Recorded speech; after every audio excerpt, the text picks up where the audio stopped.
The House will be in order. The chair lays before the House a communication from the Speaker.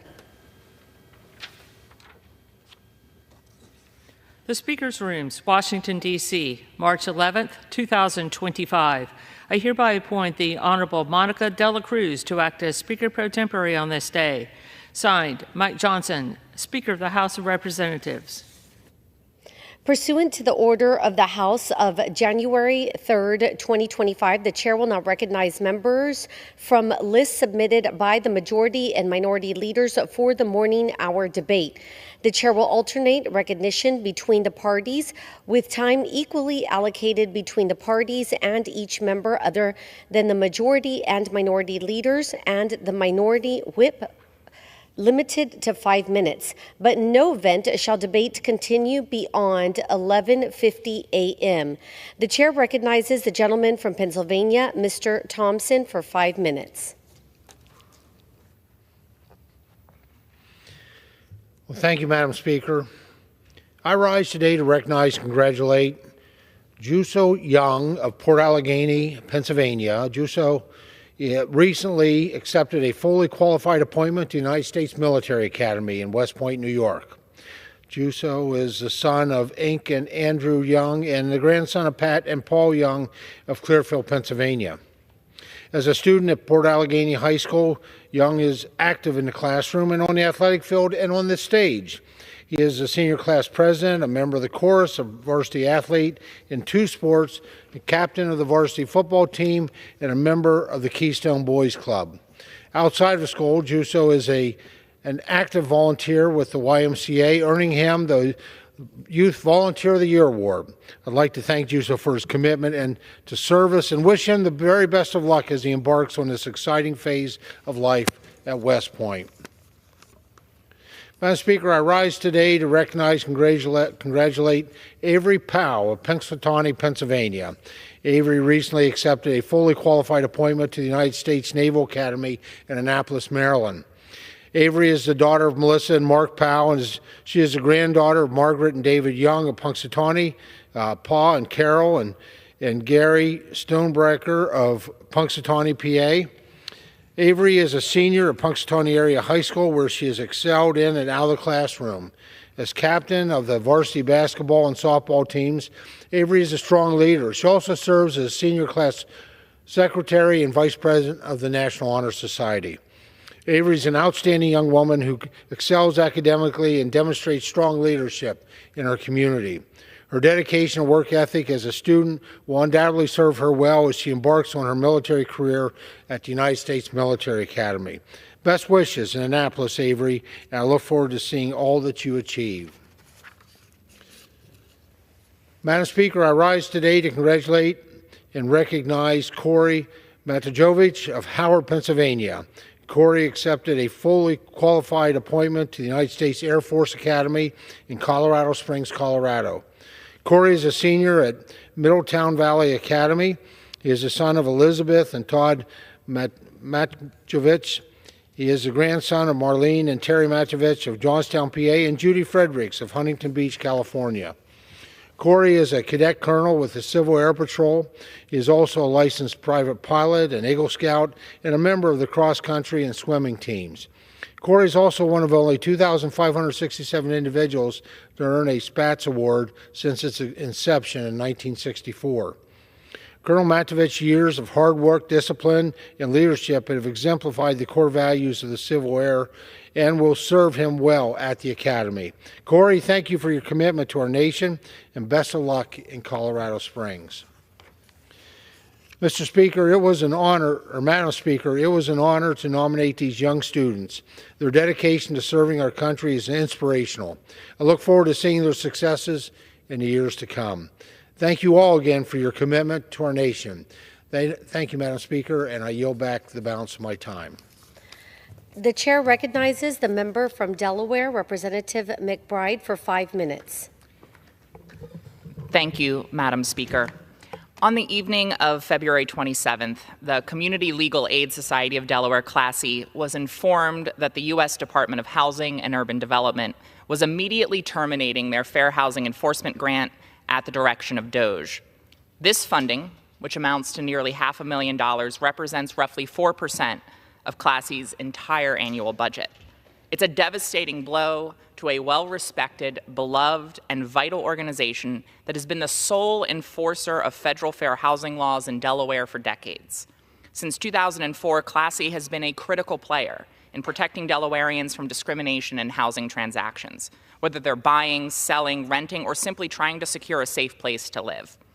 For many of our most vulnerable residents, including individuals with disabilities, survivors of domestic violence, and low-income families, Classy has been a beacon of hope and a lifeline in pursuit of safe, quality, affordable housing. Before Classy began receiving HUD funding, much of this mistreatment went undetected, with only a small number of complaints filed and investigated each year. But in just the first 2 years of receiving HUD support, the number of discrimination investigations in Delaware doubled. That number only continued to rise as Classy expanded their work. Let me share some recent examples of the vital work of Classy, work that has now been jeopardized by President Trump's cuts. A Delaware woman was injured in a horrible act of domestic violence, and as she missed work for medical appointments and struggled financially, her landlord threatened eviction. Classy stepped in, preventing the eviction, securing funds for the landlord, and ensuring this survivor of domestic violence was able to remain safely in her home. Another Delaware woman was facing life-threatening harassment from an abuser. She was in urgent need of a safe place to live, but was trapped by a landlord refusing to let her end her lease. Classy was able to negotiate an early termination of her lease and helped her preserve her Section 8 voucher, enabling her to escape her abuser and find a safe home for herself and her children. And there's the elderly woman who, after becoming wheelchair-bound, was confined to her apartment on the 3rd floor of a building that lacked an elevator. For nearly a year, she struggled to get the building to address her need for a safer, accessible unit. It wasn't until Classy intervened that she was able to secure a transfer to a ground floor unit, finally allowing her to live with dignity and safety. These are just a few of the examples of the impact Classy has had on individuals and families in Delaware. And across the country, other fair housing organizations are facing the same fate, the same heartbreaking cuts by this administration. As of the current grant year, Classy has handled 163 fair housing cases. That's 163 families, individuals, neighbors who are able to access support and the protections guaranteed by federal law. That's 163 instances where Classy's expertise and commitment have kept someone in their home or ensured they could access housing that met their needs. But because of President Trump's actions, all of that is at risk. At a time when the American dream remains unaffordable and inaccessible for many, when housing, even basic shelter, remains out of reach for working people, this administration's actions make that problem worse. The termination of this funding is not just a fiscal hit. It's an attack on the principle of fairness. Housing isn't a luxury. It's a basic need. I will continue to fight to restore these funds. I will fight for the future of Classy and other fair housing programs, and I will fight to ensure that every person in Delaware and across the country can rent or buy a safe, quality, and affordable home. To the Delawareans whose lives are touched by Classy's work, know this: I stand with you. I will fight for you. Together, we will continue the work of guaranteeing fair housing for all. Thank you, Madam Speaker. I yield back my time. The chair would advise that members should not traffic the well while another member is under recognition. The chair recognizes the gentlewoman from Texas, Ms. De La Cruz. You're recognized for 5 minutes.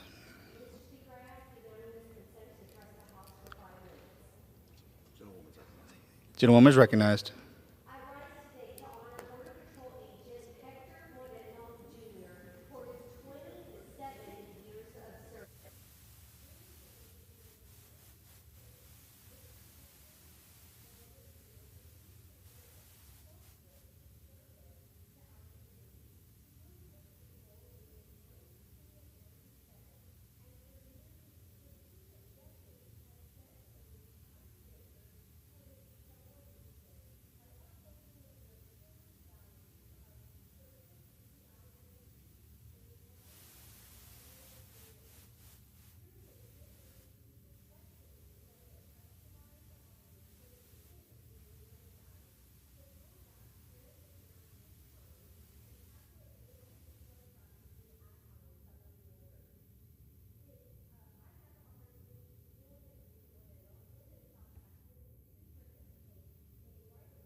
Would the gentlewoman suspend?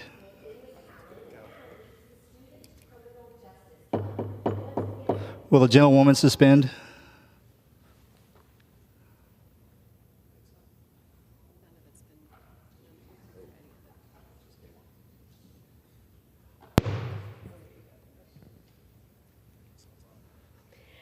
Nikki Rowe High School in McAllen, Texas, and leads the Student Criminal Justice Club. Once again, thank you, Mr. Moreno, for your selfless service. Congratulations on your well-deserved retirement. Earlier this month, we celebrated Texas Independence Day and the brave efforts of Texas revolutionaries and Tejanos who fought to secure their independence from Mexico. Today, I rise to recognize the heroes of the Texas Revolution and share the brave words of Lieutenant Colonel William B. Travis to rally the Texans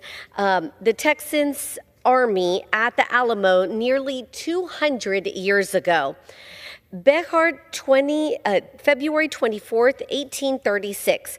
To the people of Texas and all Americans in the world, fellow citizens and compatriots, I'm besieged by 1,000 or more of the Mexicans under Santa Anna. I have sustained a continual bombardment and cannonade for 24 hours and have not lost a man. The enemy has demanded a surrender at discretion. Otherwise, the garrison are to be put to the sword if the fort is taken. I've answered the demand with a cannon shot, and our flag still waves proudly from the walls. I shall never surrender or retreat. Then I call on you in the name of liberty, patriotism, and everything dear to the American character to come to our aid with all dispatch. The enemy is receiving reinforcements daily and will no doubt increase to 3,000 or 4,000 in 4 or 5 days. If this call is neglected, I am determined to sustain myself as long as possible and die like a soldier who never forgets what is due to his own honor and that of his country. Victory or death. William Barrett Travis, Lieutenant Colonel Commandant. P.S. The Lord is on our side. When the enemy appeared in sight, we had not 3 bushels of corn. We have since found in deserted houses 80 or 90 bushels and got into the walls 20 or 30 head of beeves. Travis. Though we know Texans lost this battle, Lieutenant Travis's words were heard for miles.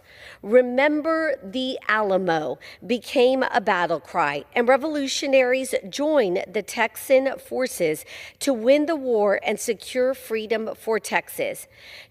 Today, I rise to proudly honor our great state and the brave men and women who built Texas on values of family, faith, and freedom. Thank you. I yield back. The chair recognizes the gentleman from New York, Mr. Kennedy, recognized for 5 minutes.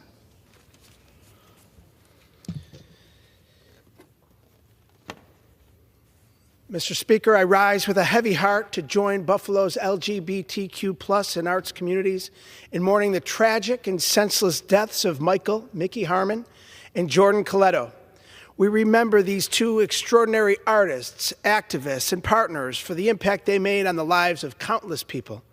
Mickey Harmon's art captured the heart and soul of Buffalo, its beauty, its grit, its history, and its potential. Mickey's vision and skill in partnership with his fellow artist and activist, Ari Moore, told the story of Buffalo's LGBTQ+ heroes on a mural in the heart of Buffalo's gay nightlife neighborhood. Mickey showcased his art at The Good Stuff, his store on beloved Allen Street, selling everything from prints of Buffalo's architectural beauty to his famous Metallica-inspired Cheektowaga t-shirt. His talent can be seen in murals across Buffalo, including most recently the beautiful work he completed at the Friends of the Night People. Mickey thrived as a leader in Buffalo's LGBTQ plus and arts communities. For 7 years, he organized Allentown's First Fridays, leading to the galleries of shops on Allen Street to stay open late on the first Friday of every month to promote small businesses.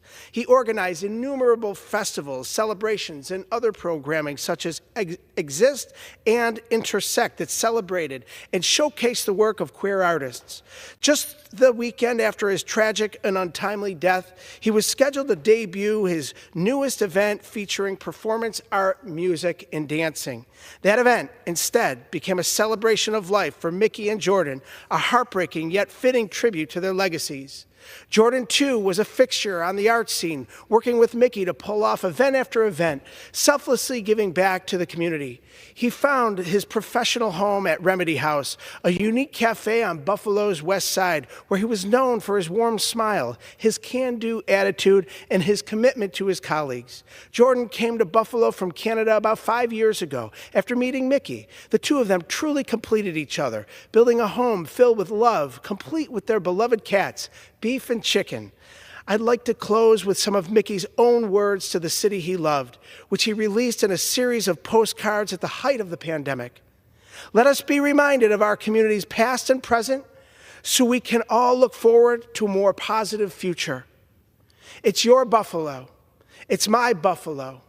We are all neighbors. May the families and friends of Mickey Harmon and Jordan Coletto be comforted by the joyful memories they each leave behind, and may we all do more to build a world they would be proud of. May they rest in peace.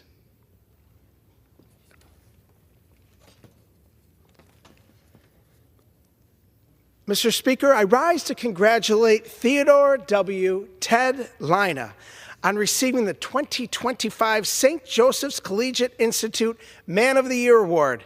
Ted is an educator, mentor, and institution in the St. Joe's community, striving for excellence and inspiring generations of students, including myself.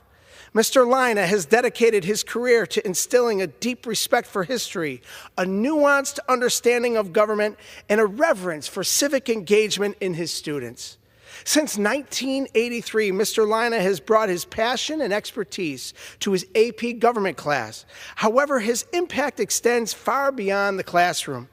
In 1984, Mr. Lina hosted the very first St. Joe's political debate. The event stemmed from Mr. Lina's passion for local politics and American government. For more than 40 years, the SJCI political debate has grown into one of the seminal annual public forums for political discourse in the entire region. Through his leadership in the SJCI political debate, Mr. Lina has helped cultivate a generation of informed, engaged citizens.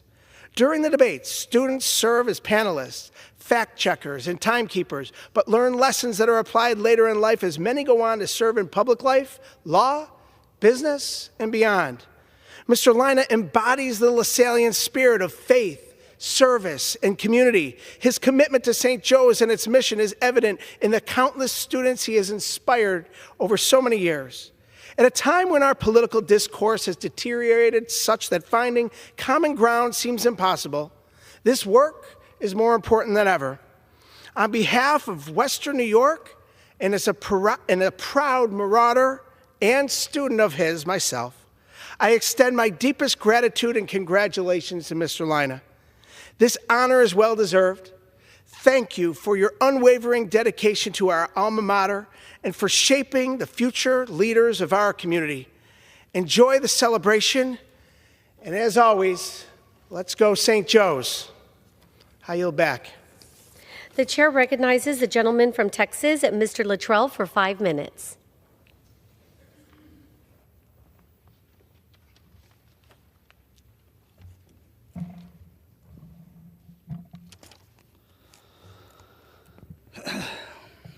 Madam Speaker, I rise to recognize March 10th through March 16th as Brain Awareness Week.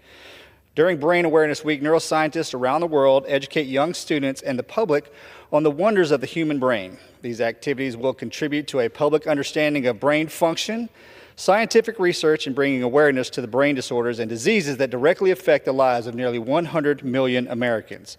Groups such as the Society for Neuroscience meet with legislators across Capitol Hill to educate us on the biggest issues facing scientists today, including the importance of robust funding for research agencies and programs such as the NIH and the BRAIN Initiative. Researchers across the country rely on this funding to be able to conduct their groundbreaking work into a variety of neurological diseases such as Alzheimer's and Parkinson's, traumatic brain injuries, and mental health disorders. It is our responsibility to ensure funding continues because the potential to find a cure isn't a matter of if, but absolutely when. One of the leading programs in advancing our understanding of the brain has been the brain research through advancing innovative neural technologies, the BRAIN Initiative. The BRAIN Initiative has been instrumental in developing tools and technologies revolutionizing the field of neuroscience. For more than a decade, research supported by the BRAIN Initiative has led major breakthroughs. For example, researchers have gained new knowledge on how the brain encodes, stores, and retrieves information. Basic research such as this is critically important to find cures and treatments for disease and brain disorders. The BRAIN Initiative has resulted in numerous key accomplishments that have fundamentally changed our understanding of the brain's neural circuits. The BRAIN Initiative Cell Census Network revealed the genetic, cellular, and structural makeup of the human brain and non-human primate brain, paving the way for a new generation of precision treatments for people with brain disorders. Researchers have been able to develop the first complex cell atlas of a whole mouse brain through the BRAIN Initiative, which characterizes more than 32 million cells across the mouse's brain and provides critical information that extends the study of neural circuits and how they underpin behavior in health and disease. The impact of BRAIN Initiative is far-reaching. Through separate research projects, brain funding cells census tools are being used to actively investigate disorders of the brain, such as Alzheimer's disease and opioid use disorder. The BRAIN Initiative has also transformed the way we do science, fostering collaborations among large teams of researchers. This collaborative approach has enabled researchers to tackle large problems and deliver knowledge and resources on a scale not previously possible in neurosciences. These accomplishments are expanding our fundamental knowledge of brain function and paving the way for novel approaches to diagnose, treat, and ultimately prevent neurological disorder. BRAIN is lifting all boats, ranging from basic science to disease-focused research in a complex neuroscience research ecosystem involving government, industry, philanthropy, and healthcare systems. Building on a remarkable decade of innovation and discovery, the BRAIN Initiative is now setting its sights high with large-scale projects aiming to break current barriers in knowledge and technology related to human brain science, and it is critical we continue to support and invest in its innovations moving forward. In addition to all the amazing work being done in brain disease and disorders, we should also, as a forward-thinking, innovative country, become citizen scientists curious about how to sustain brain health, even in the absence of disease or disorder. Viewing the brain from more than a medical perspective to include thinking proactively about optimizing a daily performance is what Brain Awareness Week can inspire. Imagine a world where information and tools that can benefit the brain of every American, regardless of age or stage, were accessible to all. The impact on education, industry, and military would be profound. It is vital that we inspire the next generation of scientists to continue brain research. The discoveries made by these future scientists will shape the next frontier of medicine, unlocking new treatments, therapies, and ultimately cures for conditions that affect millions of families across our nation. As co-chair of the Congressional Neuroscience Caucus, I urge my colleagues to join me in recognizing Brain Awareness Week and the contributions that thousands of dedicated scientists are making to unlock these mysteries behind the human brain. Madam Chair, I yield back. The chair recognizes the gentleman from California, Mr. Khanna, for 5 minutes. Thank you, Madam Chair.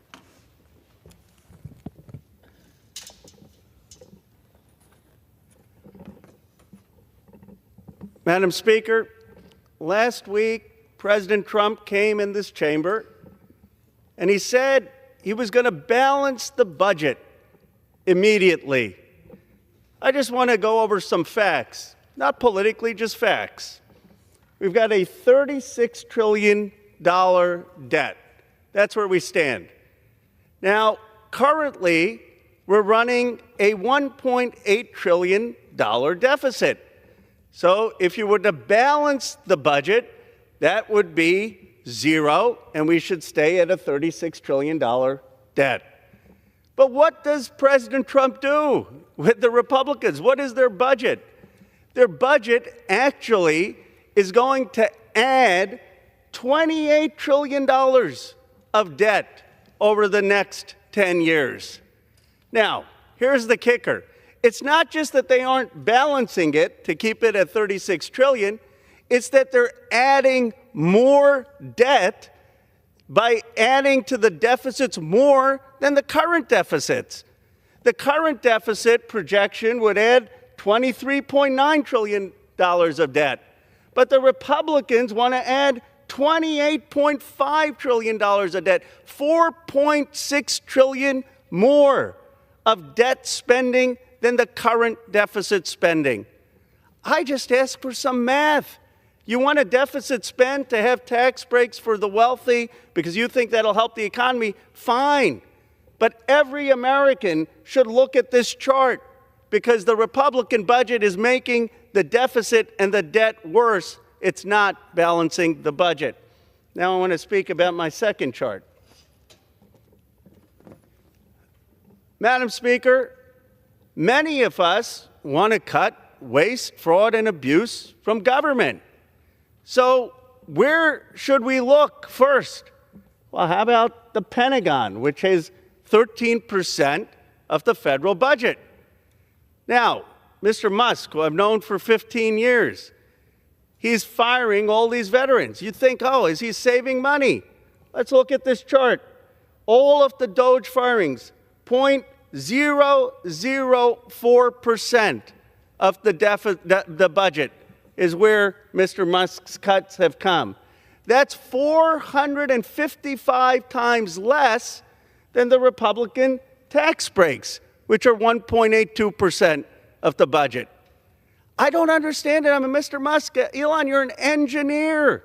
You're cutting 0.004%, while the Republicans are providing 455 times that in a tax break, and you're not touching the main budget of 13% of the Pentagon.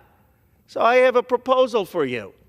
You can either come to Congress to explain this chart, why you're going after 0.004%, or USAID, 0.7%, as opposed to going to the 13% of the Pentagon budget, why you're allowing tax breaks of 455 times more than the savings you're finding at DOGE. You can either come to Congress or you can go to Jon Stewart.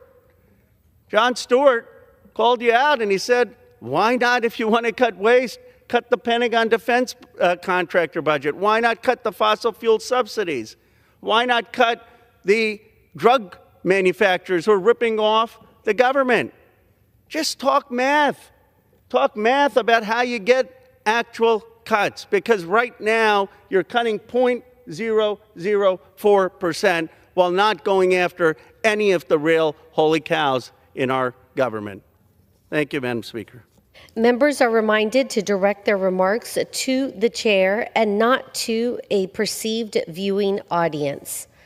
The chair recognizes the gentleman from Texas, Mr. Arrington, for 5 minutes. Madam Speaker, I rise today to honor and celebrate the life of a West Texas giant, a proud Texas Tech Red Raider, loving husband and father, and my dear friend, John Billingsley. From humble beginnings in O'Donnell, Texas, John's entrepreneurial spirit and West Texas work ethic propelled him to a series of successful ventures, becoming one of the most accomplished business leaders in the entire country. A common man with uncommon character, an endless vision, a love for God and people as big as the West Texas horizon, John was the epitome of the American dream. His life was proof that greatness is often found in the most obscure places and within the most unassuming people. He was a true gentleman whose uncanny business acumen was matched only by his humility, his integrity, and authenticity. John's story reminds us that with big dreams, hard work, and determination, the opportunities in this great country of ours are endless. To Harriet, his loving wife, and the entire Billingsley family, we grieve this great loss with you. We pray God's comfort for you, but we celebrate alongside of you as well.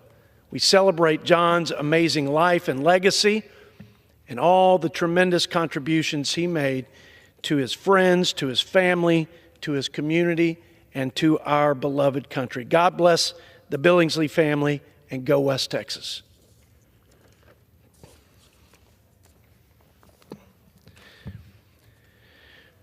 Madam Speaker, I rise today with a heavy heart to honor a dear friend of mine, the life of Jonathan Nicholas Williams, a beloved husband, father, and a true West Texan. John, when I first met him at a Farm Bureau meeting in Terry County, was brutally honest, direct, and plain spoken, like a lot of ag producers. And while the meeting was tension-filled, we became fast friends. John was the epitome of a West Texas farmer, no doubt. Hardworking, God-fearing, and humble. A man who was totally dedicated to his family, to his community, and to his friends. Anyone who knew John would tell you that his greatest source of joy was his family, his beautiful children, Paisley, Lexi, Owen, and Willow, whom he raised with the love and support of his wife, Melissa. A proud and committed father, he instilled in his children the values of personal responsibility, perseverance, and, of course, a love of the land. I know I speak for the entire community of West Texas when I say that the Williams family is in our prayers, and our entire community stands ready to care for them in the same way that John cared for us, his community, and his friends. May God comfort the Williams family, and may he give in all of us the courage and character that John had to live up to his legacy of truth-telling, servant leadership, and fighting for all we believe is good and right in this world. God bless you, my friend John. Rest in peace. Blessings on your family, and go West Texas. The chair recognizes the gentleman from Rhode Island, Mr. Amo, for 5 minutes. Thank you, Madam Speaker.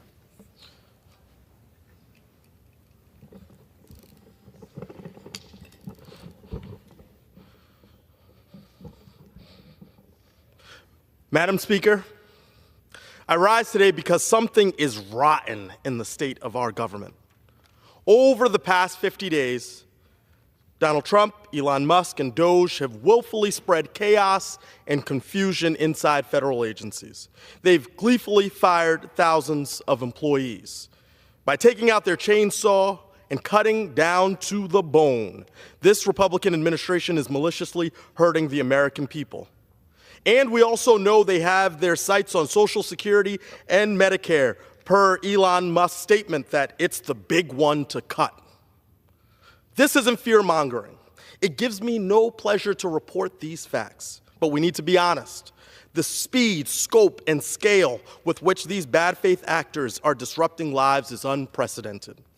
And while attention has been on the impact of firings in Washington, this is not a Washington story. Far from it. In fact, fewer than 1 in 5 federal workers live in D.C., Maryland, or Virginia. That's right. The ongoing efforts to cut back the federal government are falling on the over 80% of workers who live outside the Beltway. They're falling on everyday Americans who rely on our government in countless ways, big and small. Today, I'd like to share some of the Rhode Island stories of those being hurt by Donald Trump's callous disregard for public service. I'll start with a constituent of mine from Barrington, Rhode Island, who works in international development. Since December, she's been employed by a nonprofit organization that helps children with disabilities outside the United States. The way she explains it, quote, eliminating USAID in its entirety has hollowed out what used to be the largest bilateral aid agency in the world. When these programs stop, kids suffer. They lose access to shelter, medical care, clean water, food, and education, end quote. Cuts to U.S. foreign aid have forced the nonprofit to start laying off people. They've lost thousands in the field and terminated hundreds more on the international programs team. This hurts our humanitarian and national security goals. Every day, my constituent goes to work worried that their job will be next on the chopping block. Worse still, because of potential cuts to Medicaid that Republicans are pursuing in their budget resolution, she's worried whether her family, including her 2 young sons, will have health insurance if she loses her job.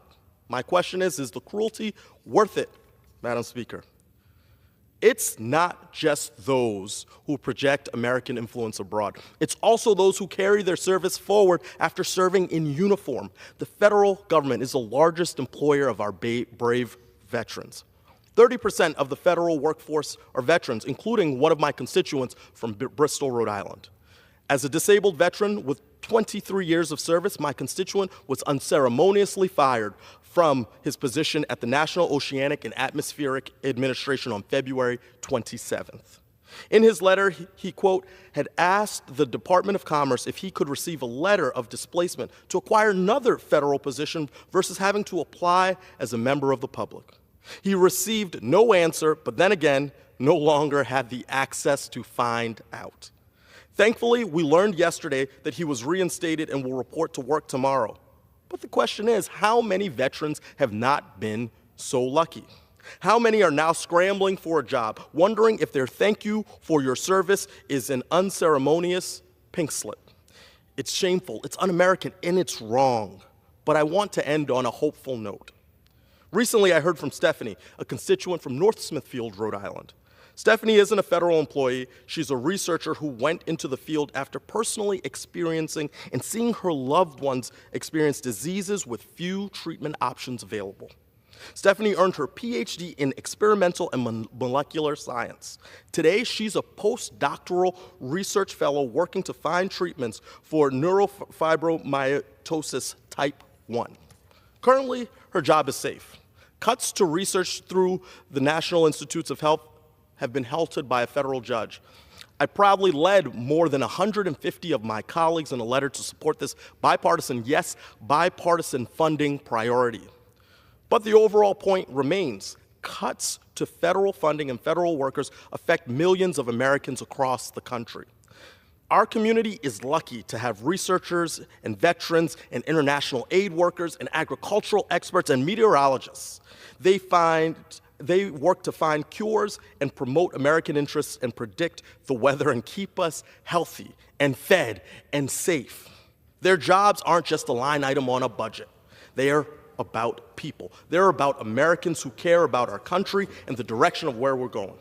And each one of them has done the most American thing possible. The gentleman's time has expired. They have dedicated their lives to making our nation a better place. The chair recognizes the gentlewoman from New York, Ms. Maliotakis, for 5 minutes. Thank you, Madam Speaker. I rise to highlight the rampant fraud, waste, and abuse in Medicaid that is draining American taxpayers and is hurting our most vulnerable seniors, disabled, and other Americans who rely on this program. Yesterday, the director of the Office of Management and Budget, Russell Vaught, told us something shocking, that 1 out of 4 Medicaid payments are improper payments. 1 out of every 4. This echoes a 2024 report from the Biden administration's Office of Management and Budget that designated Medicaid and Medicare as a high priority for susceptibility to fraud, waste, and abuse, and improper payments and overpayments.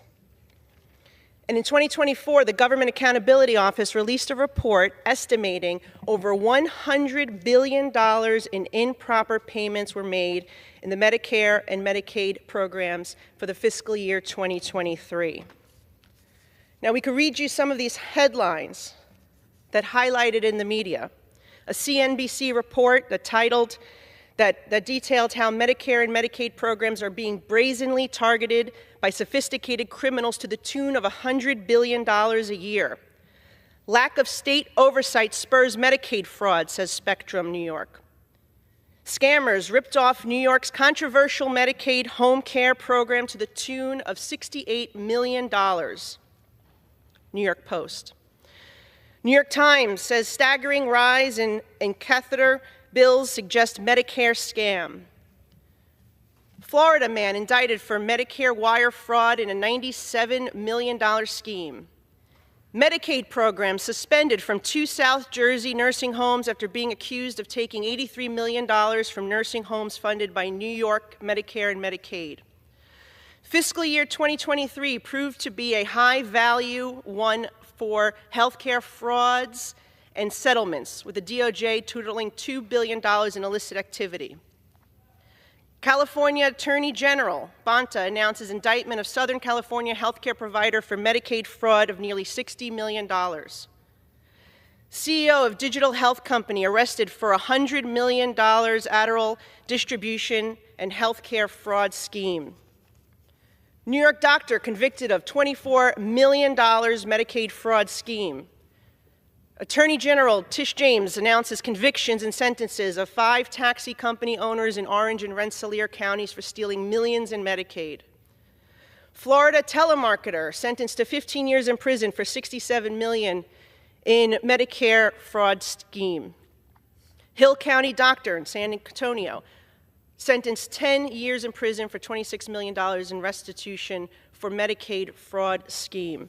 I can go on and on reading headline after headline about the rampant fraud and abuse in this program that is actually taking away.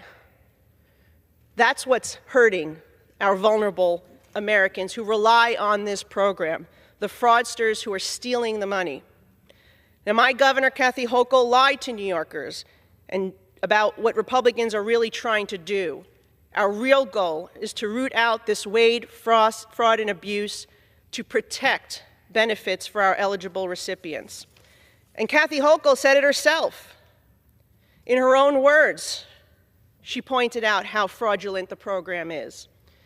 In July 2024, the governor said, the state's Medicaid consumer-directed personal assistance program has, quote, become a racket, unquote, and said it is, quote, one of the most abused programs in the history of New York, unquote.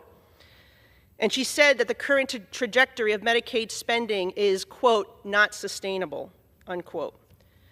Other Democrats have pointed out the same things. Attorney General Garland, that was President Biden's Attorney General, in a 2024 speech regarding health care fraud, he announced charges against 193 defendants for over $2.75 billion in false Medicare and Medicaid claims, and that was just one event. New York Attorney General Tish James, in a January 2025 speech, she said, quote, companies that illegally profit by exploiting Medicaid patients steal taxpayer money and undermine the healthcare system that all New Yorkers rely on. So to my colleagues, Republicans and Democrats, let's work together to actually fix this. Let's work together to go after those fraudsters, to eliminate this abuse that we're seeing in this system, so we can preserve this very important program that our seniors, our disabled, our children with developmental disabilities, and vulnerable Americans rely on. Let's not play partisan politics with something that is so critically important to so many New Yorkers and Americans across the country. I yield back. The chair recognizes the gentlewoman from Nevada, Ms. Lee, for 5 minutes.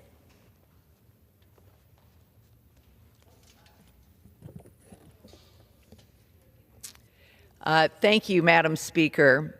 I rise today to congratulate who I believe will be the next winner of American Idol, Sierra Vista High School's own and Nevada's 3rd District constituent, Isaiah Mazzalagalu. Over the weekend, I watched Isaiah get his golden ticket to Hollywood after singing A Song for You with his uncle playing the guitar by his side. With a voice like his, it's no wonder they're calling him Samoan Silk. And not only is Isaiah a powerful and talented singer, but he also shines on the football field, the volleyball court, and leading his school's Polynesian club. So no matter what you do, Isaiah, know that the entire Southern Nevada community is behind you chasing your dreams. I wish you the best of luck on American Idol journey. Thank you, and I yield. The chair now recognizes the gentleman from California, Mr. LaMalfa, for 5 minutes.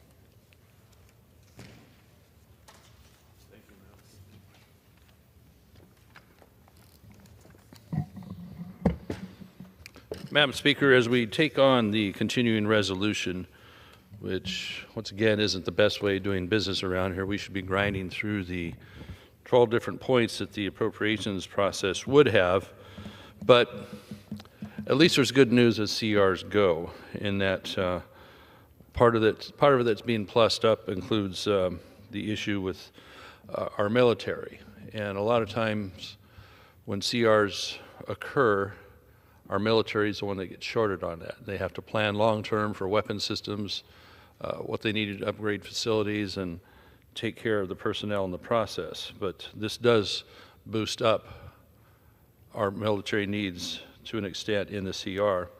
So it will upgrade in all four branches, Army, Navy, Air Force, and Marines that are on the front lines.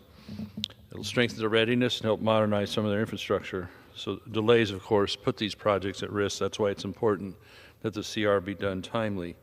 As I mentioned, family housing, a very important aspect for the comfort and efficiency for our personnel. Direct improvements in the living conditions for the service members and their families. Stable funding, make sure these projects stay on track. Now, the Arlington National Cemetery, of course, that has amazing meaning to our whole country, especially but those that are fallen that would be interred there. And so improvements there for a little better process for people to be able to get in and out of the facility, as well as the ceremonies that might be held there. Veterans health care. We have a significant improvement in their medical services, community care, and facility improvements to ensure veterans can get good health care that they need and deserve. Uncertainty does not help that to remain. That's why passing the CR at this time is important. For retirement homes for veterans, it ensures that they'll have the facilities continue to stay on track for whether new ones are to be built or the continued upgrades and maintenance that is not passed over. One of the aspects that we're disappointed that did not get into the continuing resolution, and this has bipartisan support. I'm pleased to work with my colleague, Mr. Neguse from Colorado, on what's known as secure rural schools. And that is a fund that we do every single year. It's nothing new. It's nothing that's going to plus up spending around here or require additional budget effort. It's something that is basically there to supplement the income for local level, for counties. What's called SRS, Secure Rural Schools, is a large part goes to help local schools and as well as county roads.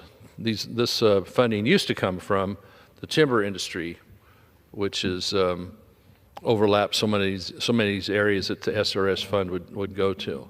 So with the decimation of the timber industry starting really in the late 70s, the 80s with the spotted owl movement and other environmental concerns that have made it so just near impossible in some cases to do the timber harvest that is really needed to be done, this program came along and replaced those receipts, which it's fairly tough every year to come here, and our county supervisors come here hat in hand every year, ask us to support the SRS one more time.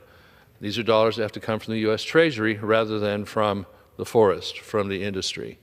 So until such point as we can get really a much more viable timber industry going again in this country with a much more streamlined process of permitting, especially on federal Forest Service land. Why should it be so difficult to do things that make good sense as far as thinning our forest, harvesting from it? It's a renewable resource. You plant it back and the trees grow again. And what we do instead is we seem to ignore that fact and just let them burn year after year after year, especially in the western states. My own district had 1 million acre fires, 3 years ago, 400,000 acre fire last year, 600,000 acre fire a couple years before that, time after time after time. And all my colleagues in the western states pretty much can point to that same thing happening in their states as well. Millions of acres burn every year in the West. And for some reason, the U.S. is now the #1 importer of wood and paper products. #1 importer of lumber. What are we doing here? So we have to come hat in hand each year and ask for funding from the Treasury to replace an industry that we need to produce wood and paper products that we use regularly in our daily lives. Heaven knows this place goes through a lot of paper, Why should we have that come from a foreign forest somewhere? When I'm at the railroad crossing waiting on a train back at home and I see all these loads of lumber and Canadian wheat coming south, why aren't we doing that at home? So The gentleman's we need time to get has SRS expired. in the next round. So thank you. The chair recognizes the gentlewoman from Illinois, Ms. Kelly, for 5 minutes. Madam Speaker, I rise today in defiance of the House Republicans' partisan funding bill. Democrats pulled up a seat for Republican leadership at the negotiating table to discuss a bipartisan solution, but Republicans walked away. What did Republicans propose instead? A blank check to Donald Trump and Elon Musk to take money away from you and spend as they will. For years, I've heard my Republican colleagues talk about the power of the purse and how that power belongs to Congress and Congress alone. Republicans love to talk about Article 1 of the Constitution and insisted on clear checks and balances. What do I hear now? Silence. Now that Republicans are in control of Congress, they decide to bend the knee to Donald Trump. Republicans are giving Donald Trump and Elon Musk the power to decide who gets money and who doesn't. Based on these last 8 weeks, we know who Trump prioritizes: his billionaire friends and big corporations. He does not care for veterans, workers with disabilities, children, senior citizens, farmers, or families just trying to make ends meet. Republicans will try to call this a clean, continuing resolution. Believe me, that is a bunch of fill in the blank, because this is far from clean. The Republican funding bill has dirt all over it. With this bill, the Trump administration will decide construction funding by the Army Corps of Engineers. Trump will cut funds for lead pipe replacements for schools, better water mains to prevent flooding, and better streets for our communities. Elon Musk and Doge have proven how little they care for our veterans. They made sweeping staffing cuts to veteran centers across the country, including in Danville, Illinois. My office has gotten calls from workers and some vets who were fired for no justifiable reason, impacting their own families and the veterans they care for. The Republican funding bill goes even further, cutting $23 billion in veterans' benefits. It gives Trump permission to eliminate programs for veterans, including homelessness prevention programs, which could lead to more than 32,000 veterans losing their homes. These are people who defended our country. Trump would also have the power to reallocate funding dedicated to maternal and child health programs, including Healthy Start, rural maternal health initiatives, and maternity care training. For over a decade, I have rolled up my sleeves to save mothers who are dying from preventative pregnancy-related causes. In the middle of a maternal mortality crisis, Trump would sign away all the programs that help mothers and babies. Trump likes to talk a big game about border control and our country's fentanyl crisis. He plays as the world's biggest bully and hits our closest allies with tariffs. Meanwhile, Republicans give Trump the power to steer funding dedicated to stopping the flow of fentanyl and instead spend that money on mass deportation initiatives. Last September, Kankakee County in my district received funding to help law enforcement crack down on illicit drug trafficking and address the overdose epidemic. That funding would stop under the Republican bill.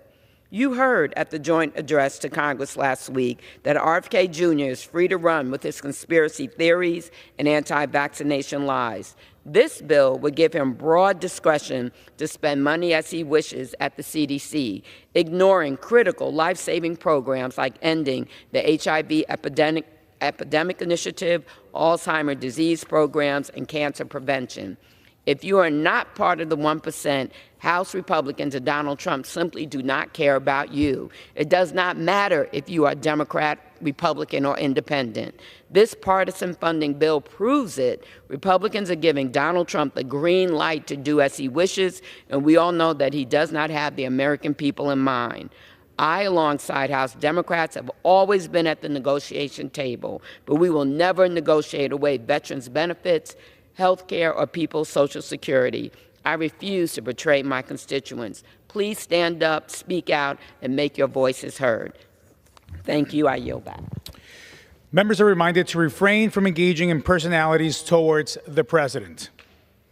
The chair recognizes the gentleman from Virginia, Mr. Klein, for 5 minutes. Mr. Speaker, I rise today to honor the 40th anniversary of Access Independence, a dedicated organization serving people with disabilities in Virginia's northern Shenandoah Valley. For 4 decades, Access Independence has been a beacon of hope and empowerment, promoting independent living through essential services and resources. Founded in 1985 as one of 17 centers for independent living in Virginia, Access Independence has continuously expanded its impact, offering independent living skills training, peer mentoring, information and referral, and advocacy services to the counties of Clark, Frederick, Page, Shenandoah, Warren, and the city of Winchester. Led by Middletown Mayor Charles Harbaugh and guided by core values of empowerment, integrity, respect, and equal rights, Access Independent's dedicated team has touched thousands of lives. Last year alone, it served 678 clients and generously provided over 200 pieces of medical equipment to those in need.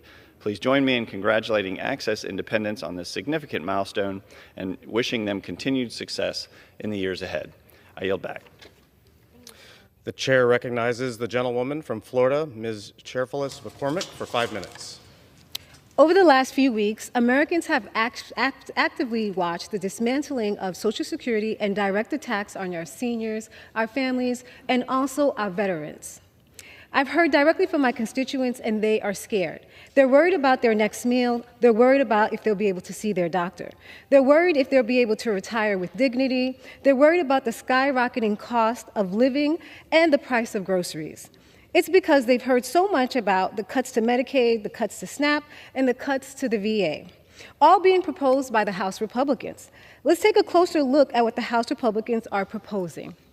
House Republicans are proposing Medicaid cuts of $880 billion, SNAP cuts of $230 billion, Social Security cuts of $1.5 trillion, Medicare raised the premiums by 22%, and veterans being fired, 83,000 veteran employees being fired.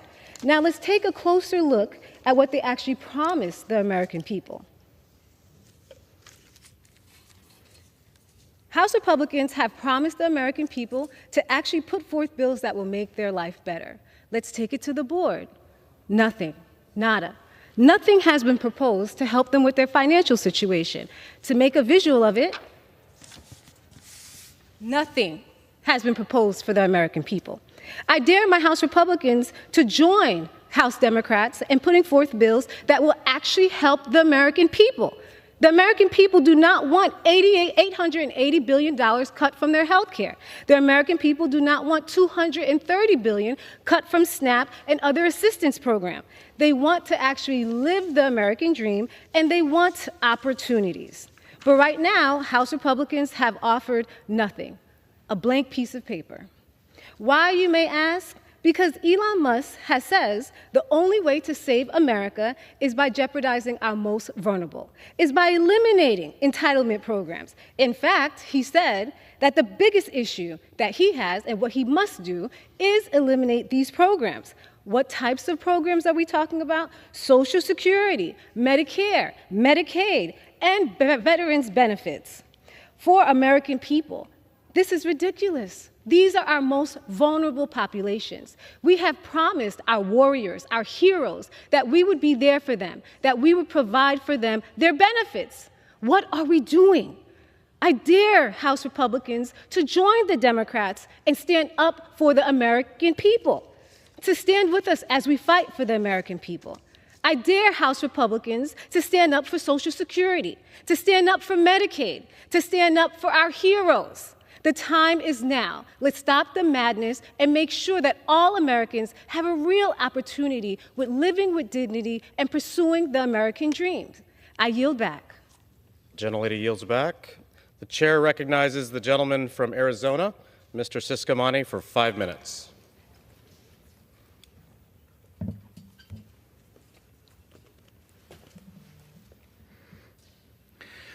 Thank you, Mr. Speaker. I rise today to congratulate the Push Rich Christian Academy men's basketball team for winning their first championship in the history of the program. The 11th ranked Lions beat the 5th ranked Palo Verde Titans with a score of 69-46, an incredible performance by all players. From being 4 games under 500 just 6 weeks ago to clinching their goal as champions. This victory is an incredible underdog story. This championship caps off a monumental achievement for second-year coach Steve Solita, who has transformed the Lions into a winning program during his short tenure. To the players, coaches, family members, and anyone who played a part in this special season, congratulations on this historic achievement. You have made your school and our community extremely proud. Know that we all look forward to rooting for you next season again.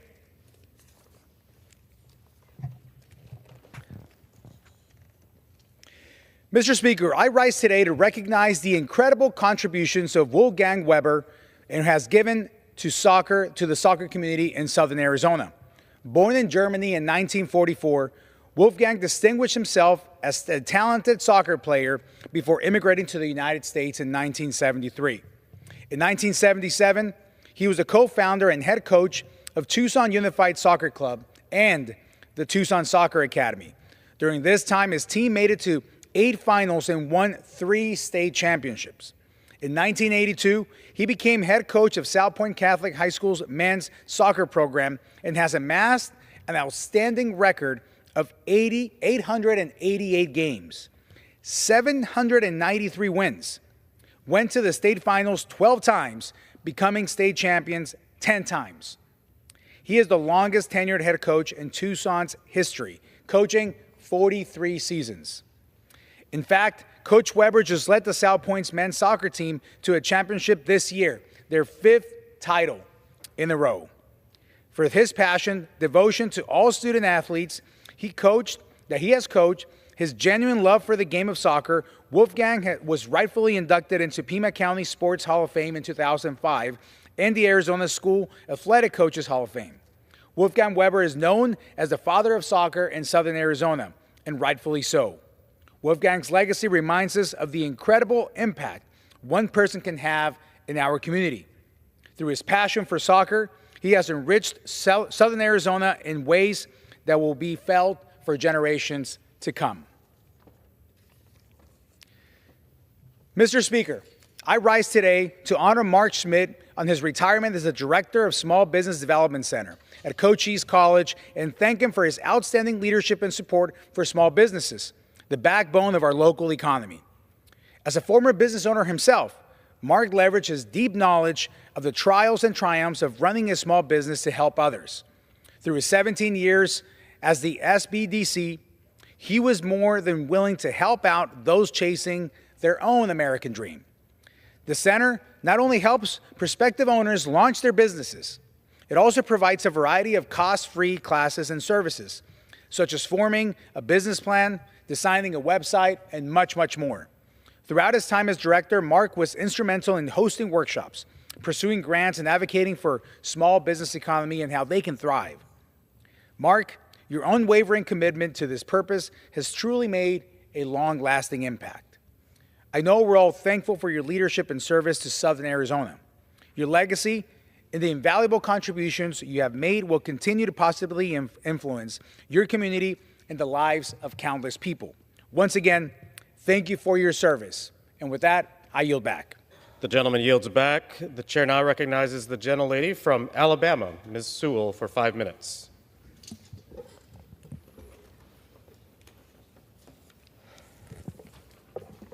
Mr. Speaker, I rise to congratulate Jefferson County School Superintendent Dr. Walter Gonsolin, who was just named the 2025 National Superintendent of the Year.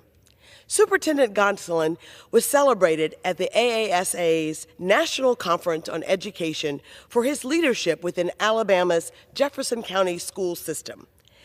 He helped to create over 20 signature academies in the school district that expose students to potential careers, all while increasing the district's college readiness rates and dual enrollment participation.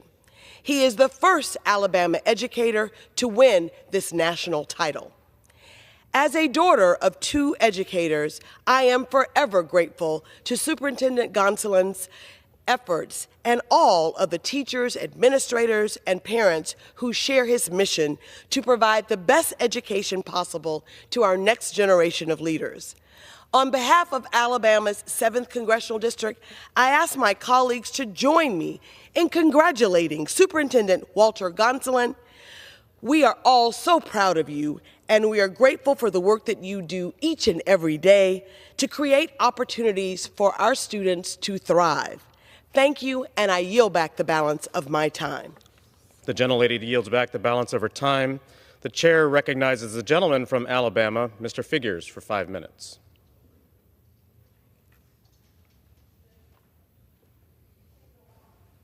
Thank you, Mr. Chair.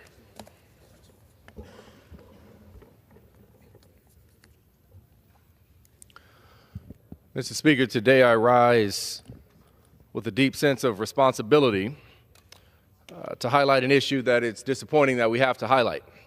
We just spent a weekend, myself and colleagues on both sides of the aisle from both the Senate and the House, and people from around the country and around the world spent the weekend down in Selma, Alabama and Montgomery, Alabama, commemorating the 60th anniversary of Bloody Sunday, which recognizes the importance of voting rights. And we reflected on the lives of the people who marched across that bridge 60 years ago for me to be able to stand here today, and for people who look like me to be able to have a fair opportunity to participate in our electoral process.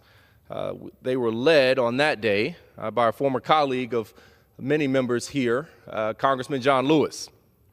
But before Mr. Lewis was nearly killed in Selma, Alabama in 1965, he was nearly killed a few years earlier in Montgomery, Alabama. He was a freedom rider, and he was on the bus of freedom riders himself with other young college students at the time, both black and white, as they came from Birmingham into Montgomery, Alabama. They were abandoned by the State Highway Patrol escort that they had on that day, and when they got to the Montgomery Greyhound bus station, there were hundreds of Klansmen and Klan supporters awaiting them, and they unleashed a brutal and savage attack on them, nearly killing them, including a U.S. Department of Justice official who had been sent to monitor the freedom rides.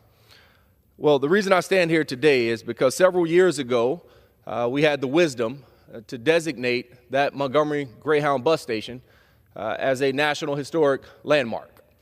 And it was added to the Registry of National Historic Places here in the United States, and the National Freedom Rides Museum is now housed in that building. Well, last week, just before we went down to Alabama, DOGE, in its infinite wisdom, decided to list that building for sale. And that strikes a chord with people in the state of Alabama, both Democrats and Republicans. That strikes a chord with me as someone who sits here today that is the product of the Voting Rights Act. We think we'll win on this one. We hope that they will see the logic in preserving American history. After all, just a few years ago, we saw people literally lose their minds over efforts to remove the monuments that have been placed around this country in recognition of those who fought to keep people who look like me enslaved. I think we will win this one, but we shouldn't have to keep doing this. We shouldn't have to stand up for pieces of history in this country. We shouldn't have to stand up for pieces of history related to our civil rights, related to voting rights. We shouldn't have to deal with an administration where it seems every single week we're having to stand up again, whether it's talking about the Tuskegee Airmen and their rightful place in history, whether it's repealing a equal opportunity executive order that's been in place since the 1960s, whether it's seeing this administration hit pause on federal scholarship funding to land-grant institutions for historically black colleges, but not hitting pause on the same funding for land-grant schools that were not historically black colleges. It is a shame. We should not be doing this. We have to do better. We cannot keep running the clock back in an effort to appease this administration's efforts to whitewash history. So, Mr. Speaker, today I rise in honor of John Lewis, in honor of the civil rights workers, both known and unknown. We will stand with you. We will fight for you because we will not sell our history. We will not go down silently. We will not go down quietly, and we certainly will not go backwards. With that, Mr. Speaker, I yield. The gentleman yields back. The chair recognizes the gentleman from Missouri, Mr. Bell, for 5 minutes.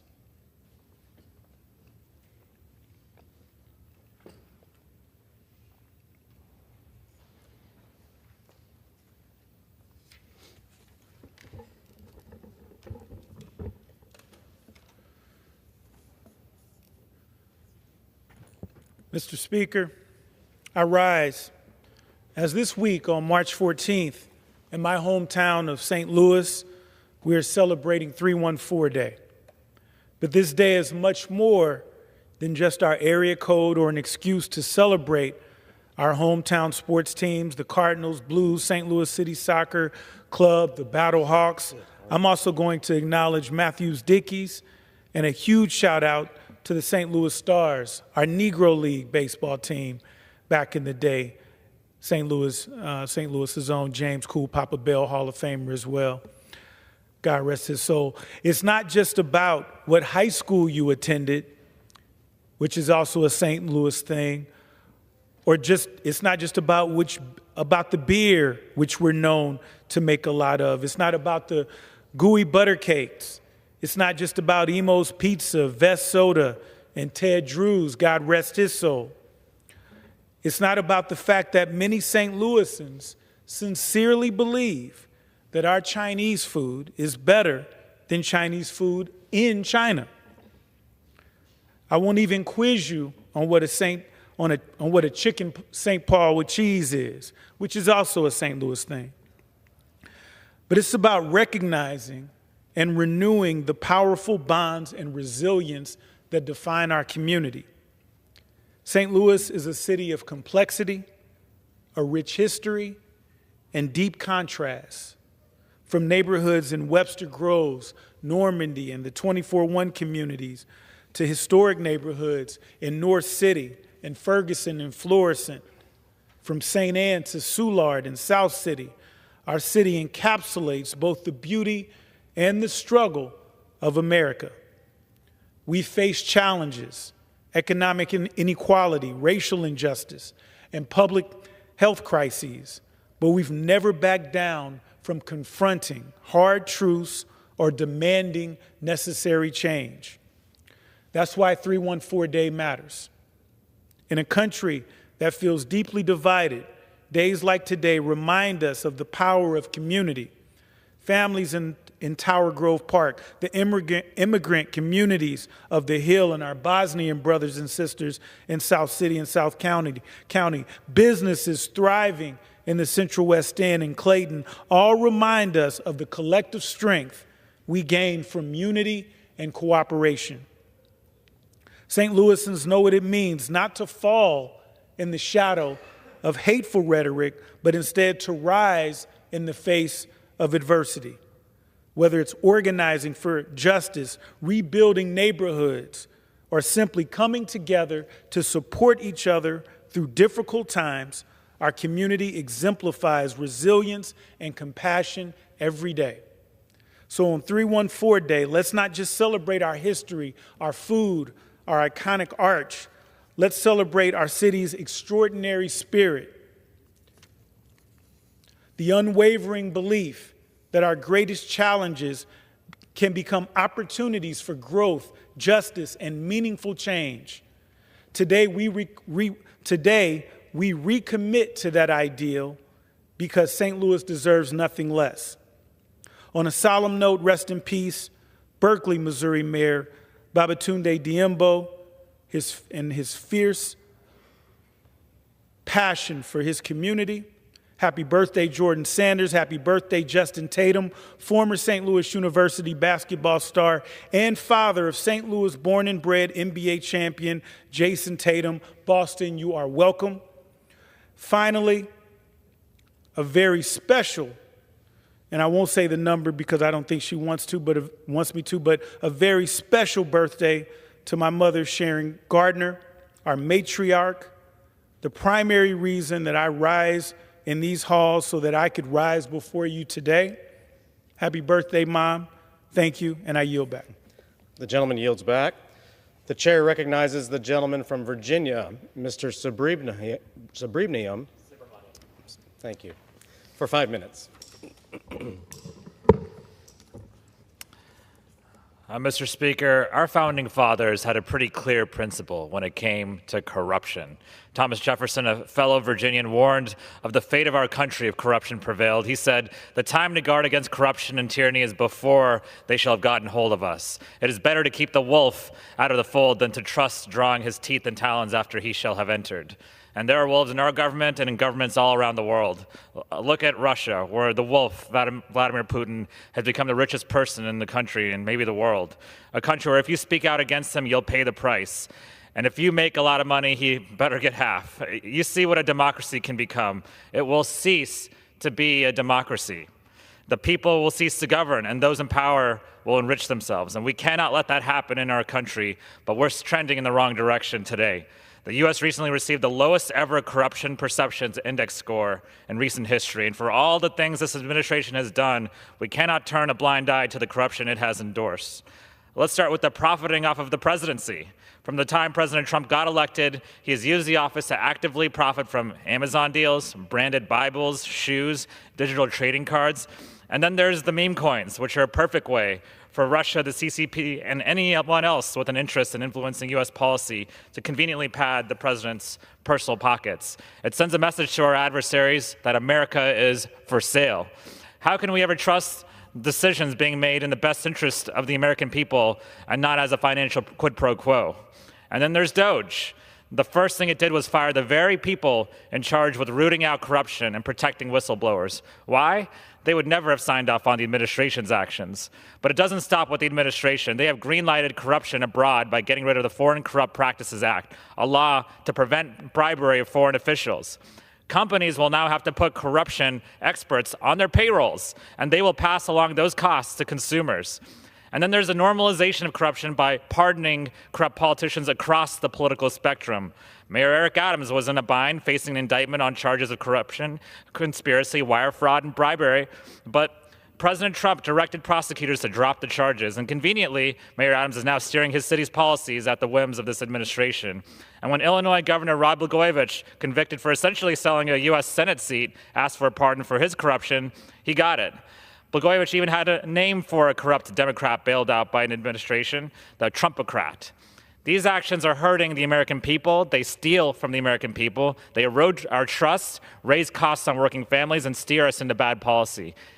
And Thomas Jefferson also liked to say that when a republic is corrupted, there's no possibility of remedying any of the growing evils but by removing the corruption and restoring its lost principles. Every other correction is either useless or a new evil. We have the power to remedy this. With decisions like Citizens United and the actions of this administration, it's not going to be easy, but to my constituents and to the American people, you have the power to stand up and make your voice heard. So keep speaking out, share your stories, and do not let this be normal. Together, we must remove corruption and restore its lost principles. I yield back. The gentleman yields back. Members are reminded to refrain from engaging in personalities towards the president. The chair now recognizes the gentlelady from Pennsylvania, Ms. Dean, for 5 minutes.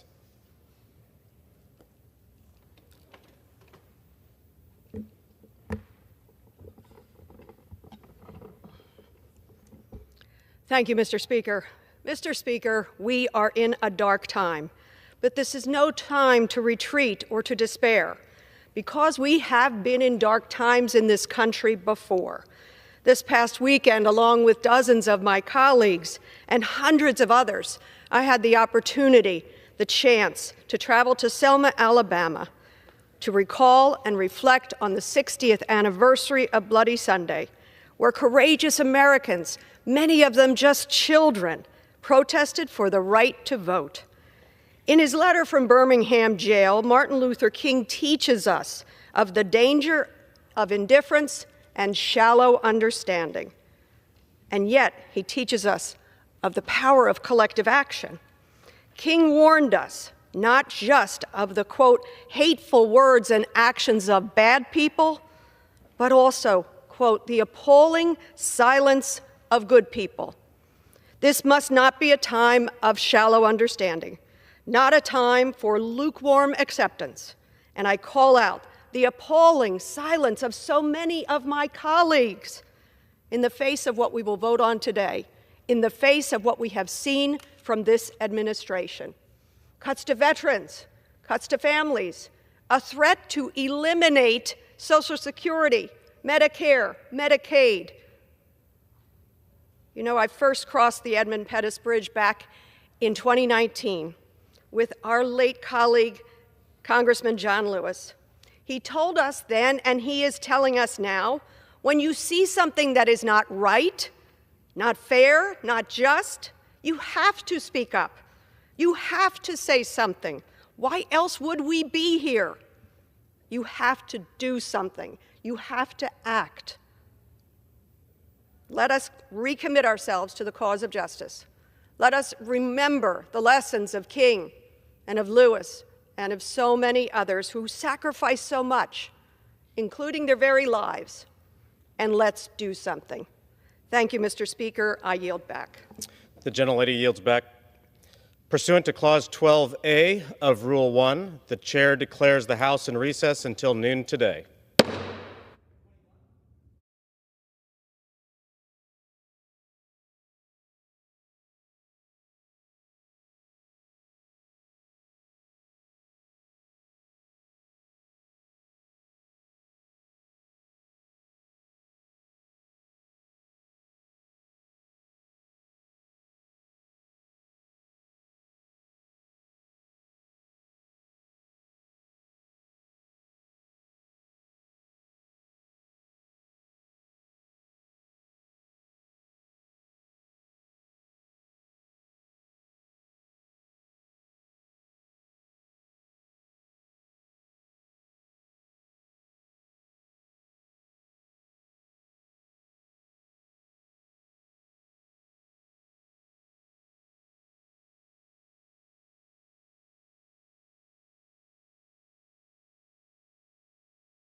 The House will be in order.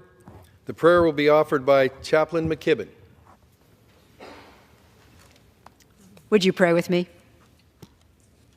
Holy God, you have chosen us, each of us, and called us holy and beloved. When we let that sink in, that you, the Lord of all creation, would love us, we either cannot fathom why you do, or we boast in our presumed worthiness.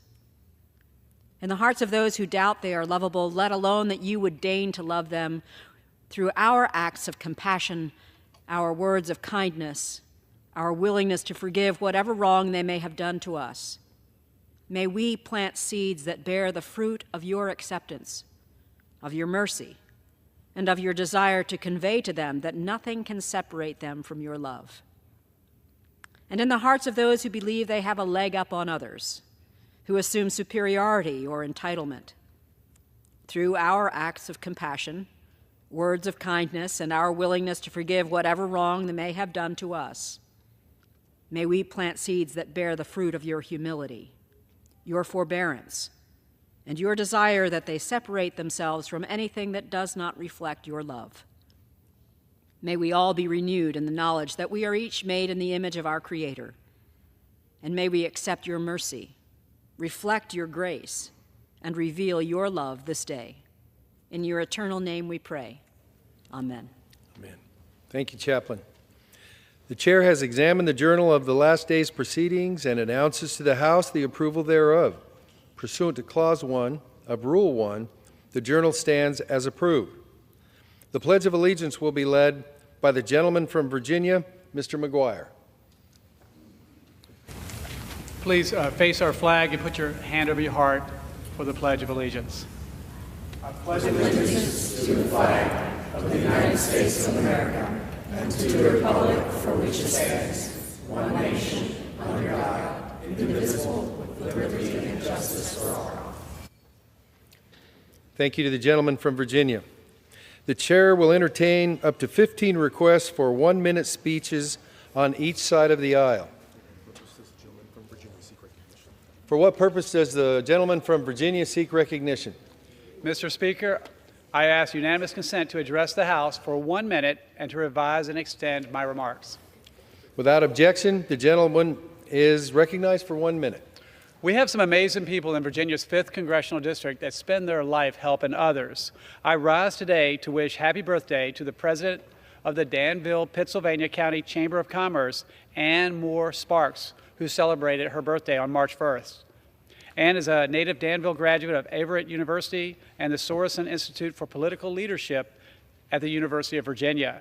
She has lived her entire life in service to the citizens of Danville and Pittsylvania County.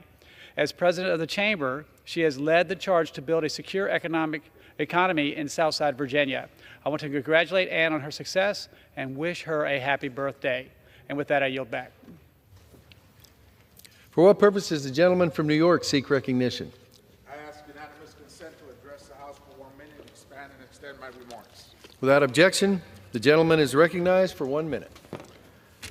Mr. Speaker, I rise to honor the life and legacy of Dr. Hazel Dukes, a former civil rights champion and the former president of the NAACP New York State Conference. After her family migrated to New York from the South, Dr. Dukes became involved in the fight for racial justice and spent more than 7 decades tirelessly fighting for voting rights, economic development, fair housing, and education. She was ultimately selected by Lyndon B. Johnson to head the Head Start program. Dr. Dukes was an active and dynamic leader. She was someone that you will never forget. But if I could describe her, I would say that Dr. Dukes was Harlem, and in many ways, Harlem was her.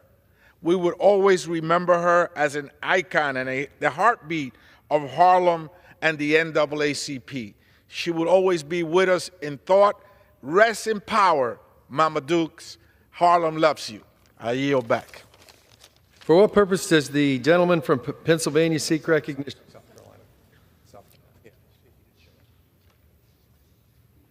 For what purpose does the gentleman from South Carolina seek recognition?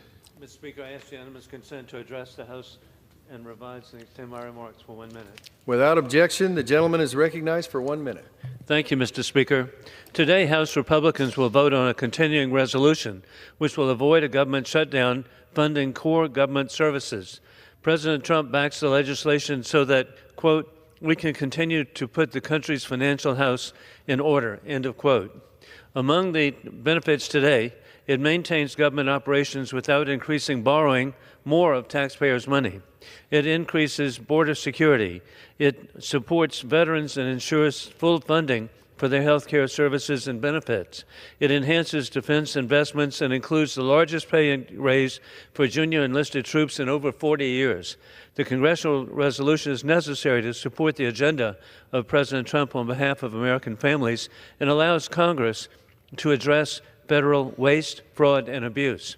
In conclusion, God bless our troops. As the global war on terrorism continues, open borders for dictators puts all Americans at risk of more 9/11 attacks imminent, as warned by the FBI. Trump is reinstituting existing laws to protect American families with peace through strength. I yield back. For what purpose does the gentleman from Kentucky seek recognition?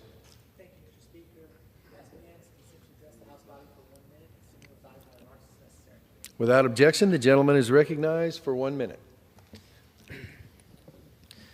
Mr. Speaker, 5 years ago, a young Louisville woman was killed in the middle of the night by police officers who forced entry into her home without warning.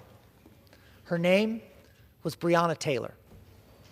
While we will never forget how Breonna Taylor died, we get to choose to remember how she lived. Breonna was a sister, a daughter, a girlfriend. Breonna was a caregiver, working at U of L's emergency room to save lives. Breonna was a 26-year-old with her whole life in front of her. She had dreams, including of becoming a mom someday.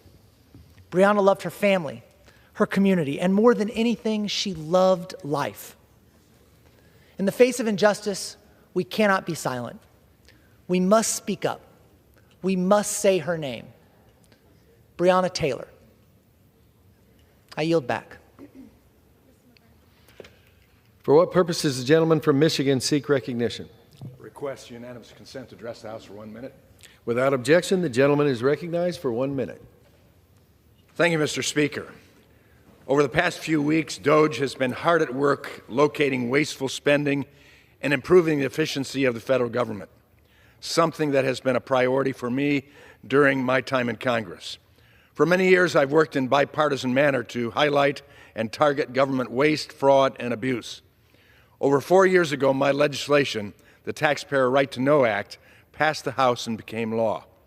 This bipartisan legislation required the Office of Management and Budget to publish an online inventory of each agency's federal programs to streamline duplicative programs and prevent wasteful spending on ineffective programs.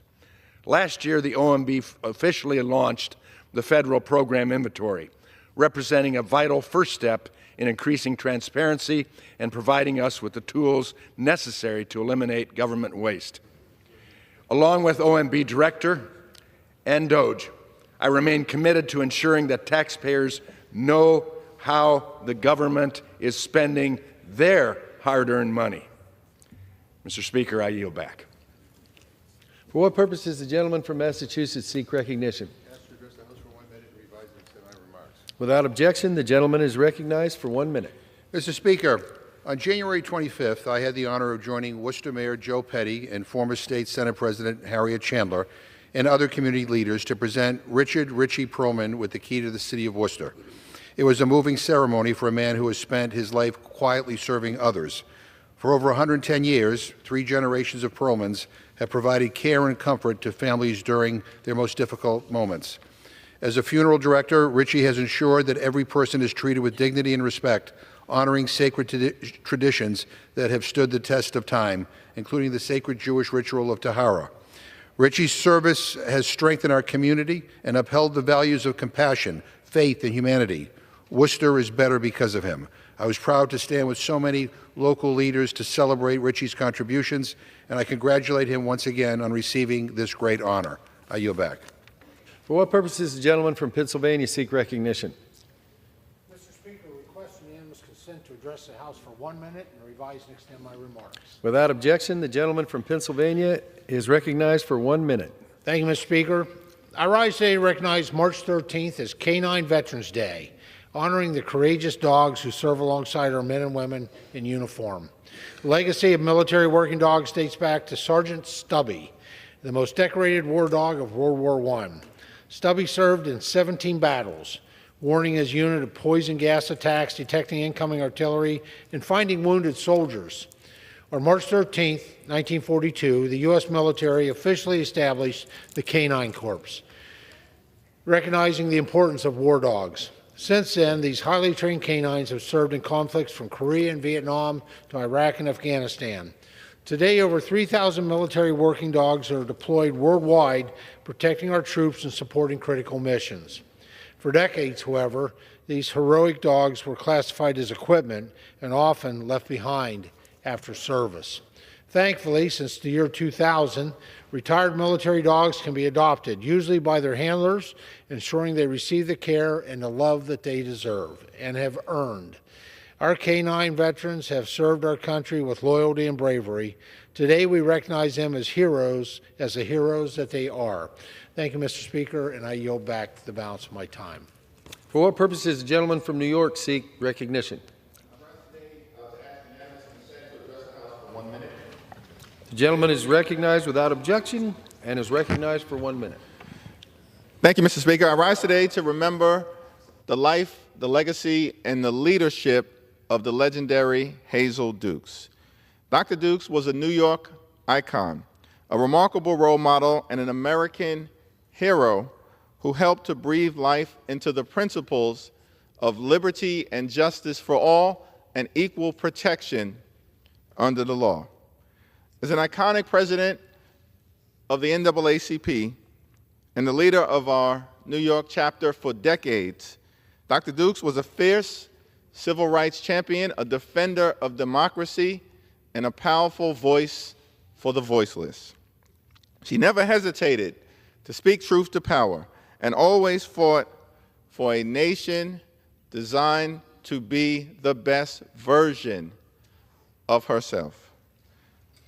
The lasting impact of Dr. Dukes will be felt for decades to come, including through her work to launch the Head Start program nationally and her continued support for children and families all across the United States of America, fighting to make sure that every single child had access to a high-quality education so they could experience the American dream.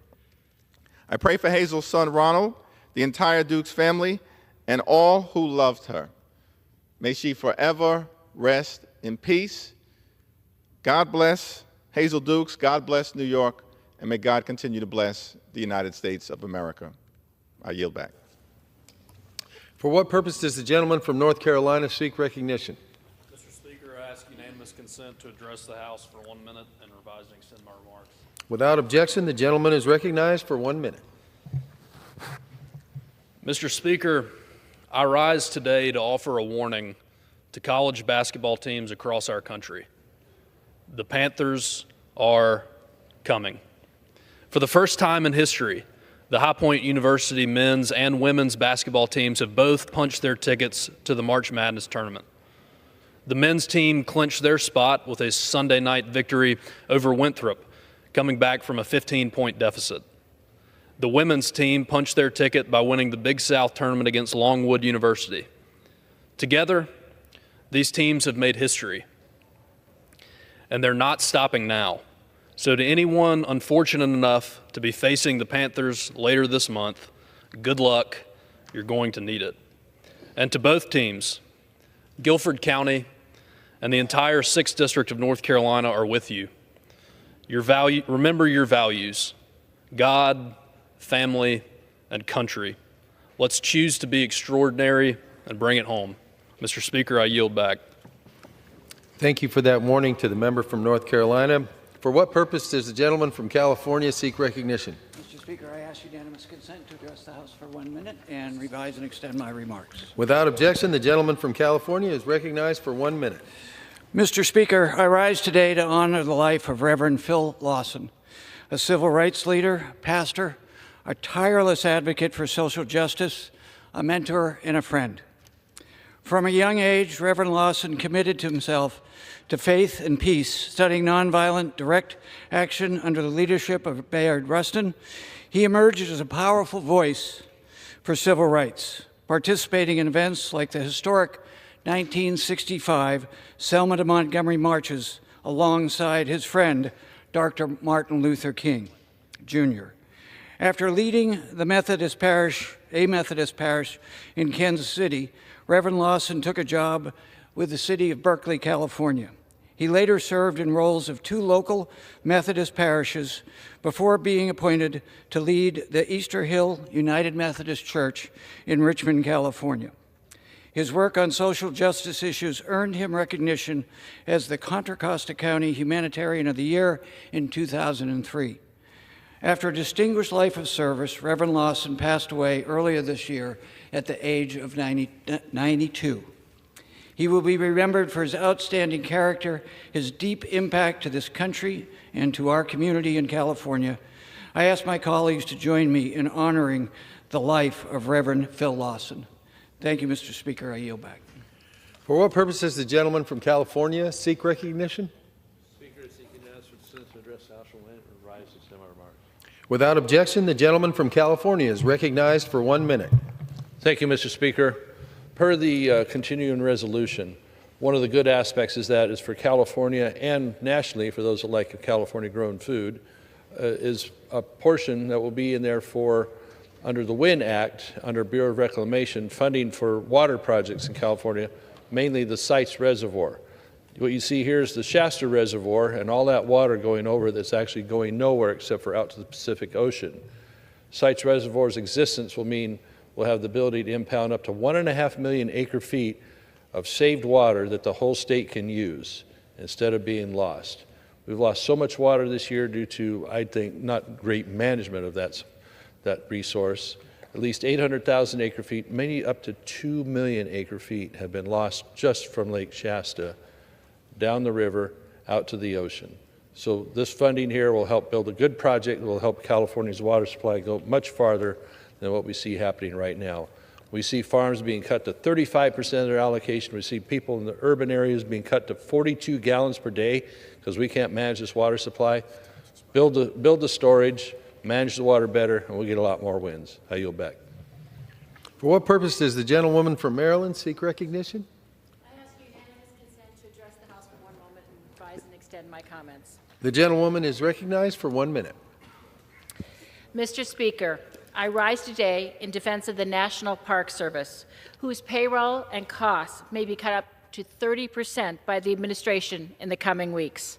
For over a century, the National Park Service has protected and preserved the stunning beauty of our country for all Americans.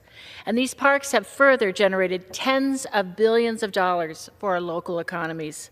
My district is the 6th District of Maryland, and we're home to 7 national parks, including Antietam and the C&O Canal, which has over 4 million visitors annually. This supports thousands of jobs, hotels, and restaurants. Cuts to the National Park Service just don't hurt its employees, like my constituent Carrie Schmidt, who was laid off by the Catoctin Mountain Park 2 weeks ago. They also hurt the millions of small businesses who depend on our parks to keep the lights on. And equally important, our future generations, who, like my first grandbaby, 7-week-old Charlie, deserves to see the beauty and the grandeur of our geography. We must protect our parks and the dedicated public servants who take care of them. I yield back. For what purpose does the gentleman from Ohio seek recognition? Mr. Speaker, I ask unanimous consent to address the House for 1 minute to revise and extend my remarks. Without objection, the gentleman from Ohio is recognized for 1 minute. Thank you, Mr. Speaker. I rise today to commend President Trump for his position that the United States Steel Corporation must remain an American company. Steel is foundational to our nation's economic and national security. We must maintain a strong domestic steel industry. United States Steel was once the largest steel producer in the world, a symbol of global competitiveness, but over decades it was weakened by an onslaught of subsidized steel dumped from overseas. Instead of auctioning off critical manufacturing assets to the highest foreign bidder, President Trump is focused on policies to ensure our American steel industry stays resilient. This is not about being anti-Japan or any other nation, but about being pro-America and protecting our economic future and our national security. We shouldn't sell out our workers or our future to foreign corporations. Thank you, Mr. Speaker, and I yield back. For what purpose does the gentlewoman from Minnesota seek recognition?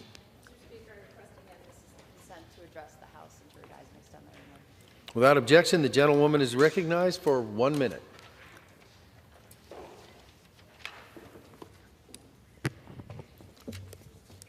Mr. Speaker, today I rise to recognize Bob Christensen, a resident of a local nursing home in Bloomington, Minnesota. Bob is 85 years old. He bravely served our country in the U.S. Marine Reserve, and he, like millions of seniors across the country, gets his nursing home coverage through Medicaid. When I met Bob, he said he would not be here today were it not for Medicaid. But now congressional Republicans are proposing to gut Medicaid in order to pay for tax cuts for billionaires, which would mean less access to services, less access to care, and worse quality of life for seniors everywhere. Bob told me he is fighting this proposed budget with all the effort he can muster, calling his representatives, joining local organizations, and going to protests, all at 85 years old. It shouldn't be this way. Bob should not have to be spending his days protesting just to get the health care and nursing home coverage he needs.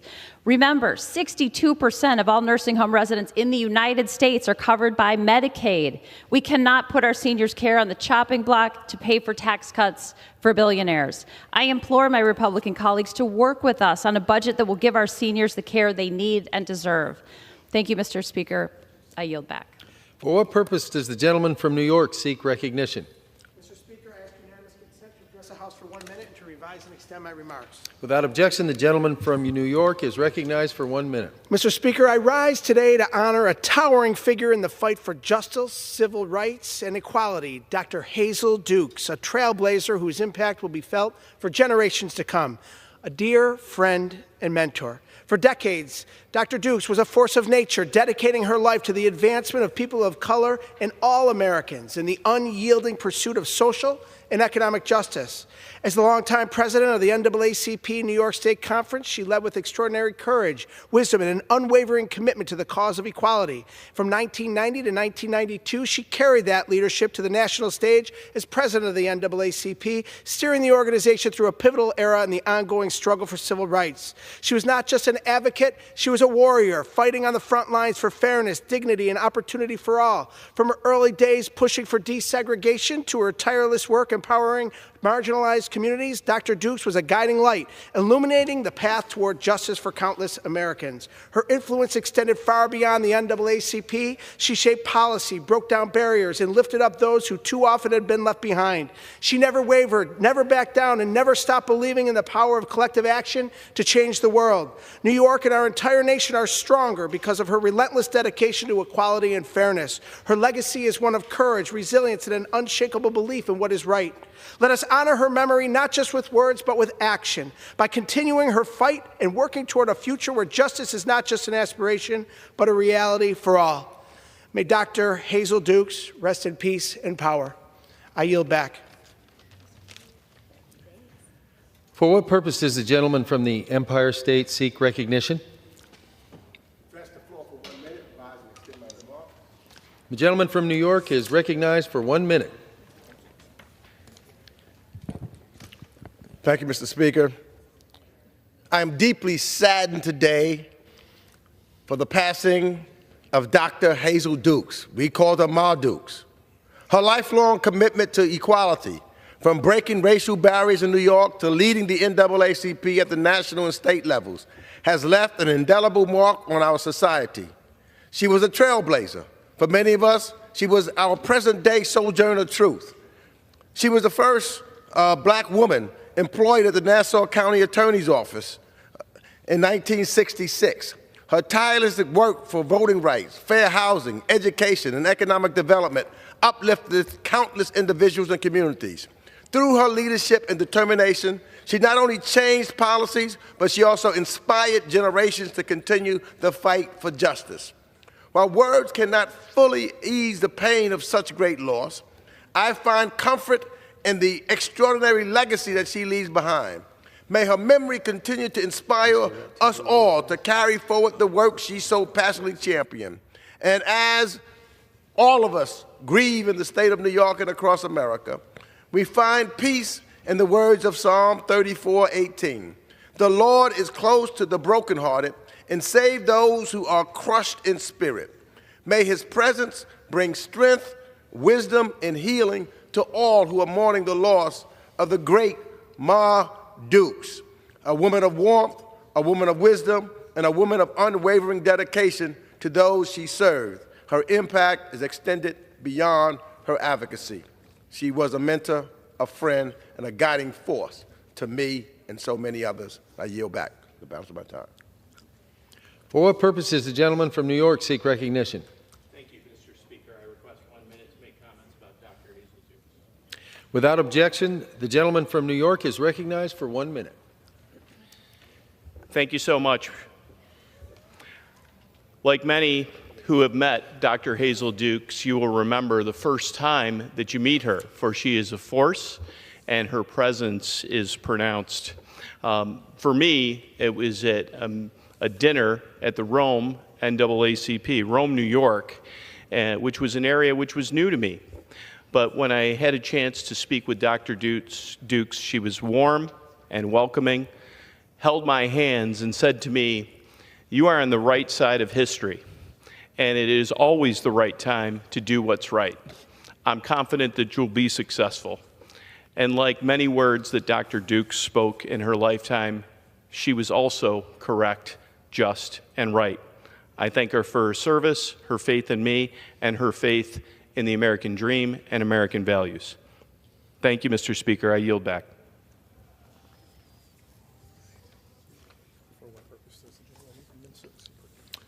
For what purpose does the gentlewoman from Minnesota seek recognition?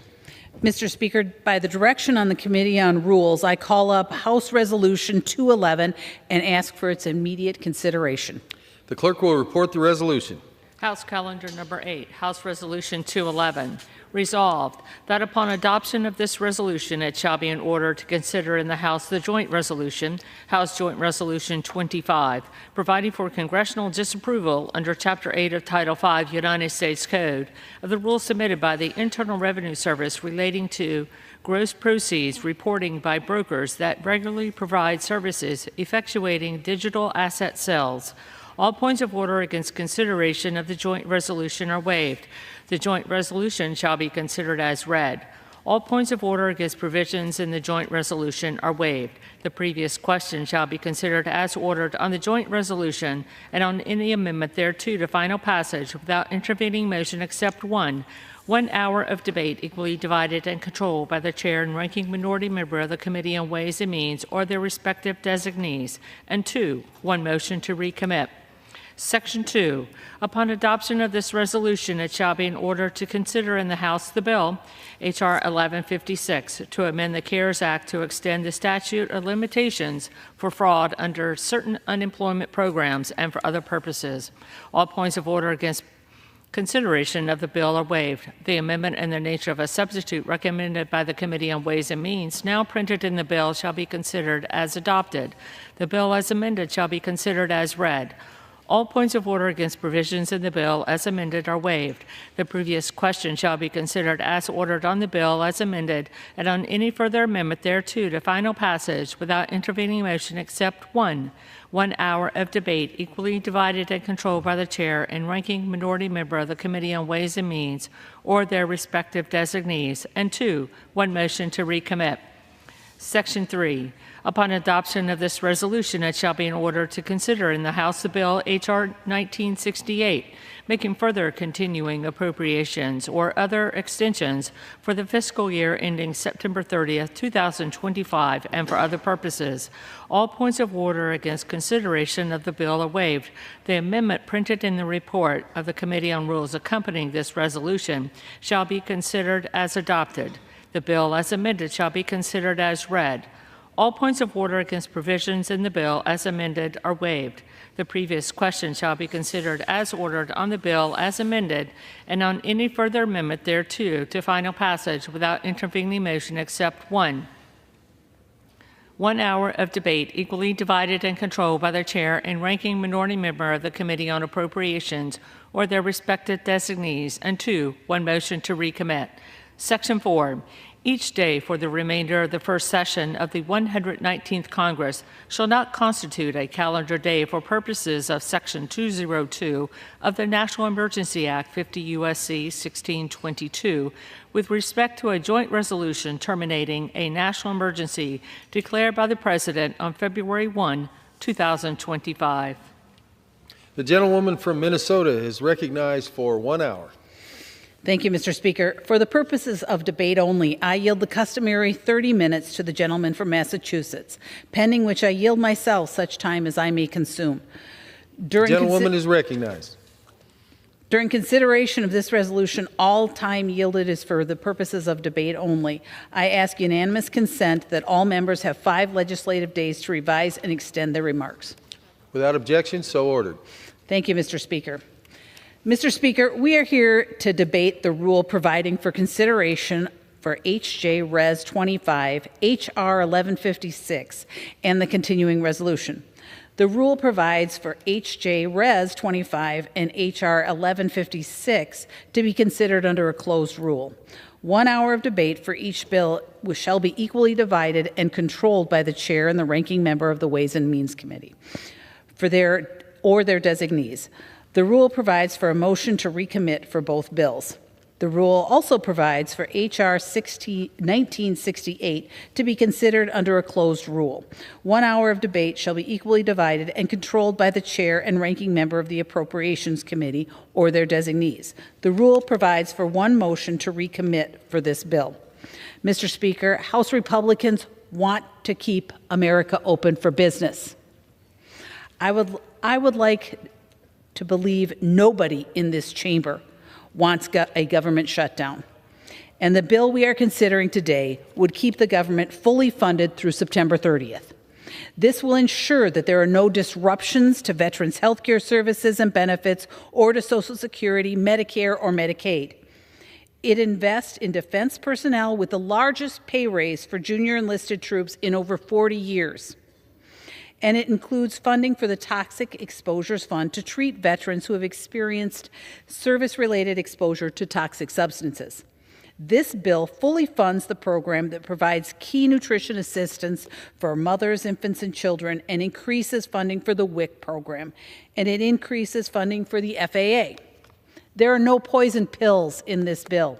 It is a clean CR that fully funds the government.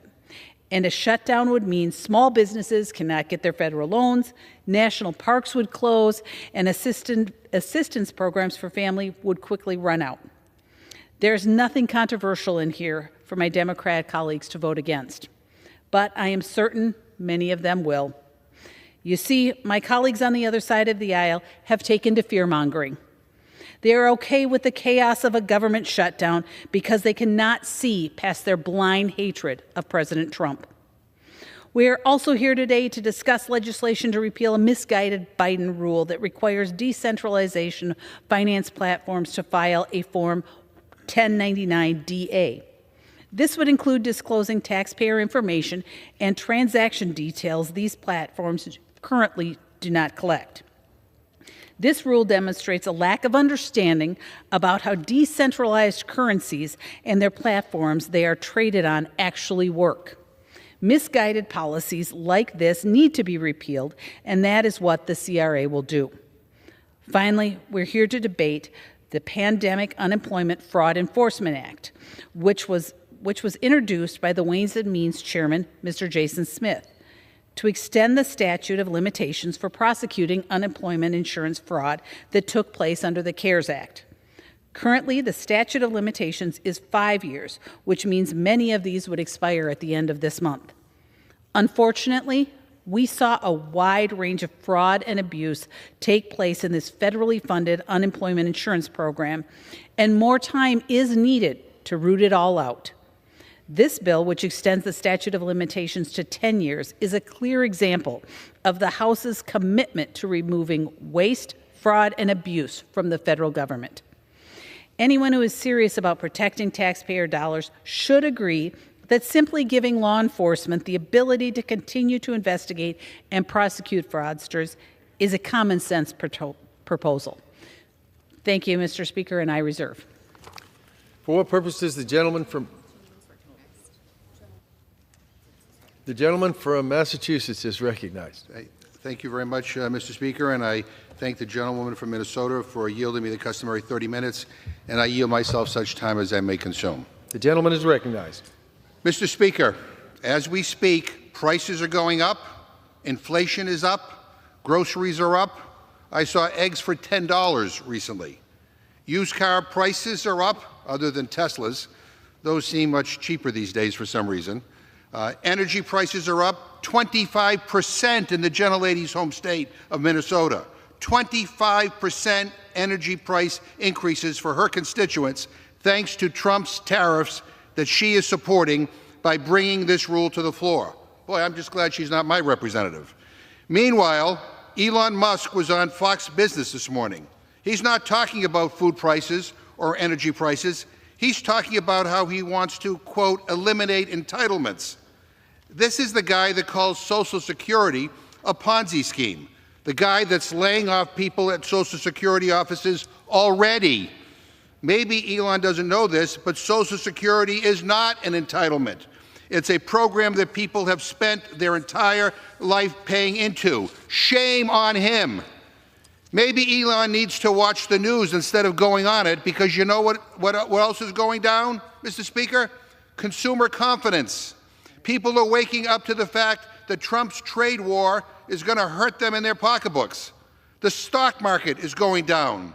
People in this country are starting to panic because their retirement accounts are dropping. Major accidents, several close calls, and we just learned that Elon Musk, the guy whose rocket just exploded in midair this weekend, wants to fire air traffic controllers. Make that make sense. And Republicans are doing nothing about any of it. Trump spent 2 minutes in his 2-hour lecture last week talking about lowering prices. 2 minutes. Now Republicans bring to the floor this CR, basically a blank check to Trump and Musk that says, keep doing what you're doing, we're all fine with it. No way, no way. My Republican friends want to pretend like this is a clean CR. It's 99 pages, for God's sake. A CR is pretty simple. The government gets funded at the same levels. Calling this CR clean is laughable. This bill cuts health care for veterans, $23 billion ripped away from veterans exposed to burn pits and Agent Orange. This bill defunds the police. I guess my Republican friends only care about the police when they need their votes, because this CR takes money away from the police. You know what's another word for taking money away? Defunding. This CR helps fire thousands of Social Security workers, forcing seniors to wait longer for their benefits that they have earned.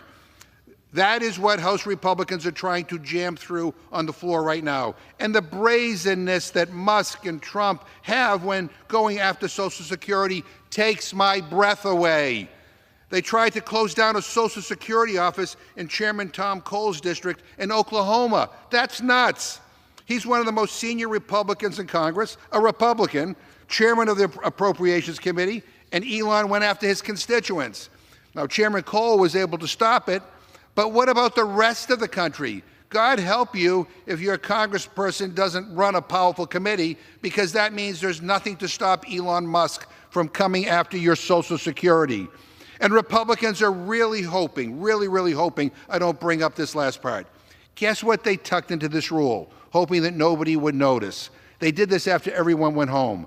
They slipped in a little clause letting them escape from ever having to debate or vote on Trump's tariffs.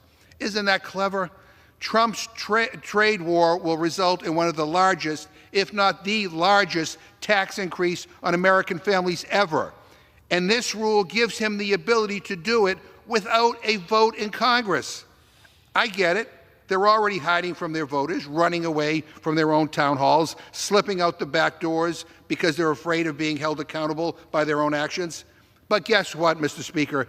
People don't send us here to hide. They send us here to fight for them, and they send us here to vote. And Democrats are not going to be complicit in voting to screw over America's veterans. We are not going to be complicit in voting to screw over our senior citizens on Social Security. We're not going to be complicit in taking money away from first responders. And we're sure as hell not going to be silent when it comes to this administration's BS and their corruption. Because what we are going to do is we're going to show up in our communities. We're going to stand up for veterans. We're going to speak up for people on Medicaid and Social Security. And we're going to put up one hell of a fight when it comes to the middle class families who are counting on us to fight for them. I urge a no vote on the disgraceful rule, a no vote on the underlying legislation, and I reserve the balance of my time. Gentleman reserves. The gentlelady from Minnesota is recognized. Mr. Speaker, I would just like to take a minute just to address one thing out of that entire rant, because it's categorically false. The Community-Oriented Policing Services, COPS, program maintains a consistent level under this CR. The only variation in levels reflect the removal of previously enacted FY24 community project funding allocations, which are separate from the main programming. Claims that the COPS program has been defunded to zero are categorically false. Unlike the Democrats, Republicans remain committed to supporting law enforcement and ensuring public safety. I just wanted to address that one thing, and I would also like to yield as much time as he may consume to my rules colleague from South Carolina. The gentleman from the Palmetto State is recognized for as much time as he may consume. Thank you so much. You know, it's really laughable, and as the listening audience and those watching on TV, to hear my good friend, Mr. McGovern, talk about defunding the police. They're the party that wanted to defund the police. Their vice presidential candidate put up money to pay the rioters to get out of jail. He talks about the military. We've had 4 years of a Biden administration that ran the military off with the wokeness and DEI. Enrollments are up at record levels. President Trump has been in office now for, what, 49 days? Look what he's done. The fact that he mentioned cutting Social Security. There's nothing about Social Security that's in this bill. He mentions, I guess Will mentioned cutting Medicaid. There's nothing about cutting Medicaid in here. So what they're doing is just using scare tactics, but the American people aren't buying it.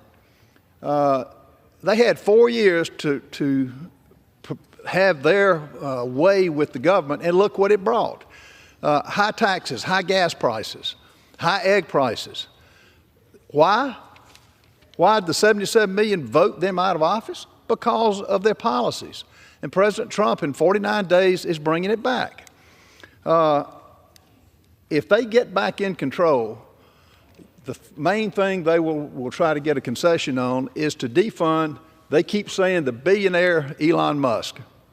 I'm sorry, Elon Musk didn't make it from government. He made it from producing a product. And guess what he has had the mind and the genius to find? They support these things that he found in the different agencies, mainly leading off of the USAID. And I want everybody to listen to see if you agree with this. For the taxpayers, what Elon Musk found, $2 billion, which was part of a greenhouse gas emission fund. Guess where it went? Stacey Abrams. Is that where the taxpayers want their money spent? $1 million to Social Security's administration's Gen X initiative marker. Is that where the taxpayers want their money to go? $45 million diversity, equity, and inclusion scholarship in Burma. In Burma. How does that work? 182 million health and human services contracts, including 168,000 for an Anthony Fauci exhibit at the NIH. Folks, this would be funny if it wasn't so serious. $2.5 million to promote inclusion in Vietnam. I'm not going to waste the time, but this is just a short list of how this president under Elon Musk is identifying waste, fraud, and abuse. And to all the things that you're saying are just not true. I sat through this. You mentioned this was like needles in your eyes. Hearing you say these things is worse than that because it's just untrue. What this bill does, it extends the funding, and I'm typically not for CRs. There's no way to do business. But it extends funding with fixed spending of 2024 levels. It includes anomalies requested by the Trump administration to support immigration enforcement efforts, to deport criminals. Their party was the one that opened the gates to America. How's that working out? How about the deaths? And we had the mothers and fathers in this audience. Guess who didn't stand? Anybody in your party. No one didn't have the decency to stand up for the little boy with cancer who wanted to be a police officer. These total anomalies, which increase defense discretionary spending by $6 billion, it cuts non-defense discretionary spending by $13 billion. It reduces the overall federal spending for fiscal year 25 below the 24 levels. And guess what? Y'all remember the 87,000 IRS agents that are going to harass the taxpayers? This bill cuts $20 billion out of it. It does away with it. And this president is just getting started. I doubt we will have any support from the Democrat side, which I don't expect. This bill is going to pass, and the country is in better shape. You had your time 4 years ago. And how did that work out for the American people? Not too good. I fully support this bill, and Madam Chairman, I yield the balance of my time. Reserve. Gentlelady reserves. Members are reminded to address their remarks to the chair. The gentleman from Massachusetts is recognized. Mr. Speaker, the gentleman wants to talk about grocery prices. Read the room, man. Or better yet, visit a grocery store. Give me a break. Mr. Speaker, if we defeat the previous question, I will offer an amendment to the rule to bring up H.R. 1974, a short-term continuing resolution that keeps the government funded through April 11th. Mr. Speaker, I ask unanimous consent to insert the text of my amendment into the record, along with any extraneous material immediately prior to the vote on the previous question. And to discuss our proposal, I yield 2 minutes to the gentlewoman from Minnesota, Ms. McCollum. Without objection, so ordered. The gentlelady from Minnesota is recognized. Thank you, Mr. Speaker. I rise in opposition to the full-year CR. This bill abdicates our constitutional responsibilities to direct funding, and it gives it to Elon Musk and Mr. Trump. It undercuts the separations of powers in our Constitution.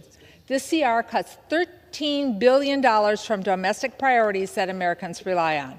I'm going to talk specifically about $2.2 billion in reduction to health care. Here's a few examples. $280 million cut from NIH means cuts to research and clinical trials. Fewer lives will be saved. The bill removes congressional directions for CDC funding. That's how we detect and control health threats at home and from abroad. And there's an $891 million reduction to HHS investments. That will lead to more health care workforce shortages. The ramifications of these cuts will be felt everywhere, but especially to the most vulnerable Americans who are already hurting from the illegal cuts Elon Musk is making to health care grants and research. $17 million reduction to Indian Health Service facilities, and they're already falling apart. The bill shortchanges our veterans by failing to include $22 billion in advance funding for VA toxic exposure. That jeopardizes the health care of our veterans exposed to burn pits and Agent Orange. And the bill cuts DoD medical research by over $850 million. This will obstruct new cures for cancer and infectious diseases. These just aren't funding cuts. The Republicans are cutting cures and treatments and hopes for healthier American families. And this is before we know what Elon Musk has in store for Social Security disability, Medicaid, and Medicare. A full-year CR is a disaster, and it does not have to be this way. The American people deserve better. I urge my colleagues to defeat this PQ and bring forward a short-term CR, and let's get to work. I yield back. Gentleman from Massachusetts reserves. Gentlelady from Minnesota is recognized. Mr. Speaker, I yield 5 minutes to my colleague on the Rules Committee from Texas. The gentleman from Texas is recognized for 5 minutes. I thank the gentlelady. So here we are again. My colleagues on the other side of the aisle who constantly always talk about the need to support a CR to, quote, keep the lights on, now find themselves in the curious position of not wanting to have the lights on because they don't like what's happening. So they don't want the lights to be on because you've got people in the executive branch who have taken seriously the election mandate that was given to the President of the United States to end the absurdity of nonstop wasteful spending, the ridiculousness of expenditures like $32,000 for a transgender comic book in Peru. Like, that's the kind of stuff that make the American people's head explode. And there are dozens, hundreds of these examples I could sit here and list. And the fact is, this stuff is getting exposed in real time. The American people are seeing it. And now my colleagues on the other side of the aisle are trying to run from it. That's why they don't like this bill. That's why they want to have a shutdown after all of these years of decrying the possibility of shutdown. You're seeing all of the news today talking about the possibility of a Schumer shutdown.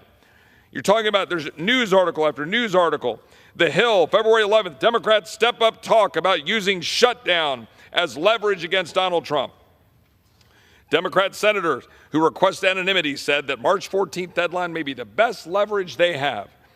Democrats in Congress see potential shutdown as leverage to counter Trump. U.S. Congress, The Guardian, February 15th. I could insert into the record dozens of these stories because the fact of the matter is the gig is up. Much like the American people were able to see the absolute and rampant corruption in our education system during COVID, when everything was shut down and they were watching their kids and they saw these screens and they said, what on earth are they being taught? And suddenly the American people saw the reality of our broken education system. They saw the fraud that was perpetrated by Anthony Fauci on the American people and shutting down their way of life. And now you've got Democrats who are now being exposed for having continuously funded this largesse and this bureaucracy that is completely indefensible. The American people are tired of having their tax dollars taken and dollars being borrowed by an endless stream of borrowing by this Congress. And now you've got a Congress that is willing to work with the president to stop it, to stand up and say enough. And what are we putting in place? Oh, the horror, a spending freeze? Oh, can you believe it, that the federal government might need to tighten its belt and have a spending freeze?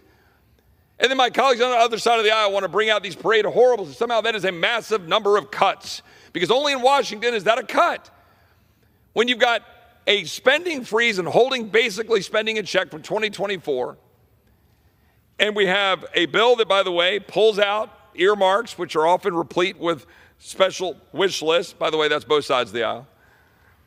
And we've got a bill here that is going to hold spending in check to allow us to do our job for the fiscal year 26 appropriation cycle between now and September.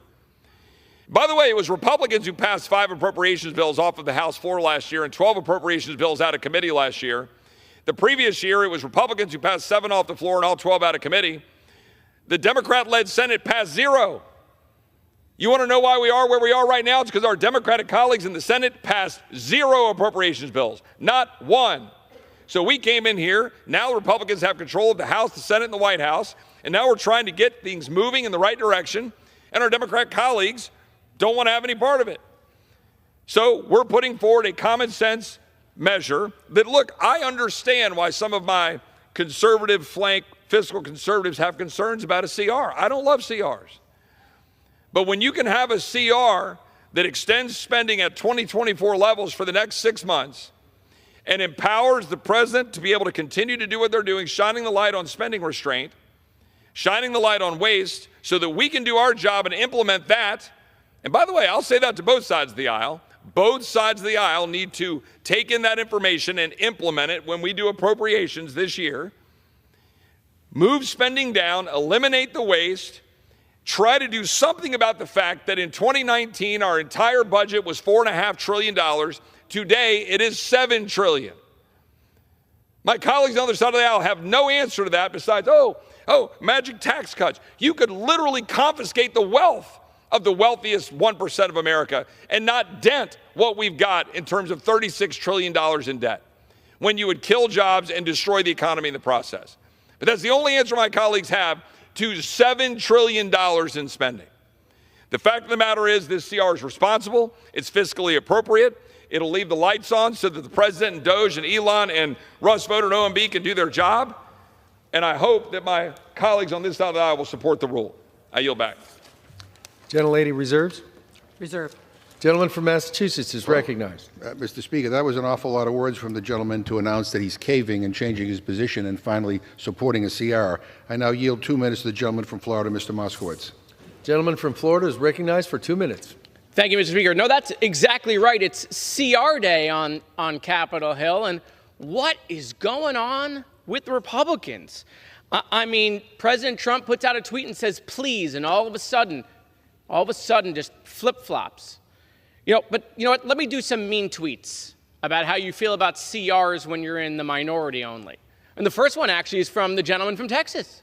And it says, it's Groundhog Day in the House chamber, all the time, every day. Yet again, spending money we don't have, apparently only when he's in the minority. Another one from a colleague, comparing continuing resolutions to attending a P. Diddy party. In any given year, another colleague says, if Congress raises the debt ceiling, passes a CR, and rams through an omnibus bill, no member of Congress should receive a paycheck.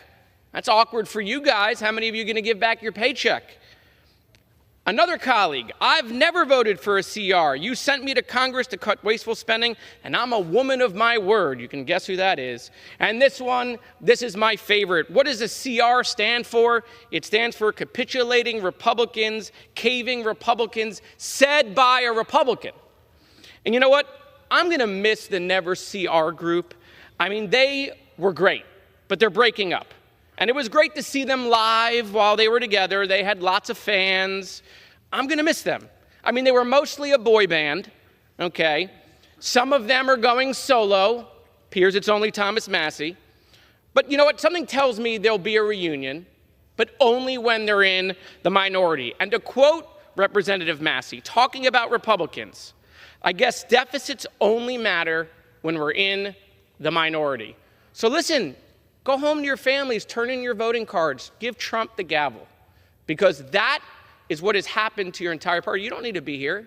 He tells you to do something, you jump.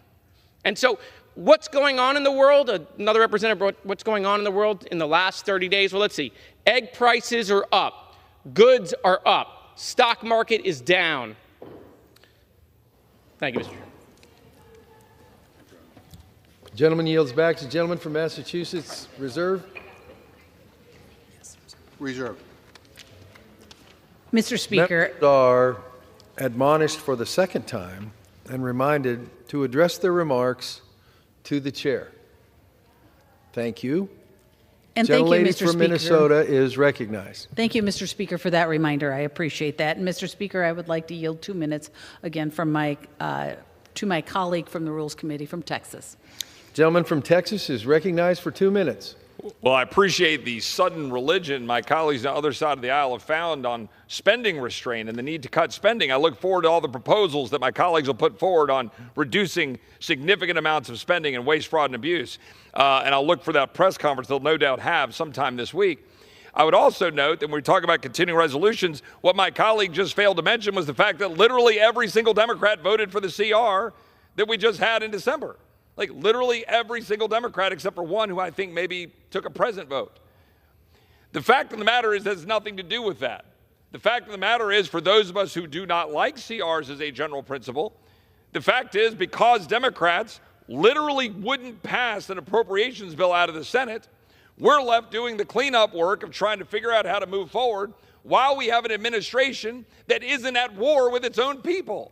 When the previous administration was blatantly disregarding the well-being of the American people, to have wide open borders, letting fentanyl and letting all manners of evil come into our country, leading to the death and destruction of the people that I represent, people like Jocelyn Nungare, who lost her life to the hands of Tren de Aragua, because Joe Biden decided it was more important to let millions of people into this country in violation of our laws, endangering the people. That's why our bill has additional funding for ICE, to make sure that we've got the beds to undo the damage that the Biden regime has carried out on the American people. Those are the actual facts. The fact of the matter is, no, you don't want to have a CR to continue the funding under Joe Biden, because Joe Biden was at war with the American people.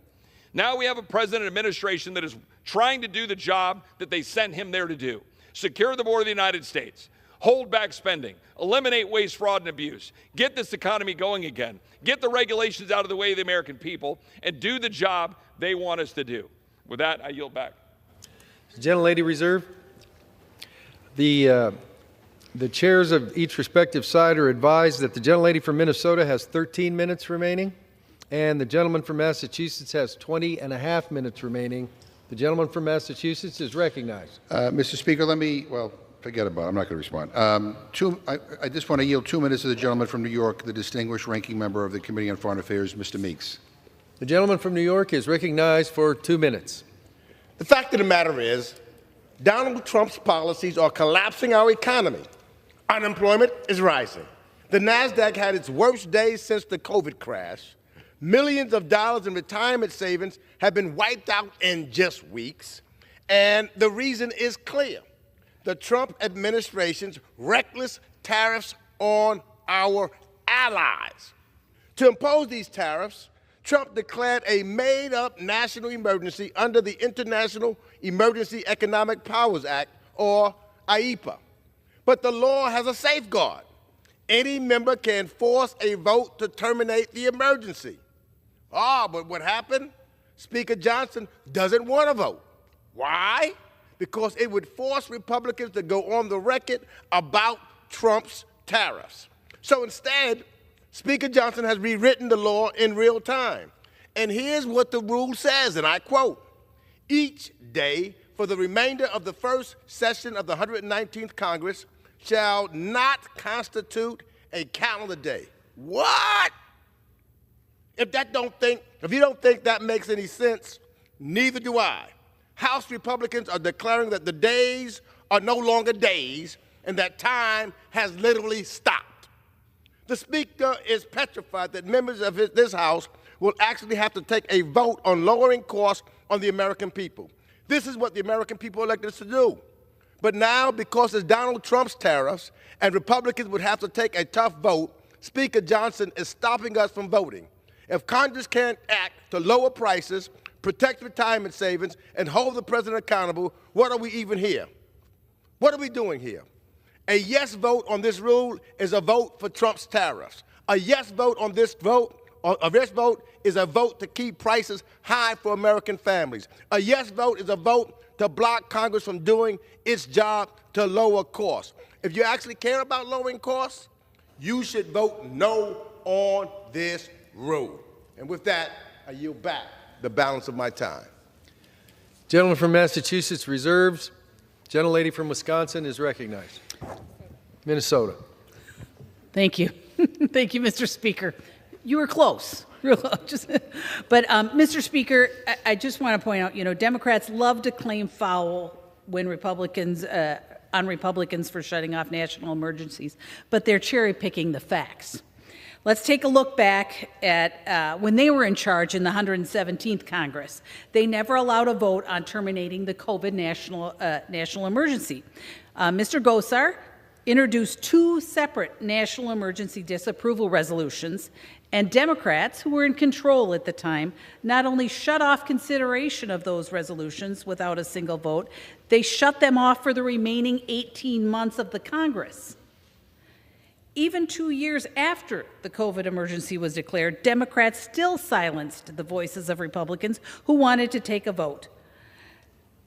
What's that saying again? Rules for thee, but not for me. I reserve. Gentlelady reserves. Gentleman from Massachusetts is recognized. Thank you, Mr. Speaker. The gentlelady just conceded that this rule would prevent the House from voting on Trump's tariffs, thereby resulting in the biggest tax increase on middle-class families that we've ever seen. I now yield 2 minutes to the gentleman from New Mexico, Ms. Stansbury. The gentlelady from New Mexico is recognized for 2 minutes. Thank you, Mr. Speaker. Sometimes when I'm standing in this chamber, I literally cannot believe my ears. And I have to say that today is one of those days, because as we stand here on the floor today, I am hearing members of the other side of the aisle who said they would never vote for a continuing resolution, that they would never vote to raise the debt, that they would never vote for a bill that extends the debt ceiling, say that we have to pass this bill. And so I literally cannot believe my ears today, because the GOP today is here with a great American bait and switch. So let me explain to you what exactly is going on. Donald Trump spent the weekend calling our colleagues across the aisle, asking them to keep the government open until the end of the fiscal year so that they can get on with their real agenda. And you all know what the real agenda is. The real agenda is that they're dismantling the federal government. They're firing tens of thousands of federal workers, teachers, firefighters, veterans, military, members of our community who are in crisis right now, and they are illegally impounding funds. And meanwhile, my Republican colleagues who said they would never vote for anything like this are saying that they are going to vote for it because on the side, Donald Trump is winking at them, and his people are telling them, don't worry, if you pass this bill, we're going to continue to do all of that illegal activity. And then we can get on to the real work, which is dismantling our basic programs that support our communities. They want to take away your Medicaid. This weekend, Elon Musk said he wants to take away your Social Security. They want to dismantle housing programs. They want to dismantle food assistance programs. They are literally bait and switching the American people and abdicating their fundamental responsibility as representatives of the people, because the people have spoken, my friends. And there are no number of town halls that you can run away from to know that your people in your communities do not support your bait and switch. So I say to my GOP colleagues, do your jobs. The gentlelady yields back. The gentleman from Massachusetts reserves. I want to commend the previous speaker on setting an excellent example on addressing remarks to the chair. Thank you very much. Add to that list now, members are reminded to refrain from engaging in personalities towards the president. The gentlelady from Minnesota is recognized. Thank you, Mr. Speaker. And I do want to remind everyone that the people have spoken. They spoke in November. The Republicans are the majority in the House. The Republicans are the majority in the Senate. And they elected President Trump. The people have spoken. And we are talking about, I'd like to bring it back to what we're actually talking about today, and that's the rule in front of us, and we're discussing the rule and the continuing resolution. And as my colleague from Texas mentioned, there was not a single no vote from Democrats for the continuing resolution in December. And they're standing here today willing to shut down the government, not because of anything substantive in the bill, but because they believe that as long as they are acting against the Trump administration, against the elected president and Republicans' agenda, then they must be doing the right thing. Motivation by blind hatred. That is the Democrat Party that we have before us today. And with that, I reserve. Gentlelady reserves. The gentleman from Massachusetts is recognized. Mr. Speaker, this rule contains tariffs, and I don't understand why the gentlelady supports these tariffs. She represents a district with over 50,000 farmers, the second most of any member of Congress.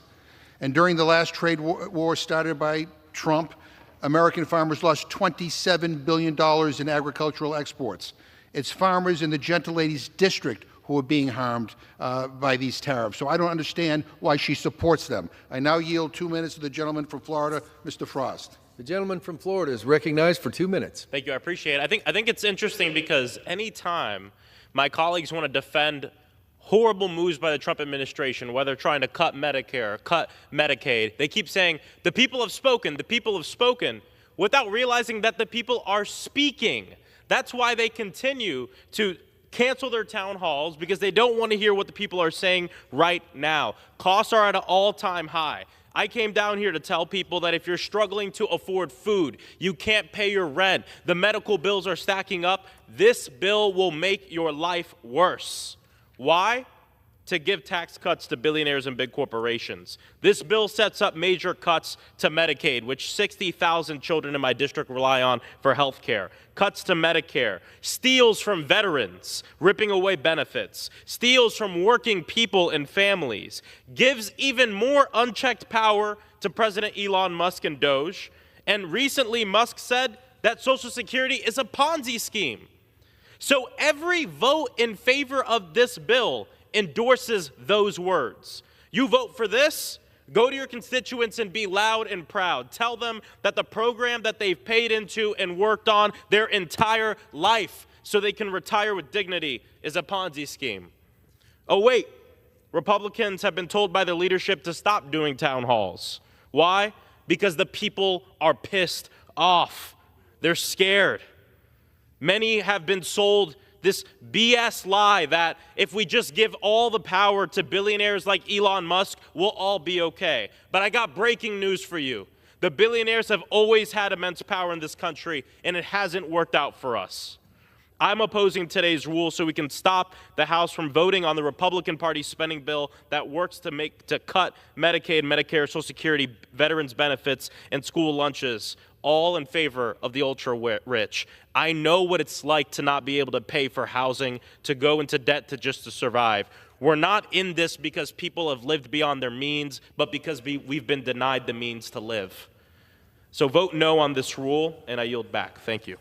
Gentleman from Massachusetts reserves. The gentlelady from Minnesota is recognized.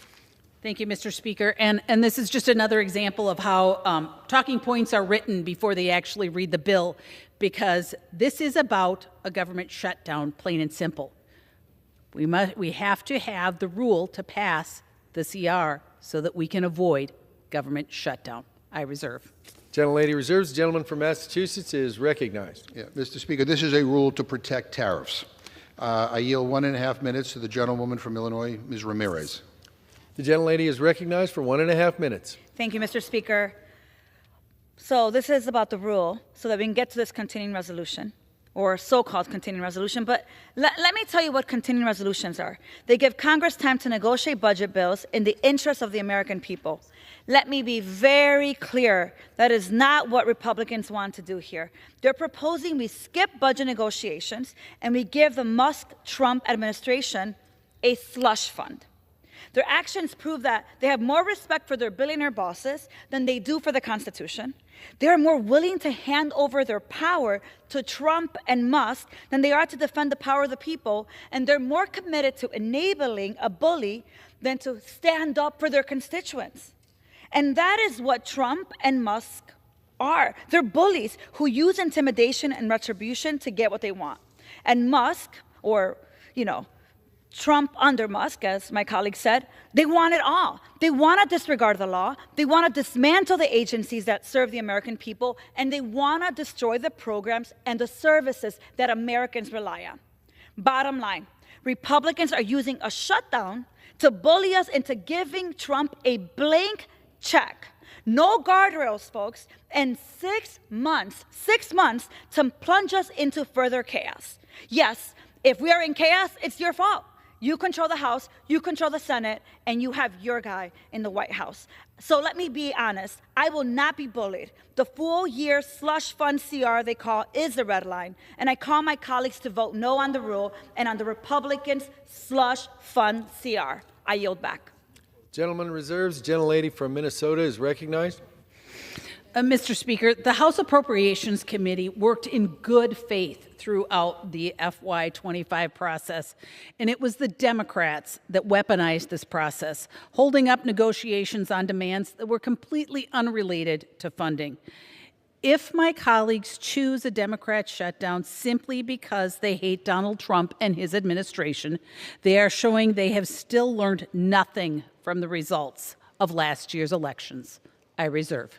Gentlelady reserves. Members are again reminded to refrain from engaging in personalities towards the President. The gentleman from Massachusetts is recognized. Mr. Speaker, we are opposed to the tariffs and a tax increase on American families. I yield 2 minutes to the gentlewoman from Pennsylvania, a distinguished member of the Rules Committee, Ms. Scanlon. The gentlewoman from Pennsylvania is recognized for 2 minutes.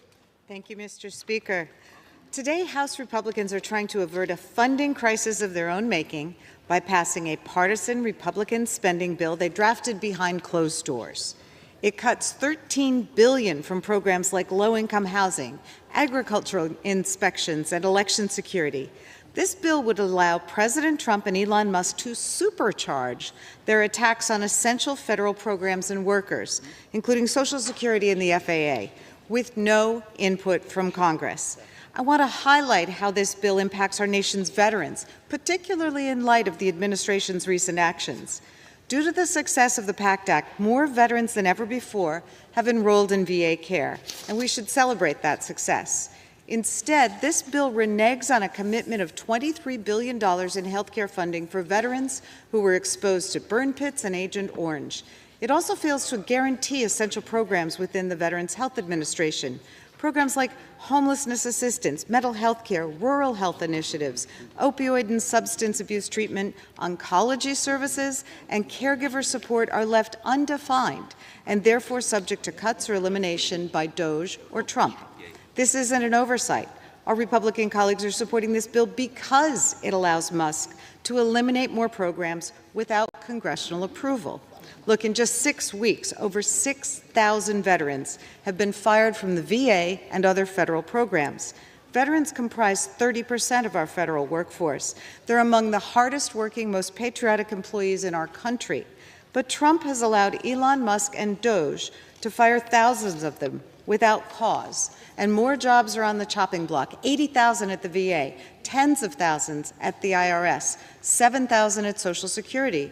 When DOJ destroys federal programs, it's not just cutting essential services for American families, it's also firing veterans.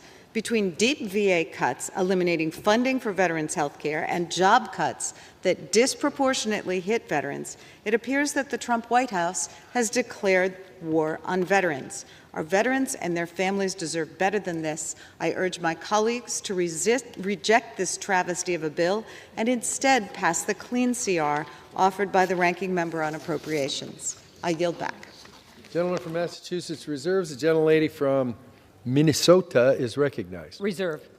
Gentlelady reserves. The gentleman No from speakers? Massachusetts is recognized. No speakers? Okay. Mr. Speaker, I yield 3 minutes to the gentlewoman from the District of Columbia, Ms. Holmes Norton. The gentlelady from the District of Columbia is recognized for 3 minutes.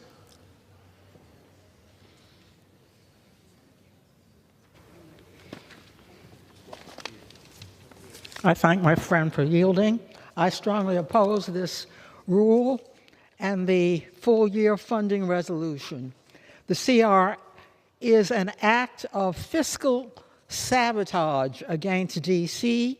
and is an abuse of power over a disenfranchised jurisdiction. The consequences be damned. For the last 20 years, D.C. has been able to operate under the local budget enacted by D.C. for the next fiscal year for the duration of every CR, including full-year CRs and the first 2 fiscal year 2025 CRs. The CR under consideration does not allow D.C. to do so. Indeed, the CR effectively repeals the fiscal year 2025 local budget enacted by D.C., which D.C. has been operating under for the last 6 months, and restores the fiscal year 2024 local budget enacted by D.C., which D.C. stopped operating under 6 months ago.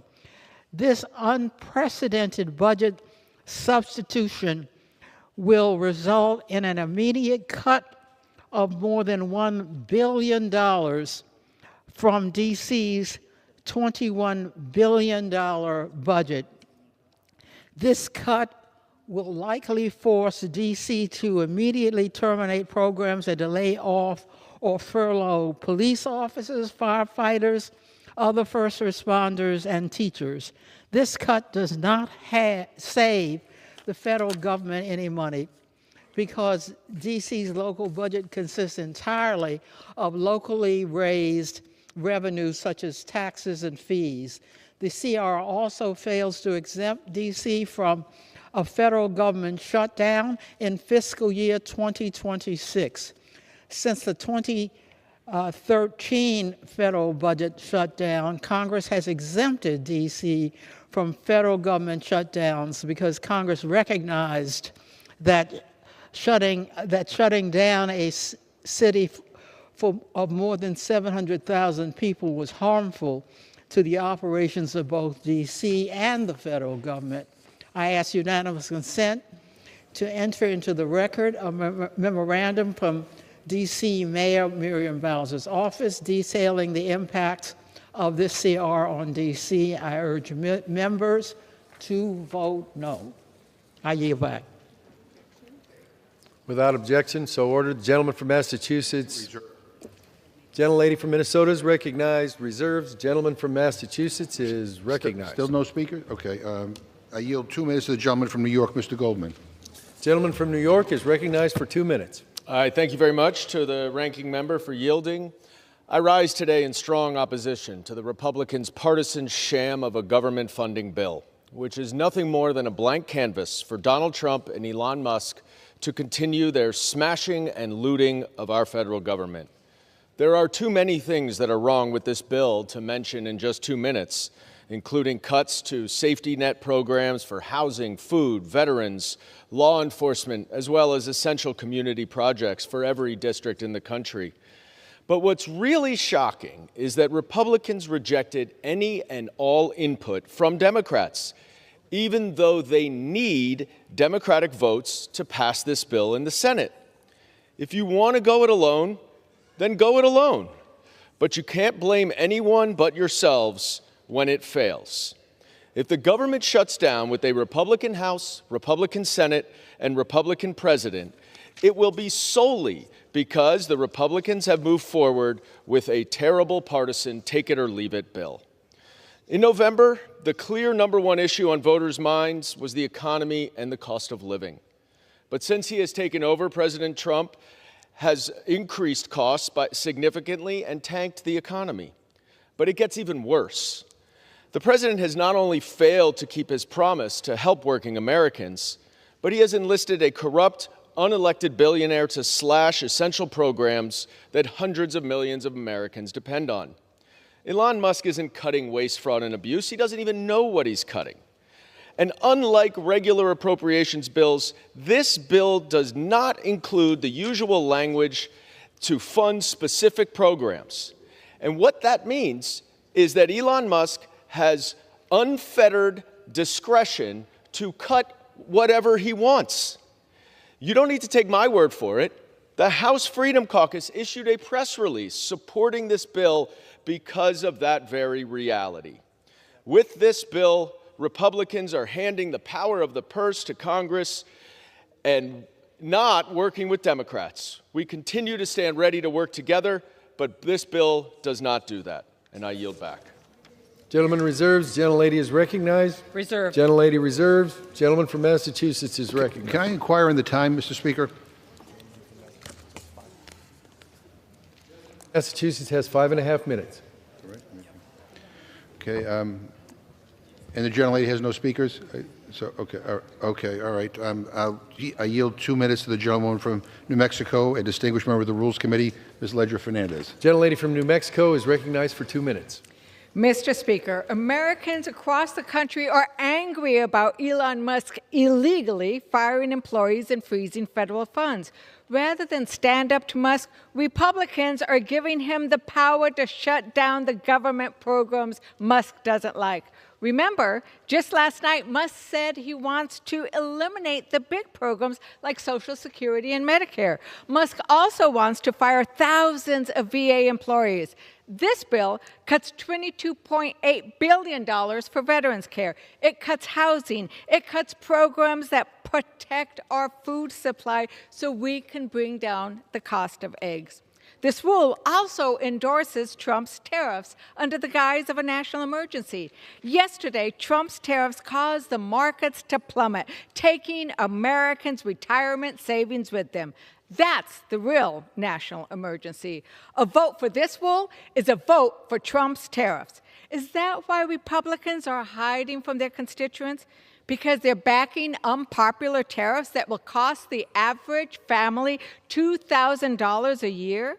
Or maybe they're hiding because this funding bill cuts $15 billion from community projects. We're losing first responder and water infrastructure projects in New Mexico. Republicans are also defunding the police in Hazleton, Pennsylvania, in Representative Bresnahan's district. And how about eliminating the water project in Lehigh County in Representative McKenzie's district? Just to name a few of the many projects that are being gutted in Republican and Democratic districts alike. This is not a clean CR. It's as dirty as it gets. I yield back. Gentleman from Massachusetts reserves. Gentlelady from Minnesota is recognized. Mr. Speaker, I am prepared to close. Gentlelady reserves. The gentlelady has 10 minutes left remaining, and the gentleman from Massachusetts has 3.5 minutes remaining. The gentleman from Massachusetts is recognized. Mr. Speaker, I'm proud to yield 1.5 minutes to the gentleman from California, the Speaker Emerita, Ms. Pelosi. The Speaker Emeritus from California is recognized for 1.5 minutes. Thank you very much, Mr. Speaker. I thank the gentleman for yielding and for his extraordinary leadership. Mr. Speaker, today Republicans will vote to pass a continuing resolution that hollows out our nation's commitment to the health, education, economic security of America's working families. Instead of working constructively in a bipartisan way to meet the needs of the American people, Republicans are trying to starve the domestic budget with a partisan bill, and I'm going to focus on veterans here, that cuts nearly $23 billion in veterans' benefits, in addition to slashing even more money from health care and affordable housing. Indeed, the Republican CR is a betrayal of our nation, America's veterans, with devastating cuts to initiatives that care for our veterans exposed to burn pits, Agent Orange, and other toxic substances. Our nation's sacred promise is just as the military says, on the battlefield we leave no soldier behind, and when they come home, we leave no veteran behind. With this bill, Republicans have broken that promise. I urge my colleagues to vote no on this betrayal of our veterans and urge my colleagues, Republican colleagues, to join Democrats at the negotiating table to get us serious about the people's business. Vote no. I yield back. Thank you, Mr. Chairman. Gentleman from Massachusetts reserves. Gentlelady from Minnesota is recognized. Reserve. Gentlelady from Minnesota reserves. The gentleman from Massachusetts is recognized. Is the gentlelady prepared to close, Mr. Speaker? Okay. I'm sorry. Yes. We haven't heard a speaker in a long time. I just wasn't sure. Okay. All right. Thank you. Gentleman from Massachusetts is recognized. Thank you. Mr. Speaker, if you vote for this rule, you own the tariffs. Republicans snuck in a provision that blocks this House from voting on resolutions that could end the tariffs. They know these tariffs will cost families an extra $1,200 a year, and they're scared to vote for them. So instead of letting Congress do its job, they're shutting down the debate. They're hiding, and they're shielding themselves from any accountability. And do you know who's going to feel the pain, Mr. Speaker? It's working families and small businesses who are already struggling with high costs. It's farmers who are already the victim of retaliatory tariffs. Meanwhile, the stock market was in a free fall yesterday, and today it's going down again. Retirement accounts have taken a huge hit. Ontario is already hitting us with a 25% electricity surcharge, hurting families in Minnesota.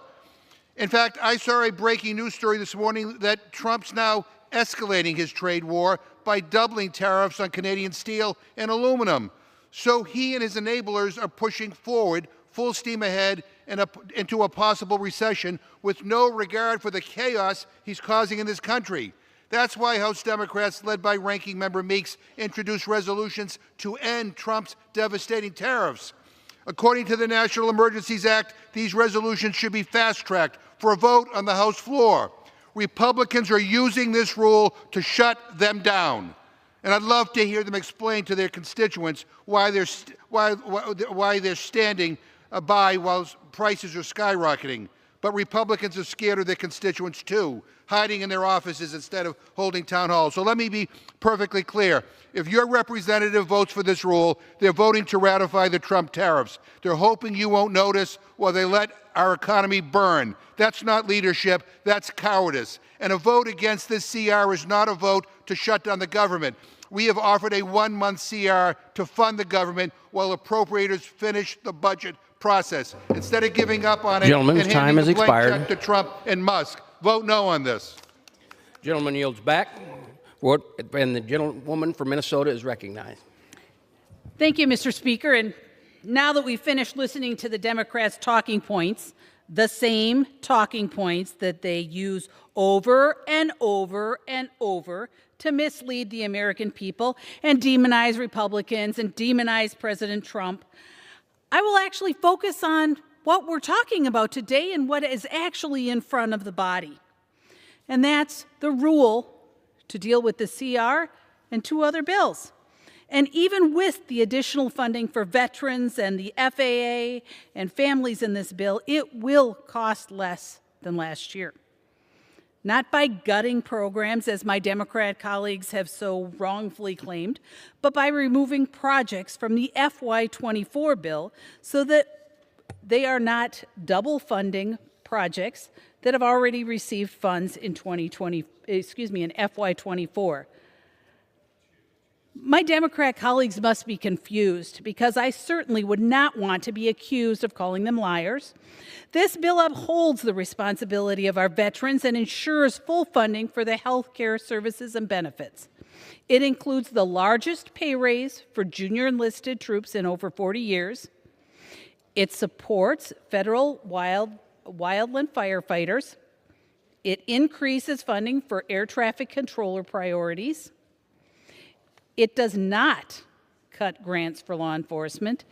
It does not cut spending on family assistance programs. In fact, it increases spending for WIC by more than $500 million. And it includes an additional $6 billion for the Toxic Exposure Fund to treat veterans who have experienced service-related exposure to toxic substances.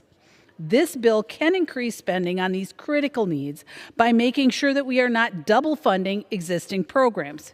It is really that simple. Avoiding government shutdowns ensures that the administration can continue to identify waste, fraud, and abuse. It also allows ICE to continue deporting criminal migrants. This clean CR will allow us to focus on one big, beautiful reconciliation bill.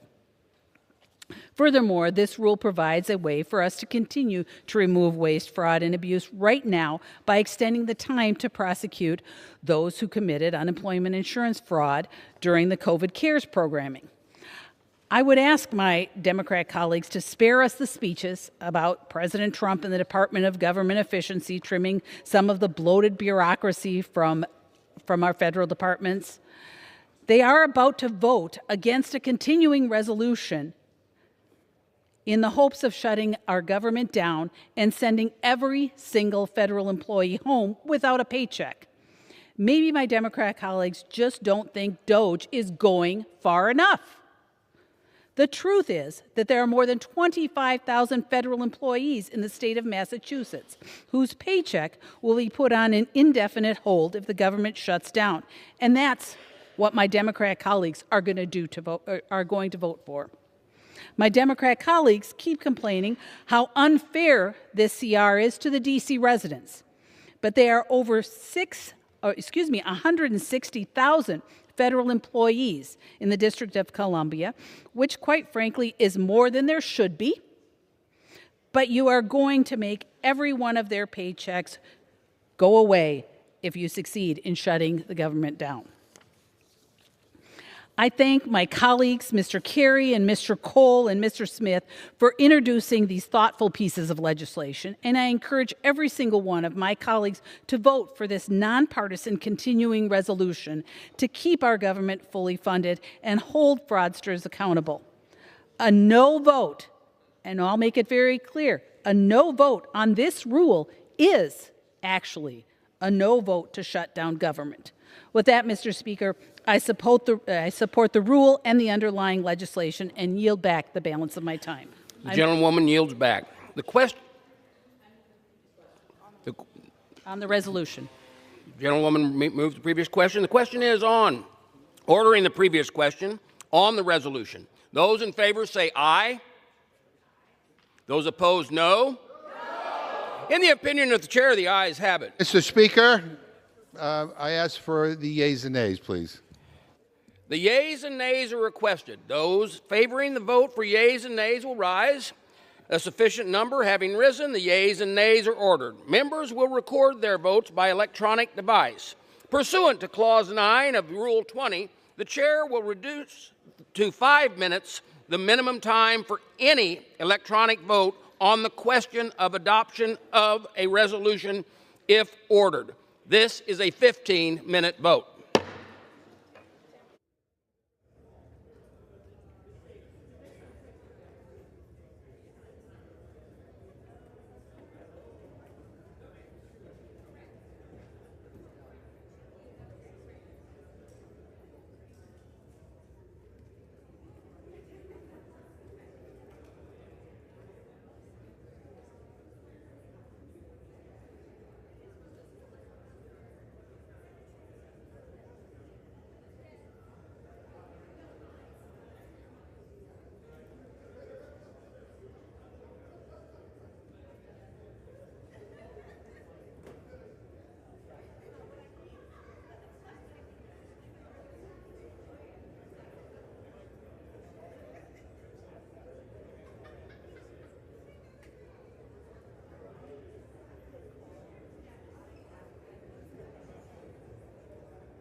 Okay, so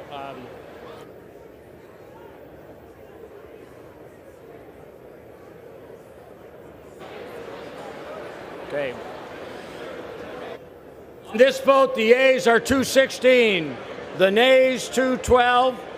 The previous question is not ordered. I thought so. The question is on the adoption of the resolution. Those in favor say aye. Those opposed, no. In the opinion of the chairs, the ayes have it. Mr. Speaker, Mr. Speaker. For what purpose does the gentleman from Massachusetts seek recognition? I ask for a recorded vote. A recorded vote is requested. Those favoring a recorded vote will rise. A sufficient number having risen, a recorded vote is ordered. Members will record their votes by electronic device. This is a 5-minute vote.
On this vote, the yeas are 216, the nays are 214. The resolution is adopted. Without objection, a motion to reconsider is laid on the table. I always have to get it.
For what purpose does the gentleman from Missouri seek recognition?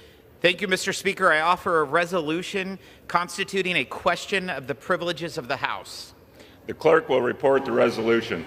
House Resolution 212, resolved that the Senate Joint Resolution 3, entitled A Joint Resolution Providing for Congressional Disapproval under Chapter 8 of Title 5 United States Code of the rules submitted by the Internal Revenue Service relating to gross proceeds reporting by brokers that regularly provide services effectuating digital asset sales, in the opinion of this House, contravenes the first clause of the 7th section of the first article of the Constitution of the United States and is an infringement of the privileges of this House, and that such joint resolution be respectfully returned to the Senate with a message communicating this resolution. The resolution presents a question of the privileges of the House. Without objection, the resolution is adopted. Without objection, the motion to reconsider is laid upon the table.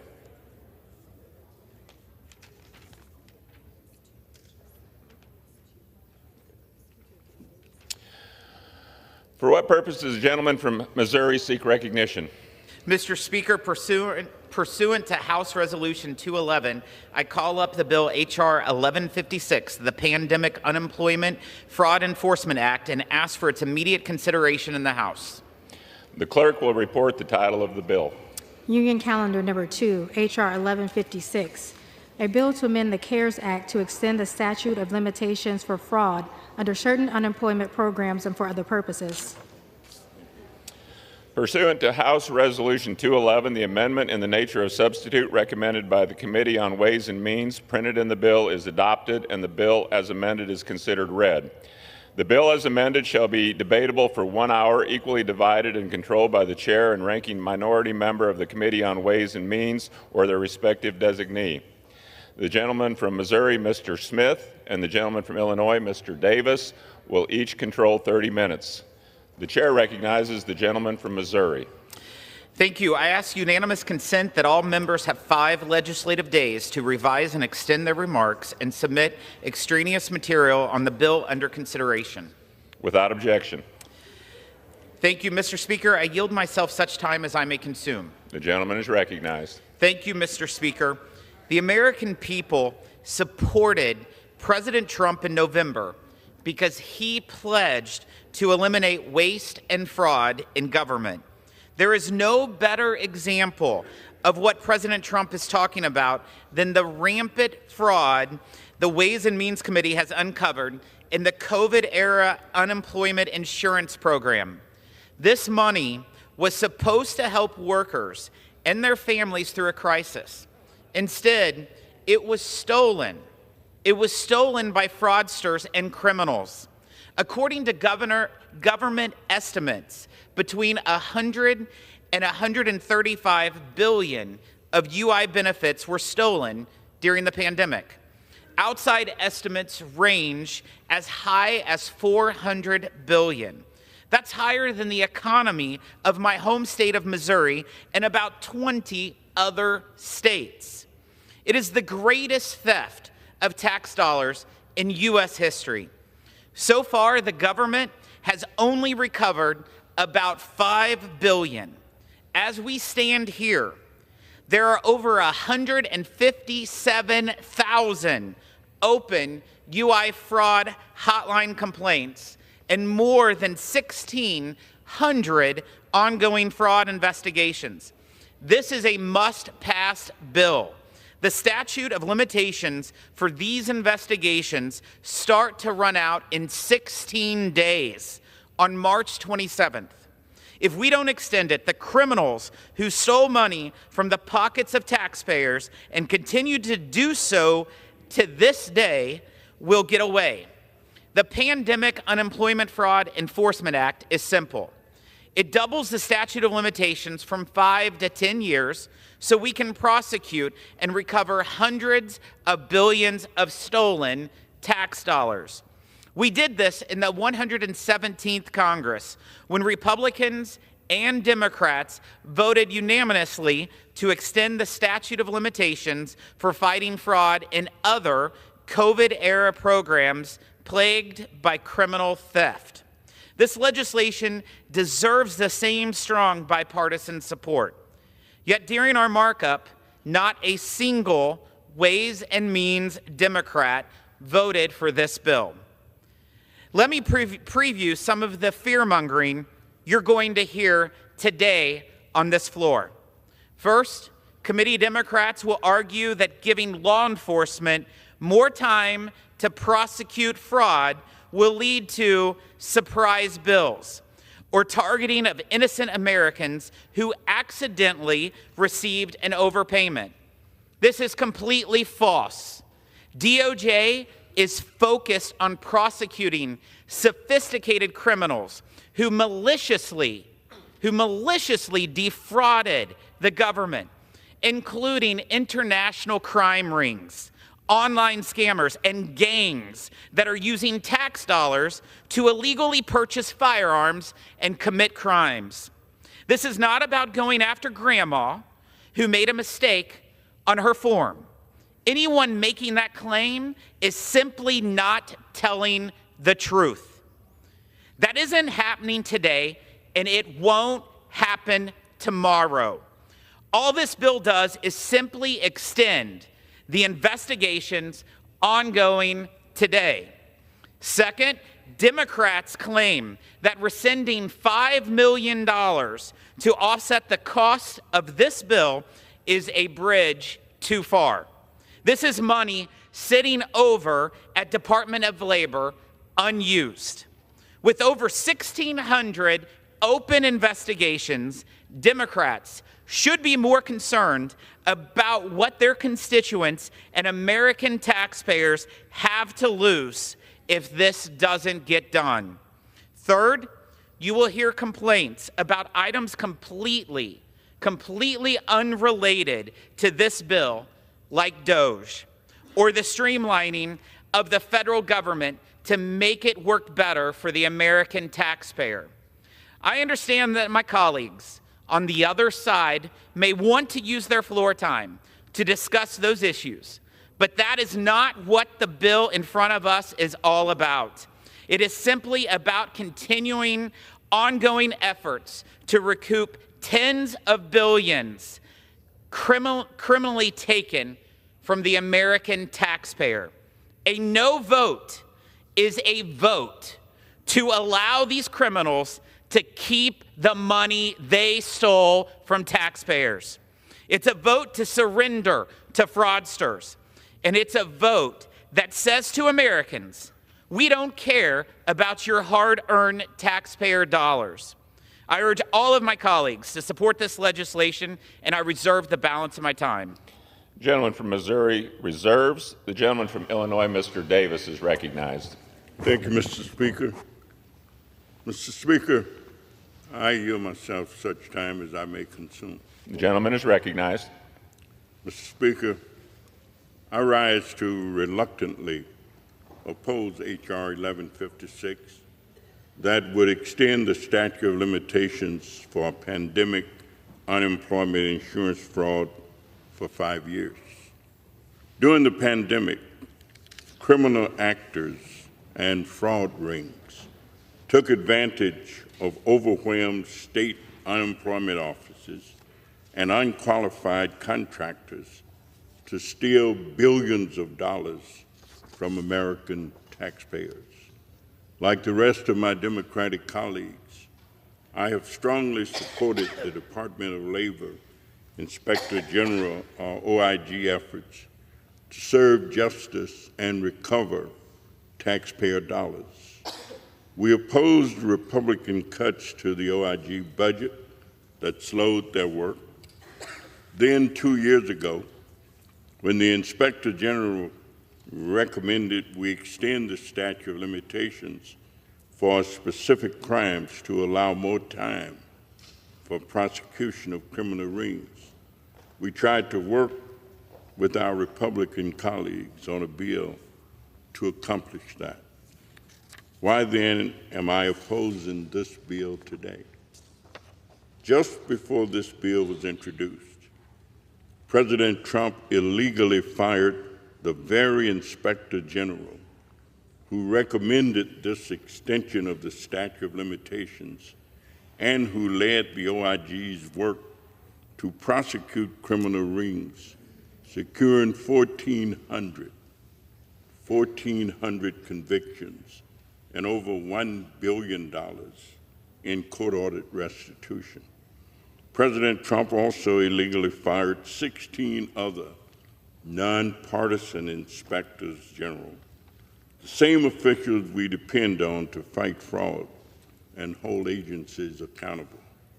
And since that time, we've seen Elon Musk and his dog team sweep through federal agencies, firing experts, demanding access to American citizens' most sensitive identity and financial information, and levying unfounded accusations of fraud, federal program beneficiaries, even at Social Security recipients. 1 in 4 Americans received pandemic unemployment benefits. Many of them unknowingly received modest overpayments, often because of state or contractor errors. For example, Arkansas businesses received specific instructions from the Arkansas Unemployment Office about how their workers should report income on their pandemic unemployment applications. Unfortunately, this guidance was incorrect, resulting in overpayments. Consequently, the Arkansas Unemployment Office applied to the Department of Labor for permission to waive overpayments to employees whose employers gave them incorrect information. These workers did nothing wrong, but still today, the Dodge team falsely claimed these workers defrauded the government and filed criminal charges 10 years after they spent the funds on rent, food to survive, and the pandemic. Extending the statute of limitations without a Senate-confirmed nonpartisan inspector general and without guardrails limiting the extension to serious criminals could put every American who lost their job during the pandemic at risk of harassment and accusations of fraud. Given the false accusations of rampant fraud by federal program beneficiaries, coupled with administration stopping enforcement against criminal activity by certain foreign adversaries, any extension of the statute of limitation need guardrails in the law to protect workers who were unemployed during the pandemic. I filed an amendment to limit the extension to cases with an expected recovery of at least $100,000, which is standard practice at the Office of Inspector General right now.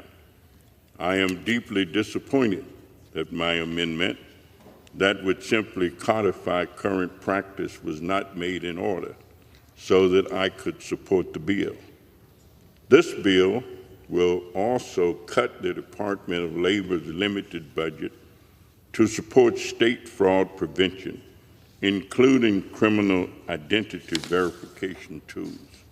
As unemployment surges across the country due to the Dodge firing of federal employees and contractors, due to the Trump administration's illegal cuts to nonprofits and theft of federal funding, and due to the Trump trade wars, states will need all the help they can get to pay benefits accurately and to protect against the same bad actors that targeted us during the pandemic.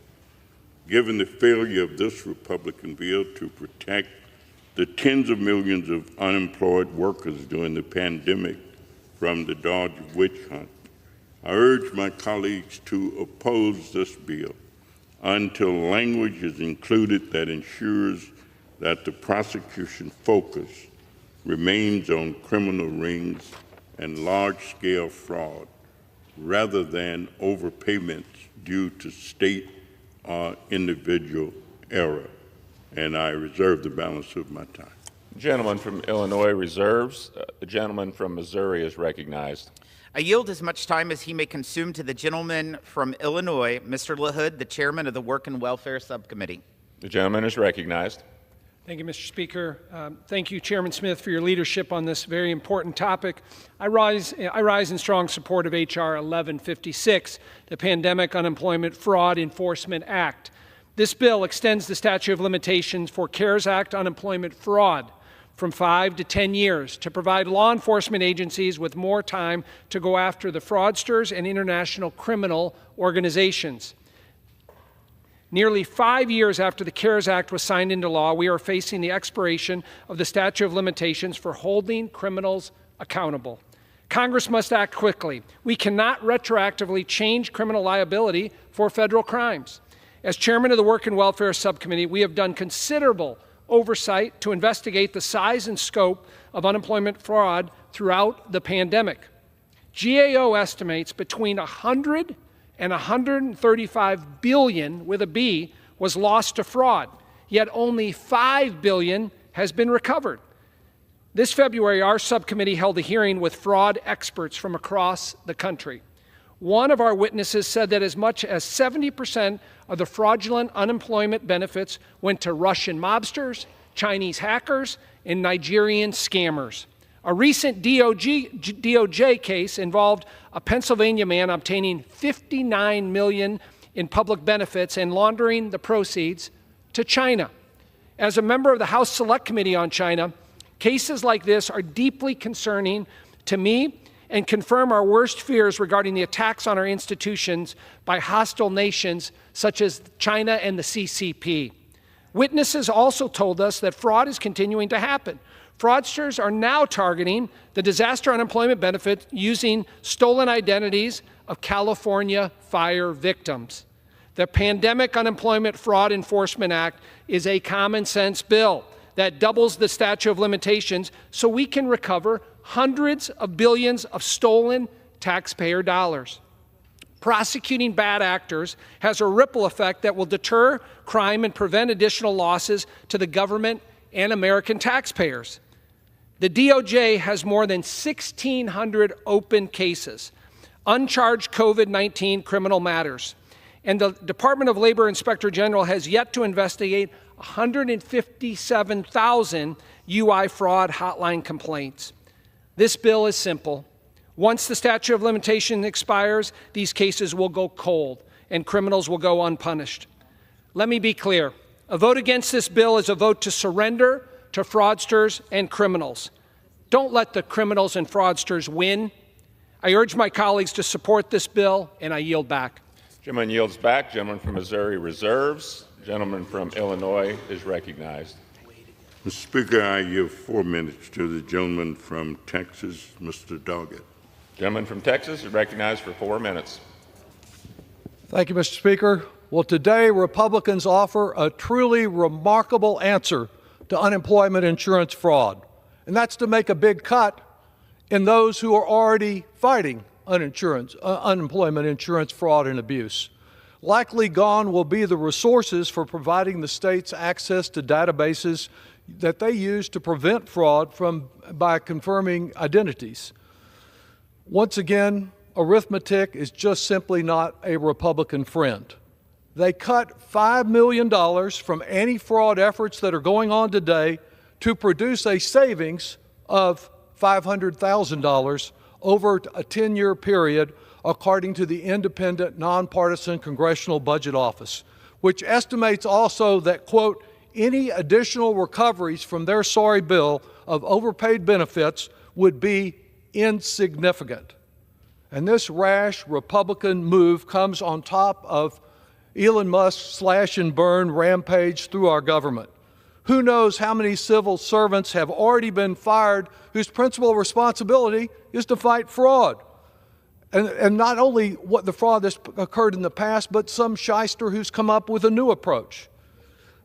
as the sponsor of anti-fraud legislation myself, legislation which Mr. Smith has refused to consider to prevent some bilking of Medicaid, I can tell the difference between a real anti-fraud measure and one advanced on behalf of administration extremists who don't believe in unemployment insurance in the first place. This bill's true objective is to penalize working Americans who, through no fault of their own, both lost their jobs during the pandemic and then received mistaken amounts of overpayment thereafter.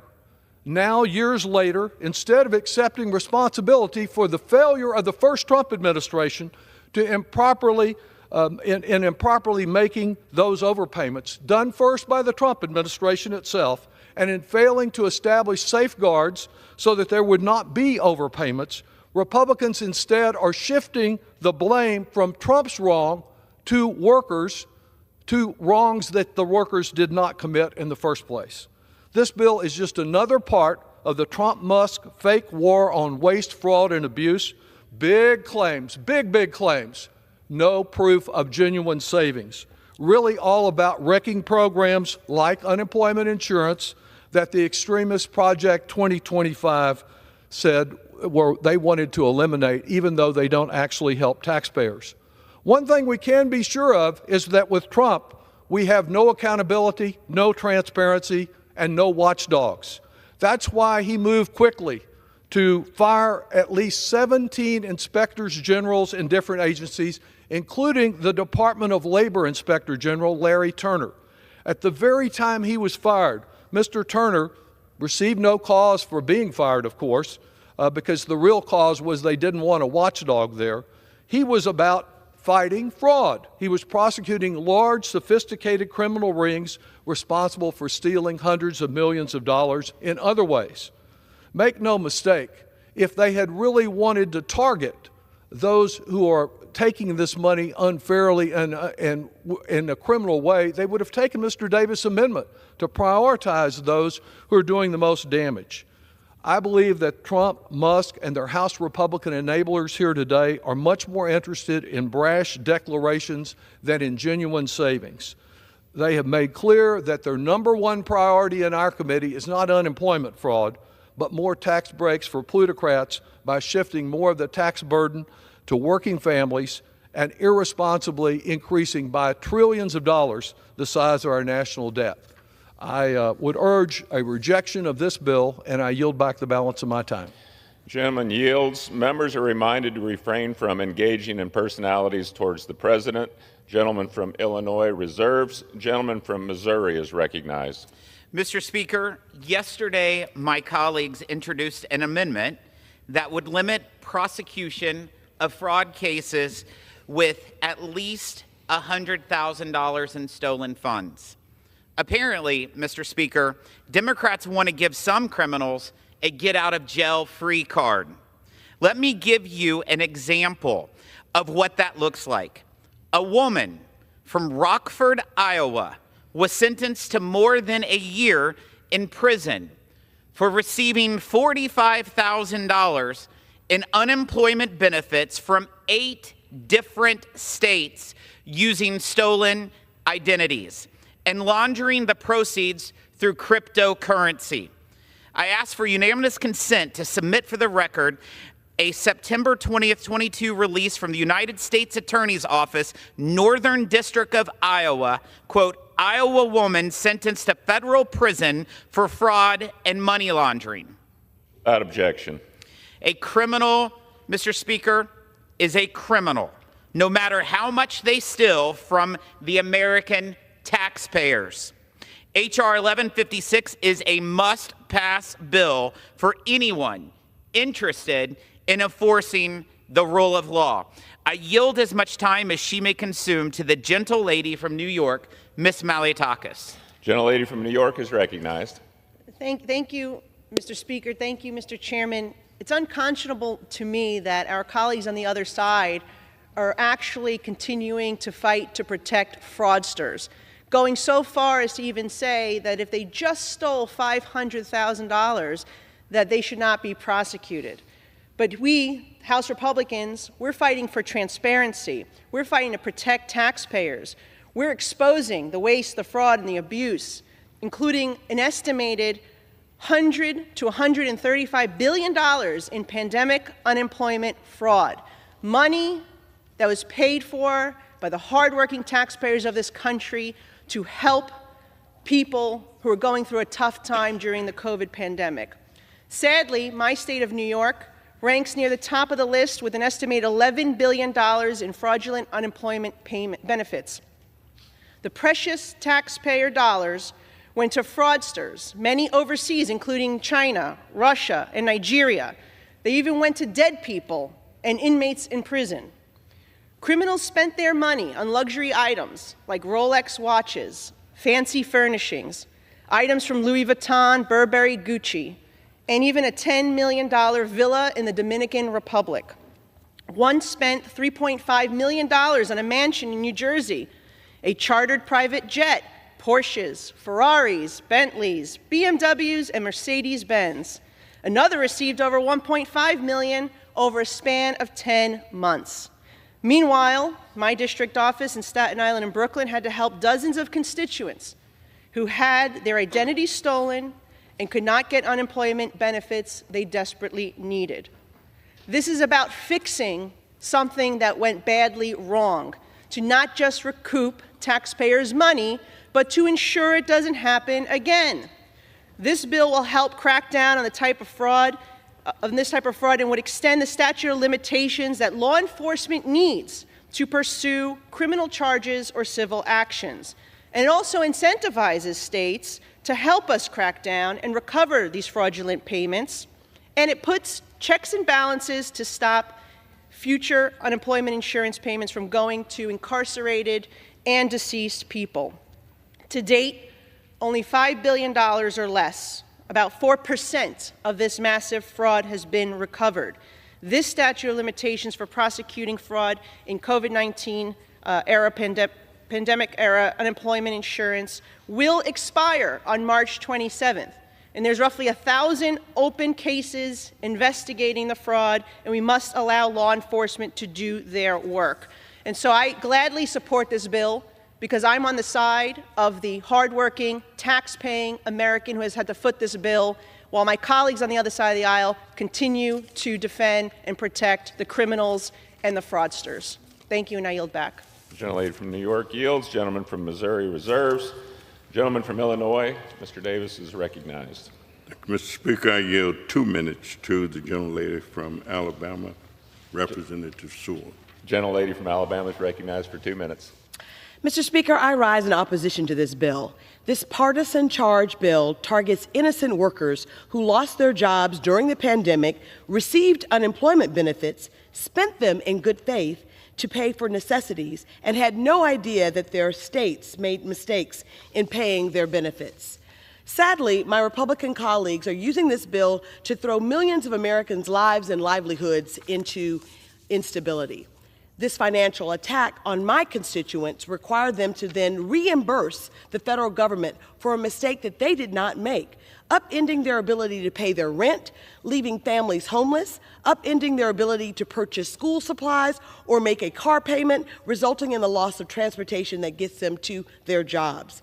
For people living on the margins of poverty, they don't have a financial cushion to fall back on when a surprise bill like this one is thrown into their family. It will cause major disarray. This bill is not about addressing fraud. Republicans are simply using this opportunity to wage war on individuals themselves who did no wrong. I encourage my colleagues to vote against this bill, and I yield back the balance of my time. Thank you. Gentleman from Illinois reserves. The gentleman from Missouri. Thank you. I yield as much time as he may consume to the gentleman from Kansas, Mr. Estes. Gentleman from Kansas is recognized. Well, thank you, Chairman Smith, for yielding, and I want to thank you for introducing this common sense piece of legislation. Mr. Speaker, I rise today in strong support of the Pandemic Unemployment Fraud Enforcement Act. But before I get into my planned remarks, I want to fact check some of the colleagues on the other side of the aisle attacking President Trump, claiming that laid off federal workers are being prevented from receiving unemployment. We've been in touch with the Department of Labor, and they've published documented guidelines describing filing and eligibility requirements that make it clear federal workers are eligible for unemployment. The biggest risk to federal workers is not being able to claim their benefits at all because fraudsters got there first. There have been multiple data breaches at agencies across the government, including the Office of Personnel Management, exposing the personal information of millions of federal workers. Democrats should be supporting this bill to catch fraudsters that are still out there using stolen identities to file illegitimate claims. My colleagues on the other side of the aisle have insisted, despite their pushback on Trump's administration's actions, they want to cut waste, fraud, and abuse. Well, today they can prove it. The bill we're debating is really pretty simple. We know that during the COVID-19 pandemic, many Americans benefited from unemployment insurance, but fraudsters took advantage of an overwhelmed system, resulting in more than $100 billion in sham UI payments, including $466 million of UI fraud in my home state of Kansas. But the statute of limitations is fast approaching on March 27th, and if Congress doesn't act, these scammers are off the hook. Our legislation today extends the statute of limitations from 5 to 10 years. With nearly 1,700 open cases, this bill gives the Labor and Justice Department the tools they need to go after these criminals.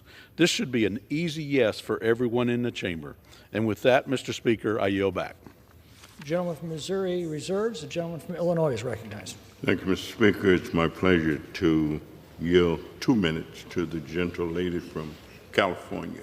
Gentlelady is recognized for 2 minutes. I rise today in strong opposition to H.R. 1156. Since the COVID-19 pandemic start, Democrats have gone after the criminal fraud rings who stole from our pandemic unemployment insurance programs and empowered our partners across the federal government. But today's Republican bill is so hypocritical. It completely ignores President Trump's illegal termination of the nonpartisan Inspector General responsible for that very work. Before he was fired, it was Inspector General Larry Turner's leadership investigating UI fraud that resulted in over 2,000 individuals charged, 1,400 convictions, and more than $1 billion in taxpayer dollars recovered. In fact, it was IG Turner who had recommended that Congress extend the statute of limitations in the first place. It's outrageous that Republicans now want to act on the IG's recommendation, but refuse to address the illegal firing of IG Turner and 18 other nonpartisan inspectors general across the federal government. Further, Republicans refuse to even consider my and Congressmember Del Benny's amendment, which would have extended the statute of limitations for 6 additional months and would have allowed for the full 10-year extension only if the president either reappoints IG Turner or appoints another Senate-confirmed individual for the role. This would have been the responsible thing for Congress to do, keep the door open for now on investigating and prosecuting this fraud, while also ensuring we have a competent Senate-confirmed Inspector General leading the charge. I urge my colleagues to vote no on this bill, and I yield back. The gentleman from Illinois reserves. The gentleman from Missouri is recognized. I yield as much time as he may consume to the gentleman from Indiana, Mr. Yocum. Gentleman from Indiana is recognized. Thank you, Mr. Speaker, and thank you, Mr. Chairman. I rise in strong support of H.R. 1156, the Pandemic Unemployment Fraud Enforcement Act. Unemployment insurance, or UI fraud, ran rampant during the pandemic. The Government Accountability Office estimates that pandemic-era unemployment insurance fraud totaled $135 billion. That's about 15% of total UI benefits during the pandemic. Other estimates estimate that UI fraud ran up to $400 billion. California alone accounts for $20 to $33 billion of fraudulent pandemic UI payments. One estimate put the state's improper payment rate at almost 37% during the first 6 months of the pandemic. This fraud isn't just a blatant waste of hardworking taxpayer dollars. It completely undermines Americans' faith in the system and our management of taxpayer-funded programs. The Hoosiers that I represent expect more from their government as they should. Despite these egregious levels of fraud, we've only recovered $5 billion of it, or less than 4% of fraudulent payments. As of January, the Department of Justice had over 1,600 open, uncharged criminal matters relating to COVID-19 fraud. Additionally, the Department of Labor has approximately 157,000 open UI fraud complaints assigned to its hotline office. Unfortunately, the statute of limitations for prosecuting these fraudsters expires at the end of March. This bill would extend that deadline for another 5 years so that we can continue to hold these criminals accountable and recover the stolen funds.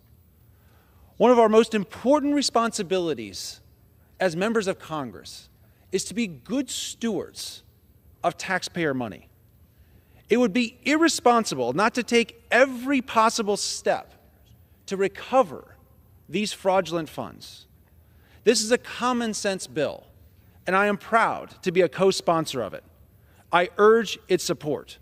Thank you, Chairman Smith, for your leadership on this bill. And Mr. Speaker, I yield back. Gentleman from Missouri reserves. The gentleman from Illinois is recognized. Speaker, I reserve. Gentleman reserves. Gentleman from Missouri. Thank you, Mr. Speaker. I yield as much time as he may consume. The gentleman from Florida, Mr. Bean. Gentleman from Florida is recognized. Thank you, Mr. Speaker, and thank you, Chairman Smith, for yielding. Mr. Speaker, the COVID pandemic is over, and so have many of our problems that have disappeared with it, but the mushroom cloud of fraud still lingers in the air. The COVID-19 pandemic didn't just reveal cracks in the U.S. relief programs. It turned them into sinkholes. Due to a lack of guardrails, fraudsters stole hundreds of billions of taxpayer dollars from numerous pandemic-era programs, $135 billion. That's how much was stolen from the American people in unemployment insurance programs alone. As of today, only a paltry $5 billion has been recovered. Meanwhile, the statute of limitations is set to expire March 27th. Mr. Speaker, letting cheats get away with stealing taxpayer money would truly be a tragedy. To the fraudsters, con man, and outright thieves, I've got a message to you from the American people. We want our money back, and this bill is going to help us get it. That's why, Mr. Speaker, I am proud today to rise in favor of my colleague from Missouri, Ways and Means Committee Chairman Jason Smith's bill, H.R. 1156, the Pandemic Unemployment Fraud Enforcement Act. This must-pass bill will extend the statute of limitations for criminal prosecution and civil enforcement actions from 5 to 10 years so the Justice Department can deliver justice and go after these fraudsters and recover our money. The only answer, Mr. Speaker, is to vote yes. Let's go get them. I yield back. Gentleman from Missouri reserves. The gentleman from Illinois is recognized. Mr. Speaker, I continue to reserve. Gentleman reserves. The gentleman from Missouri.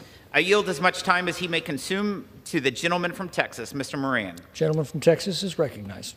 Thank you, Mr. Speaker. I rise today in support of H.R. 1156, the Pandemic Unemployment Fraud Enforcement Act, introduced by our chairman, Jason Smith. It is clear by the day that the COVID pandemic gave rise to widespread financial fraud.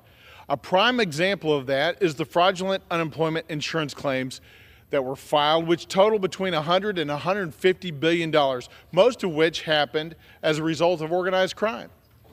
Incredibly, to date, less than 4% of these stolen funds have been recovered. And if we do nothing before March 27th, the statute of limitations to bring these criminal cases against these fraudsters will come to an end, and the rest of these taxpayer funds will be lost forever. We cannot allow this to happen, and we must make best efforts to recover these stolen funds. Mr. Speaker, make no mistake, the Pandemic Unemployment Fraud Enforcement Act is supported by both red and blue states across the country. The National Association of State Workforce Agencies, a nonpartisan association representing all states, endorsed extending the statute of limitations so that criminal prosecutions and civil enforcement actions could continue uninterrupted. I ask for unanimous consent to submit for the record a letter from the National Association of State Workforce Agencies dated February 11th, 2025, supporting passage of H.R. 1156. Mr. Speaker, this bill gives states the time they need to go after criminals who commit acts of malice and intentional fraud against American taxpayers. As a proud co-sponsor of this legislation, I strongly urge my colleagues to stand in support of the American taxpayer and stand in support of passage of this important piece of legislation. Mr. Speaker, I yield back. The gentleman from Missouri reserves. The gentleman from Illinois is recognized. I continue, Mr. Speaker, to reserve. Gentleman reserves. Gentleman from Missouri. Thank you. I yield as much time as he may consume to the gentleman from North Carolina, Mr. Edwards. The gentleman from North Carolina is recognized. Thank you, Mr. Speaker, and thank you, Chairman Smith, for your leadership on this important piece of legislation. During the pandemic, Congress created 3 new unemployment benefits and issued $675 billion in benefits to folks who lost their job because of the pandemic. Since then, the Government Accountability Office estimates up to $135 billion in fraud nationwide, with some of the more egregious states like California and New York reporting $18 billion and $11 billion respectively in fraud alone. Despite such rampant fraud, only $5 billion, less than 4%, has been recovered. Without H.R. 1156, the statute of limitations to recover fraud will expire in just 2 weeks. Simply put, we cannot let criminals who defrauded the federal government retain over $100 billion of improper payments. That money rightfully belongs to the American people and must be recovered. I strongly urge us to support this bill, and with that, I yield back. Gentleman reserves. Gentleman from Illinois is recognized. Continue to reserve. Gentleman reserves. Gentleman from Missouri. I yield as much time as he may consume to the gentleman from California, Mr. Kiley. Gentleman from California is recognized. Thank you, Mr. Speaker. And Mr. Chair, I'm quite astonished. I had every expectation I'd be coming to the floor for what would be a bill with overwhelming bipartisan support. After all, COVID-era unemployment fraud was the largest fraud of taxpayer dollars in U.S. history. In California alone, it amounted to some $32 billion. By the way, California made it really easy. People would submit claims with the name Mickey Mouse or something along those lines, and it was given no scrutiny as the state ignored the basic fraud detection procedures that were recommended by the federal government. But because of the scale of this fraud, there's a very small percentage of the cases that have been prosecuted, and thousands remain unresolved. So there's the need to extend the statute of limitations. And the question with this bill is, are we going to allow those cases to go forward, or are they all going to be dismissed? Are we going to hold the perpetrators accountable, or are we going to let them all go free? Are we going to try to recover these funds for taxpayers, or are we going to allow the international criminal syndicates to keep it? And by the way, what do you think they're going to do with the money? Give it to charity? No, they're going to use it for further criminal activity. This is a common sense measure. I'm sure 99.9% of Americans support it, and I sure hope 100% of our friends on the other side of the aisle don't oppose it when it comes for a vote. I yield back. Gentleman from Missouri reserves. A gentleman from Illinois. I continue, Mr. Speaker. Gentleman reserves. A gentleman from Missouri is recognized. I yield as much time as he may consume to the gentleman from Kansas, Mr. Schmidt. Gentleman from Kansas is recognized. Thank you, Mr. Speaker, and I also want to thank the chairman of the committee for bringing this bill. I rise in strong support of H.R. 1156, the Pandemic Unemployment Fraud Enforcement Act. There's an old expression that we've all heard at one time or another about the somewhat famous bank robber Willie Sutton. He was asked, "Why do you rob banks?" And his answer was, "Because that's where the money is." Well, that is exactly what happened with expanded pandemic unemployment insurance during the pandemic. We all lived through it. We saw it. I had a front row seat as a state law enforcement official at the time. We saw enormous, unprecedented amounts of money shoveled from this town out into state unemployment systems that were ill-equipped to handle them.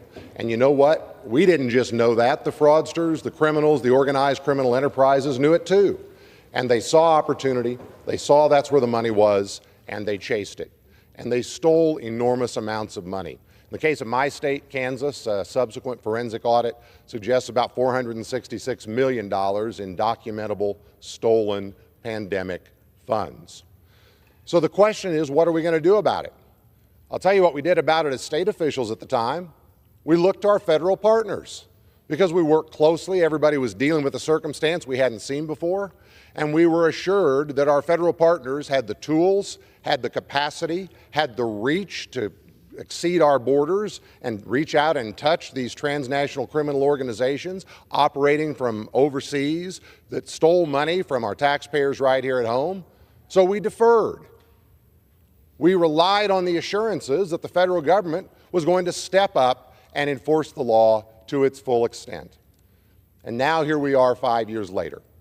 And not just by happenstance, but because of decisions made in this body by people who came before us, the sun is about to set on the ability of the federal government to do what it promised to do, because there is a statutorily enacted statute of limitations that shuts the door on further prosecutions in only a few short days. It is within our power to change that decision, to let the federal government follow through on its promise, to bring to bear whatever tools we have to try to recover whatever portion of that remaining stolen money is available to be recovered. Why on earth would we not do that?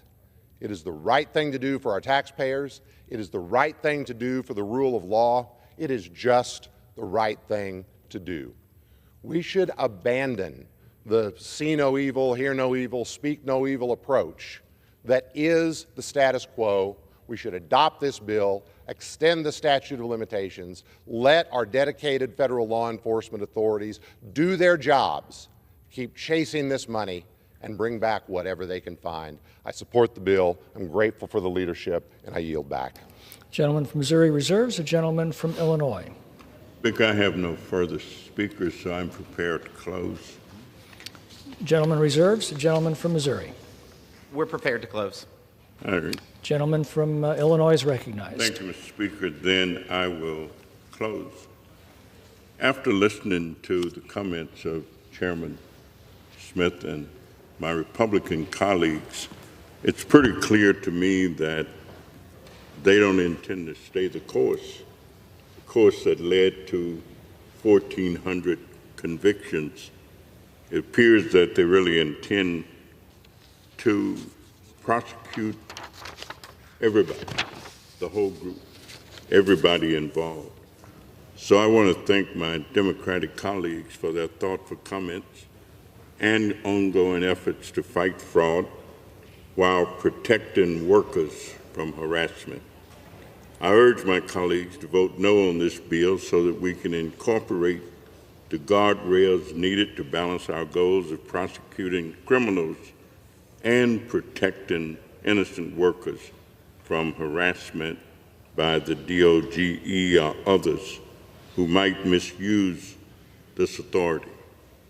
I trust that those individuals will not endure or have to endure the harassment that often comes. So I thank you, Mr. Speaker, and yield back the balance of my time. The gentleman yields back. The gentleman from Missouri is recognized. Thank you, Mr. Speaker.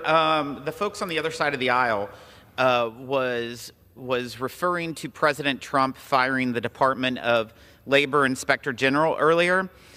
President Trump campaigned on changing Washington. He is well within his power to remove members of the executive branch at will. And it is understandable. It's understandable, Mr. Speaker, that he wants people in his administration that reflects his views.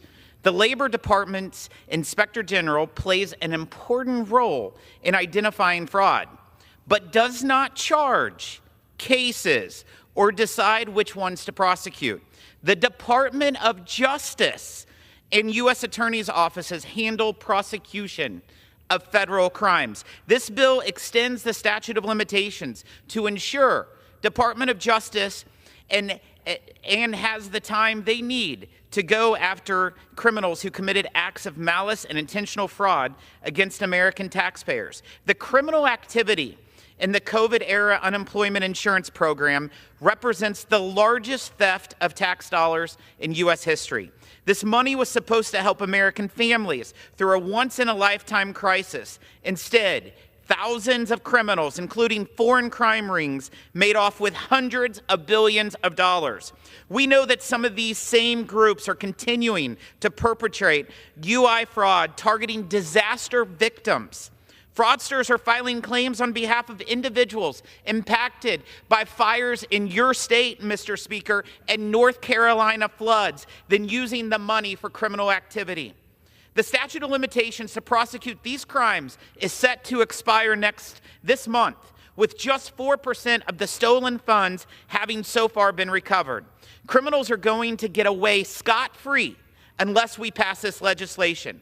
Over the past few weeks, Democrats have sued and stonewalled President Trump, Elon Musk, and Doge over the broader investigation into how our tax dollars are being spent. The American people are tired of words. It is time for action. The Pandemic Unemployment Fraud Enforcement Act will buy prosecutors and law enforcement more time to go after criminals and recoup the money taxpayers are rightfully owed. It's no wonder this legislation is widely supported by federal law enforcement agencies and states. The American people deserve justice, and now it's up to Congress to deliver it. I yield back. All time for debate has expired. Pursuant to House Resolution 211, the previous question is ordered on the bill as amended. The question is on engrossment and third reading of the bill. Those in favor say aye. Aye. Those opposed say no. The ayes have it. Third reading. A bill to amend the CARES Act to extend the statute of limitations for fraud under certain unemployment programs and for other purposes. The question is on the passage of the bill. Those in favor say aye. Aye. Those opposed say no. The ayes have it. And without objection, the bill is passed, and without objection, the motion to reconsider is laid. For what purposes does the gentleman from Illinois seek recognition? Yeas and nays. The yeas and nays are requested. Those favoring a vote by the yeas and nays will rise. A sufficient number having risen, the yeas and nays are ordered. Pursuant to Clause 8 of Rule 20, further proceedings on this question will be postponed.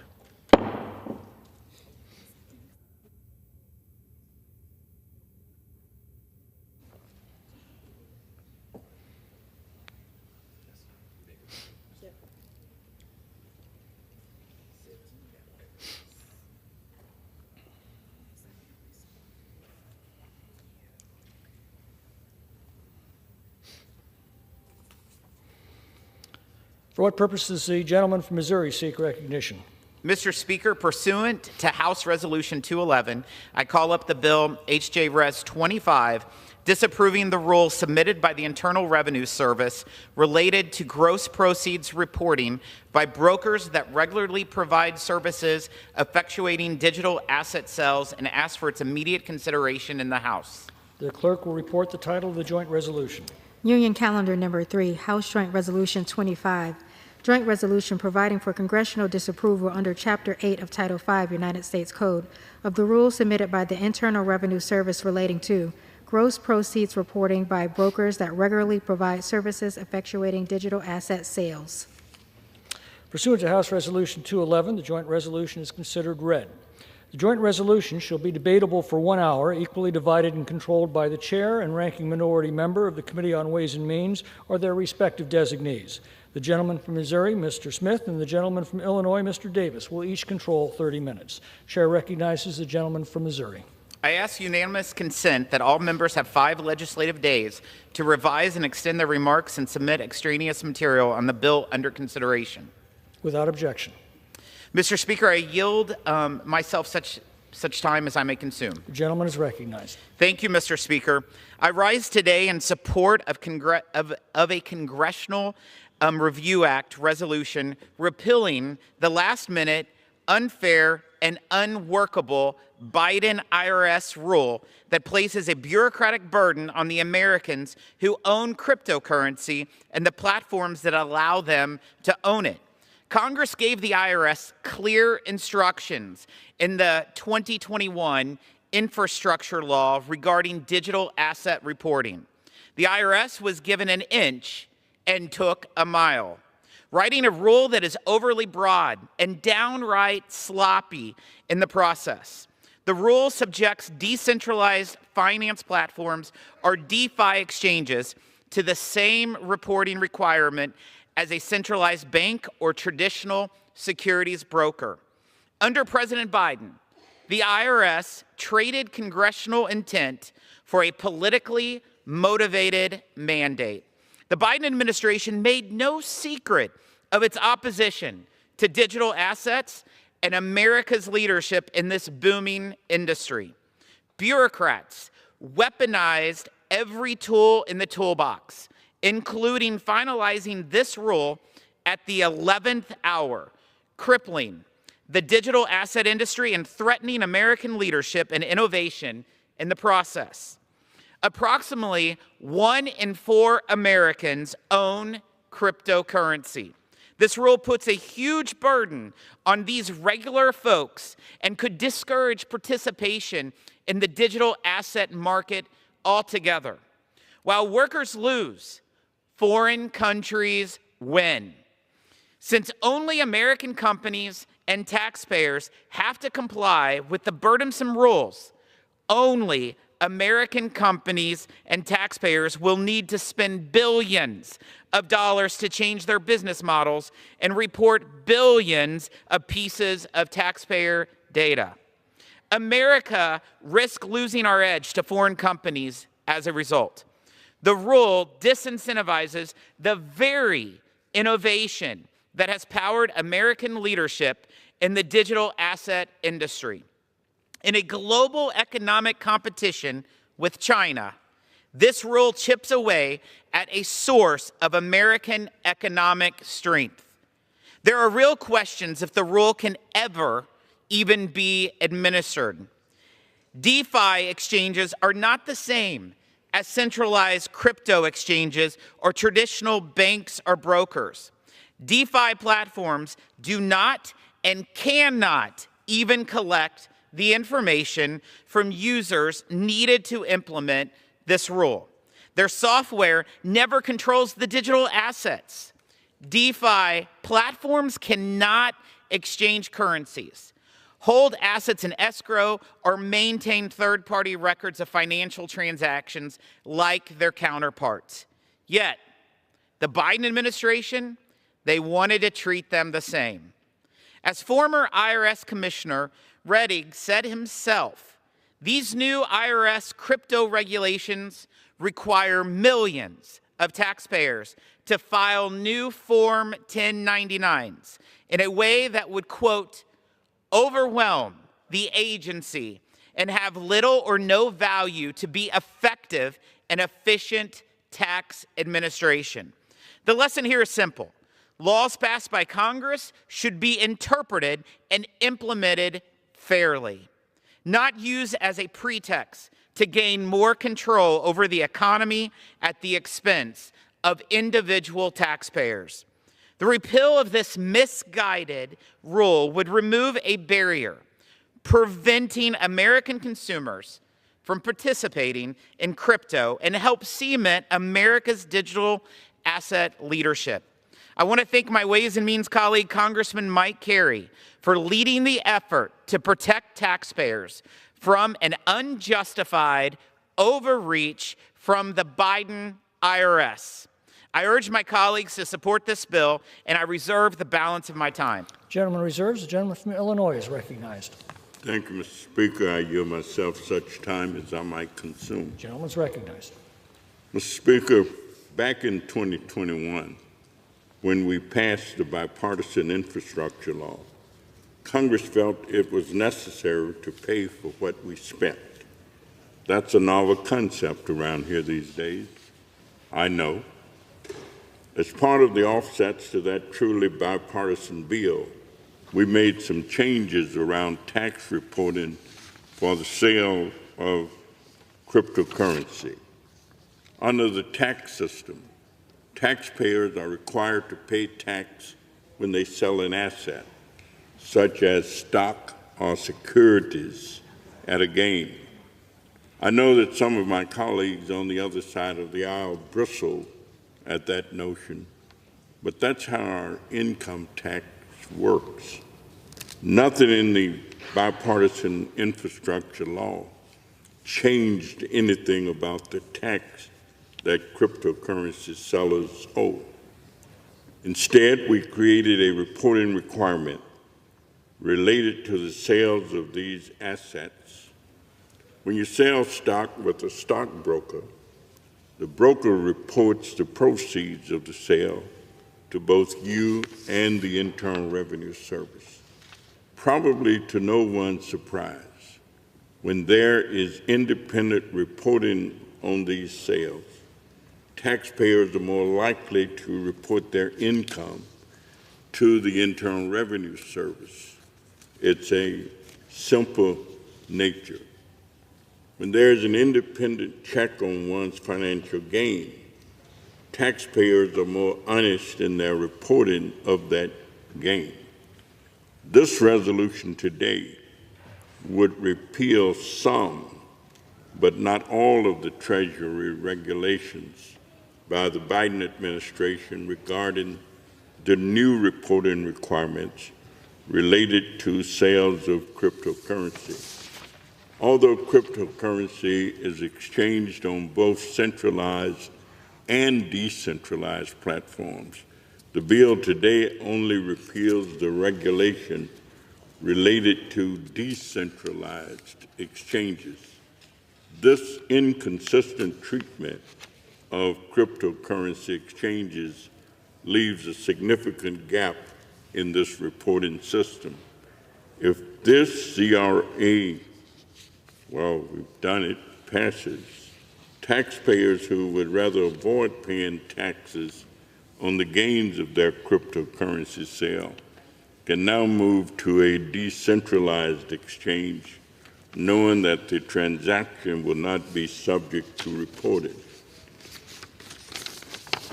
In fact, the Joint Committee on Taxation estimates that this bill will cost the federal government $4 billion in tax revenue. That is, this bill is expected to cost $4 billion in tax cheating. It is clear to me that this bill weakens the Internal Revenue Service's ability to detect and reduce cheating. Further, I'm deeply troubled by the potential of this bill to bolster nefarious criminal activity. Decentralized exchanges are far less regulated than other exchanges. They are known for being a method of laundering the sales of fentanyl and human trafficking. My colleagues on the other side of the aisle yesterday at the Rules Committee suggested that nothing is stopping Congress from coming back and modifying the rules to ensure tax compliance. Unfortunately, given that my Republican colleagues have repeatedly promoted tax cheating by the wealthy, by their repeated efforts to cut funding for IRS enforcement, this claim that they would take action to ensure tax compliance in the deregulated crypto world rings hollow. In short, this is an unpaid for $4 billion giveaway to wealthy crypto traders with the potential for side effects that are much worse. And for that reason, I do not support this joint resolution and reserve the balance of my time. Gentleman reserves. The gentleman from Missouri is recognized. Thank you, Mr. Speaker. I yield as much time as he may consume to the gentleman from Ohio, Mr. Carey. Gentleman from Ohio is recognized. First, I'd like to thank Chairman Smith for his work on bringing this legislation to the floor. I would also like to thank the Ways and Means Committee staff for their efforts in moving this list of very important legislation forward. This common sense, bipartisan resolution would overturn the IRS digital asset sale and exchange rule, otherwise known as the DeFi broker rule. This legislation has broad bipartisan support. You know how we know this? In the Senate last week, 51 Republicans were joined by 18 Democrats and 1 independent who favored it.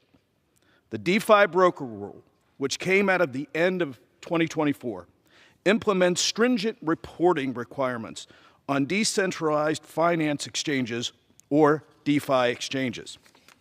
DeFi exchanges were subject to the same reporting requirements as traditional brokers and centralized exchanges, despite the fact that DeFi exchanges don't have the ability to collect any information that the IRS requires from individuals using their platforms.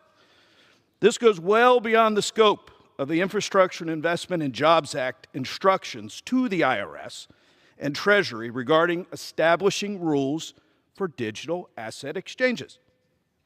Through this rule, the IRS effectively imposed consumer and technology-related regulatory policies through the tax code in absence of an explicit delegation of legislative authority. The DeFi broker rule invades the privacy of tens of millions of Americans, hinders the development of an important new industry in the United States, and would overwhelm the IRS with over 8 billion new information returns on Form 1099-DA. DA stands for digital asset. To put this in perspective, this is more than double the amount of information returns the IRS currently receives on all forms of 1099 combined. This rule will push American companies, jobs, and tax revenue overseas into foreign countries because American cryptocurrency owners would seek DeFi platforms outside the United States. It establishes what we passed this. It is essential that we pass this legislation today to avoid this nightmare from the IRS and for the American taxpayers, while ensuring that the United States is in a position to lead the world in innovation with the digital asset and cryptocurrency sector. That is why I am proud to have introduced House Joint Resolution 25, and I encourage my colleagues on both sides to vote yes on this important legislation. With that, I yield back. Gentleman from Missouri reserves. The gentleman from Illinois is recognized. Sure. I yield such time as he might consume to Mr. Doggett. Gentleman from Texas is recognized. Well, thank you very much. Brokers who sell stocks and mutual funds have long been required to file a report in January of each year on Form 1099. They send it to their customers. They send it to the Internal Revenue Service. Many honest taxpayers out there right now have been collecting their 1099s from a bank or a securities broker to attach when they pay their taxes. Well-established crypto exchanges like Coinbase and Binance are this year required to do the same thing. So why is it that Republicans are coming here today and saying, we want these decentralized finance crypto exchanges to be exempt from what everyone else in the financial service industry does? Well, the answer is 2 words. The answer is the same answer as to why it is we're about to see approved a new spending bill tonight. It's the same answer as to why Republicans are insistent on a reconciliation bill that will add literally trillions of dollars to our national debt as they boast about being fiscal conservatives who are cutting health care in this country. It's the same answer as to why Republicans can't find their tongue when Elon Musk goes rampaging through our civil service. The president is responsible for dismissing more veterans than any president in the history of the United States. It's the same answer that exists when the same rampage is undermining Social Security and the ability of the Social Security system to pay those checks that have been the lifeline for so many individuals who are seniors or individuals with disability. The answer, in short, is Donald Trump. Because shortly before he became president, Mr. Trump began raking in tens of millions of dollars in fees by launching his own meme coin, and the Trump family launched World Liberty Financial, which seeks to become a future decentralized finance. As usual, the Trumps don't want to play by the rules that apply to mere commoners. King Trump, as he has self-described himself, plays by different rules for the royalty. And of course, disclosure and transparency are absolute anathema to this administration, for whom lies are the currency of the realm. Getting a special interest exemption from a pesky 1099 disclosure makes tax evasion and money laundering so much easier for the wealthy Republican donors who've been using these decentralized exchanges. And this bill to exempt crypto fraud is consistent with the decision of Trump's SEC last week, sudden decision to halt prosecuting fraud against a Chinese businessman who just coincidentally invested $75 million in the Trump family's World Liberty Financial. In this administration, friends don't prosecute friends, or certainly not friendly investors. And despite President Trump's claim that he must launch a trade war and impose a 25% tax on Americans who purchase anything from Canada in order to stop the estimated fraction of 1% of the fentanyl that enters our country from that longtime ally, today's bill opens the door to rewarding drug traffickers in fentanyl and cocaine and whatever, as well as terrorists. You need not take my word for it. We can turn to a Republican, Senator Bill Cassidy of Louisiana, who said, quote, "Cryptocurrency has played an increasingly prominent role in the global fentanyl trade, both in terms of manufacturing and trafficking of fentanyl and in launching drug cartels and criminal proceeds. This is particularly true," he says, "of the so-called decentralized crypto exchanges for which this bill provides a totally unjustified special treatment."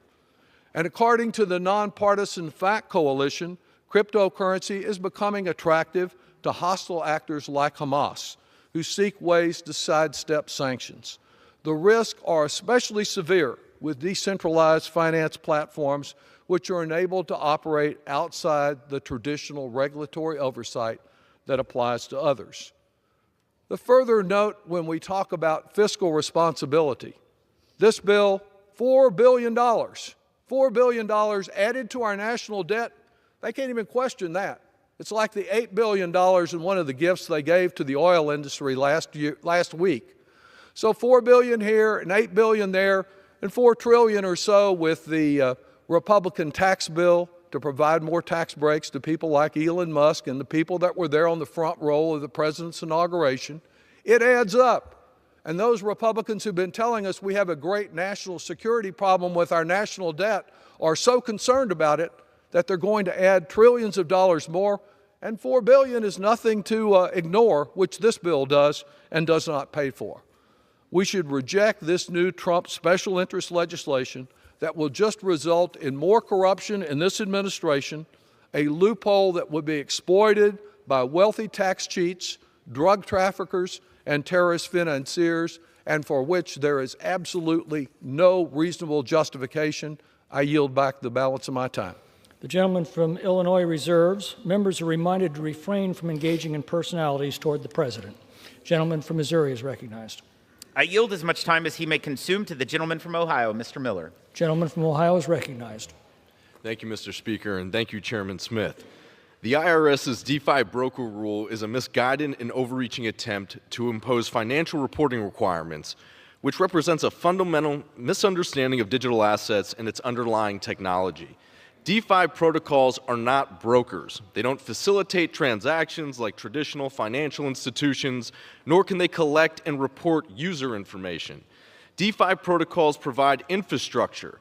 Expecting them to track and report user activity is both impractical and misaligned with their core function of what they do. Yet the IRS wants to force software developers, validators, and even everyday users into compliance with regulations that simply don't fit. This is the equivalent of requiring the builders of our interstate highways to report the identity of every driver who uses them. It's unworkable, it's unfair, and it completely misses the mark. This rule would drive U.S. blockchain innovation overseas, killing jobs and stifling economic growth while doing little to increase tax compliance. Congress should lead in crafting clear, workable regulations that protect consumers, ensuring that innovation isn't stifled and compliance remains practical. I urge my colleagues to vote yes and do away with this unworkable rule. I yield back. The gentleman from Missouri reserves. The gentleman from Illinois is recognized. I reserve. The gentleman reserves. The gentleman from Missouri. Thank you, Mr. Speaker. I yield as much time as he may consume to the gentleman from North Carolina, Mr. Moore. The gentleman from North Carolina is recognized. Thank you, Mr. Speaker. Thank you, Mr. Chairman. I rise today in strong support of House Joint Resolution 25, which overturns the Biden administration's misguided attempt to impose unworkable reporting requirements on the digital asset industry. In November, the American people sent a very clear message. They were tired of the far-left policies of the Biden administration. They gave President Trump a mandate to turn our country around. Despite this clear mandate and warnings from committees, the Biden administration pressed forward with partisan midnight rulemaking. Last December, the Internal Revenue Service finalized a rule that would require decentralized platforms to facilitate digital asset transactions to report user data to the IRS. User data. While the Biden administration claimed this rule was about improving tax compliance, in reality it goes far beyond what Congress ever intended. This rule would place impossible burdens on software developers, threaten American leadership in digital asset innovation, and ultimately drive entrepreneurs and investors overseas. We cannot continue the Biden-era policies that crush innovation and put American companies at a disadvantage. That's why I support House Joint Resolution 25, which repeals this harmful IRS rule and allows Congress to develop a targeted, common-sense framework that protects both consumer privacy and American innovation. This resolution is backed by over 117 industry leaders, including the Blockchain Association, Coinbase, and the Crypto Council for Innovation. Empowering innovation, not stifling it, is key to keeping America competitive. Mr. Speaker, I urge my colleagues to stand with American entrepreneurs and innovators by supporting House Joint Resolution 25. Thank you, and I yield back. Gentleman from Missouri reserves. The gentleman from Illinois is recognized. Mr. Speaker, I have no further requests. I'm prepared to close. Gentleman reserves. The gentleman from Missouri is recognized. Pardon me. The gentleman from Missouri is ready to close? Yes. The gentleman from Illinois is recognized. Thank you, Mr. Speaker. I yield myself the balance of my time. The gentleman is recognized. I appreciate the heartfelt arguments from my colleagues on the other side of the aisle. But at the end of the day, it's hard for me to overcome the fact that this bill would add $4 billion to the deficit solely due to taxpayer noncompliance. If Republicans have a meaningful solution to address this noncompliance, we look forward to working with you on it. But embracing tax cheating by completely throwing these rules out is simply not the answer. And for that reason, I do not support this joint resolution and yield back the balance of my time. The gentleman yields back. The gentleman from Missouri is recognized. Thank you, Mr. Speaker. Earlier this afternoon, we reminded the other chamber that the Constitution says all revenue measures must originate in the House of Representatives. The Senate must have been just so excited about this bipartisan CRA that they couldn't wait another minute. But that's okay. Whether it's the CRA or the budget, guess they will just have to vote again. Mr. Speaker, the repeal of the Biden IRS rule is a victory for common sense. The federal government shouldn't demand decentralized finance platforms used by ordinary Americans to buy and sell cryptocurrency to fill out forms when those platforms don't collect the information needed for the form. Neither the American people nor the IRS are equipped to handle the demands of this unworkable rule. These platforms are not like banks. They're not like security brokers, yet this rule treats them as if they are. In order to justify the burden placed on ordinary people, Mr. Speaker, the Biden IRS stretched and twisted congressional intent to enact regulations designed to cripple the digital asset industry. I urge all of my colleagues to vote for this bill and help dismantle the politically motivated regulations from the last administration. I yield back the balance of my time. All time for debate has expired. Pursuant to House Resolution 211, the previous question is ordered on the joint resolution. The question is on the engrossment and third reading of the joint resolution. Those in favor, say aye. Aye. Those opposed, no. The ayes have it. Third reading. Joint resolution providing for congressional disapproval under Chapter 8 of Title 5 United States Code of the rules submitted by the Internal Revenue Service relating to gross proceeds reporting by brokers that regularly provide services effectuating digital asset sales. The question is on passage of the joint resolution. Those in favor will say aye. Aye. Those opposed, no. The ayes have it. The joint resolution is passed. Mr. Speaker. Purpose the gentleman right. I request the yeas and nays. The yeas and nays are requested. Those favoring a vote by the yeas and nays will rise. A sufficient number having risen, the yeas and nays are ordered. Pursuant to Clause 8 of Rule 20, further proceedings on this question will be postponed.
Does the gentleman from Oklahoma, Chairman Cole, seek recognition? Mr. Speaker, pursuant to House Resolution 211, I call up the bill H.R. 1968, a full year continuing appropriations and extension act for 2025, and ask for its immediate consideration in the House. The clerk will report the title of the bill. H.R. 1968, a bill making further continuing appropriations and other extensions for the fiscal year ending September 30th, 2025, and for other purposes. Pursuant to House Resolution 211, the amendment printed in House Report 11915 is adopted and the bill as amended is considered read. The bill as amended shall be debatable for 1 hour, equally divided and controlled by the chair and ranking minority member of the Committee on Appropriations or their respective designees. The gentleman from Oklahoma, Mr. Cole, and the gentlewoman from Connecticut, Ms. DeLauro, each control 30 minutes. The chair recognizes the gentleman from Oklahoma. Mr. Speaker, I ask unanimous consent that all members have 5 legislative days to revise and extend their remarks and include extraneous material on the measure under consideration. Without objection. Thank you, Mr. Speaker. Mr. Speaker, I yield myself such time as I may consume. I rise today in support of H.R. 1968, the full year Continuing Appropriations and Extensions Act of 2025. Today's bill comes about at a critical time for this institution and this nation. As members are well aware, government funding all runs out at midnight on Friday. That means that members are faced with a stark but clear choice. Will they vote in favor of this bill and thereby keep the government open and operating, or will they vote no, thereby affirmatively choosing to shut down the government? This choice is the choice we face today. We are now nearly 5.5 months into the fiscal year 2025. Congress has previously passed 2 short-term continuing resolutions, both of which extended government funding and kept the status quo in place, ensuring the government can remain open. Today's bill is really no different than the CR passed in December. Other than the most essential and critical anomalies, it simply maintains current conditions through the end of the fiscal year. For those who supported the CR in December, you should have no qualms about voting for the same way on today's bill. There are no policy differences, no poison pills, and no reason to vote against keeping the government open and operating. A year-long CR is not how I hoped that FY 2025 appropriations process would end. The Appropriations Committee and the House did their work. Indeed, the committee reported out all 12 appropriations bills by midsummer, and the House passed 5 of those bills, covering over 70% of discretionary spending across the floor by the end of July. Sadly, despite our best efforts, we were unable to come to a final agreement on the full-year appropriations bills. Although we were very close on a final dollar figure, my colleagues in the minority made additional demands that would restrict the legitimate authority of the executive in the appropriations process. These are restrictions that the minority would never accept for a Democratic president, nor are they provisions that President Trump would or should sign into law. It is deeply unfortunate and disappointing that the minority chose to make these unreasonable demands. Republicans never left the negotiating table and indeed worked diligently with Democrats to reach a bicameral, bipartisan deal. Sadly, the minority allowed their opposition to the president to cloud their judgment, giving in to a political temper tantrum rather than voting to keep the government open. That truly is the choice before us, Mr. Speaker. Today's bill is a simple, straightforward, continuing resolution, funding the government and keeping it open through September 30th. It maintains the status quo, providing flat funding for the government and including only legitimate anomalies. Importantly, this bill does not contain a single poison pill policy rider. It's a clean CR, fully funding our government. This includes our military and defense needs, and indeed we've accomplished this while also fully funding the Department of Defense, including the largest pay raise for junior enlisted personnel in over 40 years. We're also maintaining funding for other critical functions of government, including border defense, roads, parks, child care, water infrastructure projects, biomedical research, job training, and countless others. I know members have heard some fear-mongering about Social Security, Medicare, and Medicaid. This bill makes no changes to any of these programs, leaving them intact, as is, and with the funding they need to operate through the end of the fiscal year. Let me say that again. There are no changes to Social Security, Medicare, and Medicaid, period. Mr. Speaker, the outcome of the fiscal year 2025 appropriations process is not what I wanted. But at the end of the day, it is significantly better than the alternative, a government shutdown. The choice is clear. Either members will vote for this bill and for keeping the government open, or they will vote to shut the government down. I know which option my constituents expect, and I know which I will choose. I urge all my colleagues to do the same, vote for this bill, vote to keep the government open and operating. Thank you, Mr. Speaker, and I reserve the balance of my time. Gentleman yields. The gentleman reserved. The gentlelady from Connecticut, Ms. Doyle, is recognized to debate the bill. Mr. Speaker, I yield myself such time as I may consume. Lady is recognized. Mr. Speaker, I am opposed to this one-year continuing resolution. It is not a simple stopgap that keeps the lights on, the doors open. This is Republican leadership handing over the keys of the government and a blank check to Elon Musk and to President Trump. As the White House has said, this bill creates more flexibility for this administration to continue to undermine the Constitution and the countless spending laws by stealing promised investments from American families, children, and businesses, unlawfully dismantling agencies, arbitrarily firing civil servants, and canceling union contracts. Read the Constitution, Article 1, Section 9, Clause 7. The power of the purse resides with the Congress and not with the executive, and in fact, the President has no legitimate authority from meddling in the appropriations process. Our colleagues across the aisle have gone to their districts. They witnessed rage from their constituents at these actions. They have been advised by their political consultants not to do town halls altogether.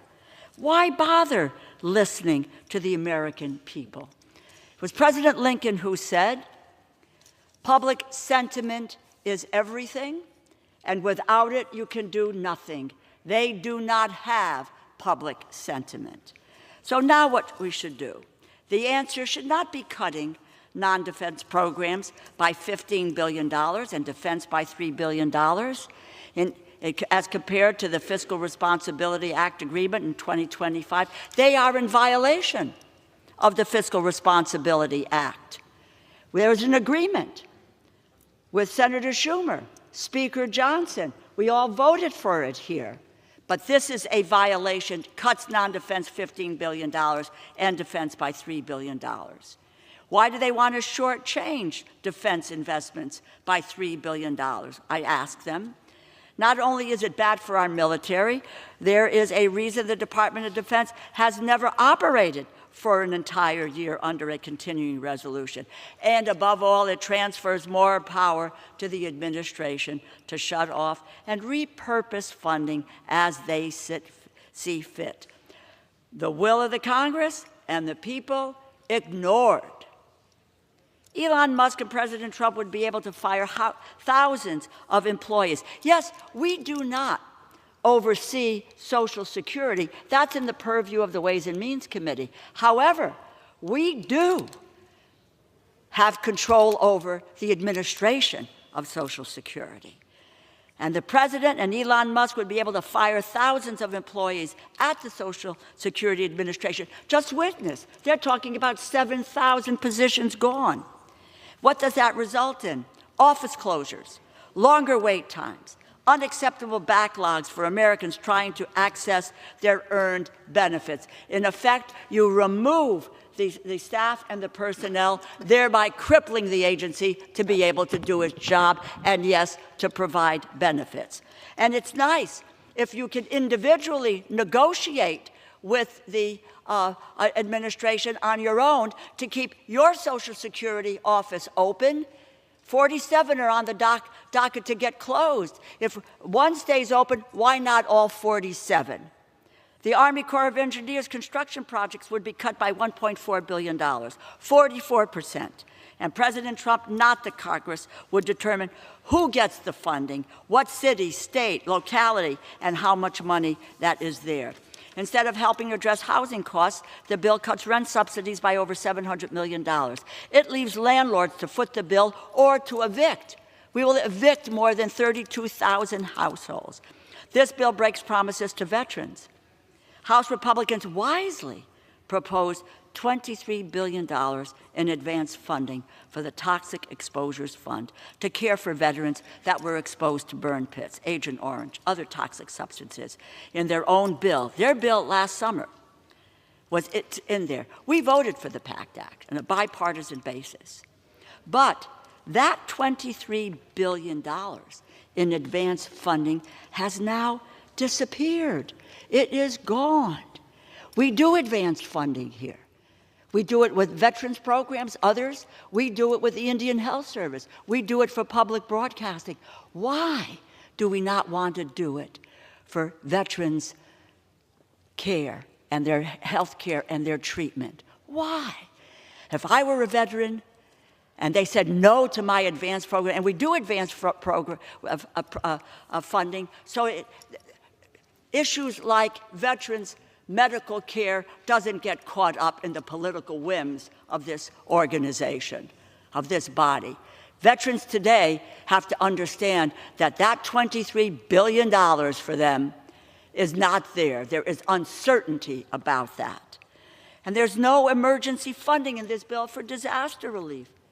It abandons American families who have had their lives turned upside down by extreme weather. You know, the funding for the disaster relief runs out in the spring.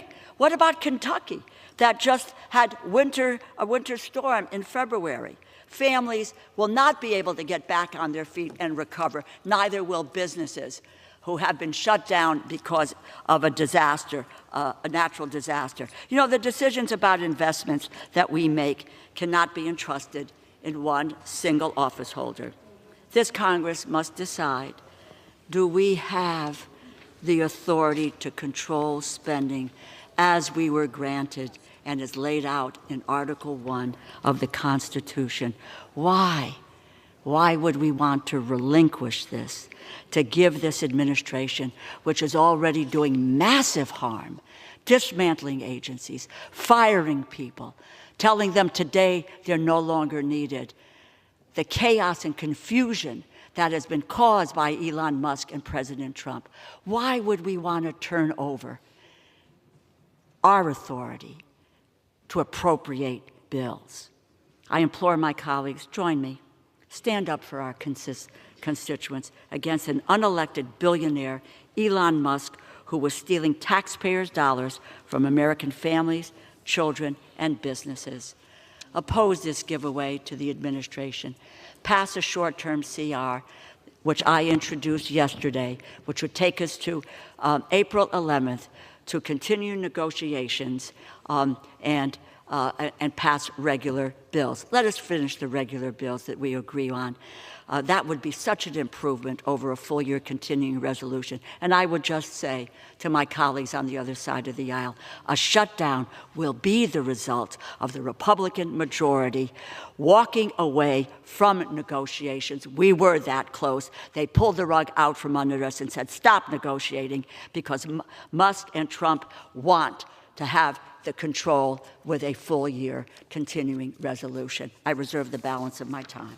Gentlewoman reserves. The gentleman from Oklahoma is recognized. Thank you, Mr. Speaker. I yield 3 minutes to my very good friend, distinguished member of the Appropriations Committee, Mr. Alford of Missouri. Gentleman is recognized. Thank you, Mr. Speaker, and thank you, Chair. And I just want to preface this by saying how much respect I have for the ranking member and her passionate arguments. Although we don't agree, I do respect her highly. Mr. Speaker, America broke up with the progressive Democrats, but they just can't let it go. And in the words of Glenn Close, they will not be ignored. They're like the ex in the 1987 movie Fatal Attraction. The ex who got dumped and is stuck in a deranged reality, refusing to move on. They're causing chaos, spreading mistruths, and doing everything they can to disrupt what the American people voted for, all because they cannot accept that their big government, open border, America Last agenda is over.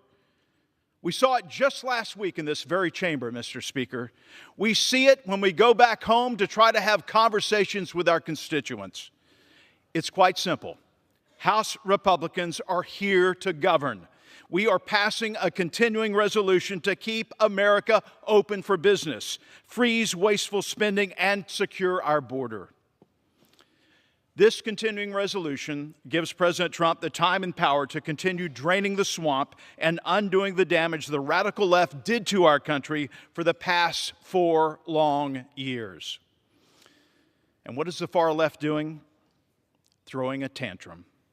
A childish, petulant tantrum full of fear-mongering and gaslighting of the American people, rooting for a shutdown just so that they can point fingers. Well, let me tell you something, Mr. Speaker. It's not going to work. We're not falling for it. We're not playing this game. This will be a Schumer shutdown when it gets to the Senate, if that happens. The American people chose secure borders, a secure economy, secure neighborhoods, and an America First agenda. The progressive Democrats just can't accept it. But guess what, Mr. Speaker? This breakup is final.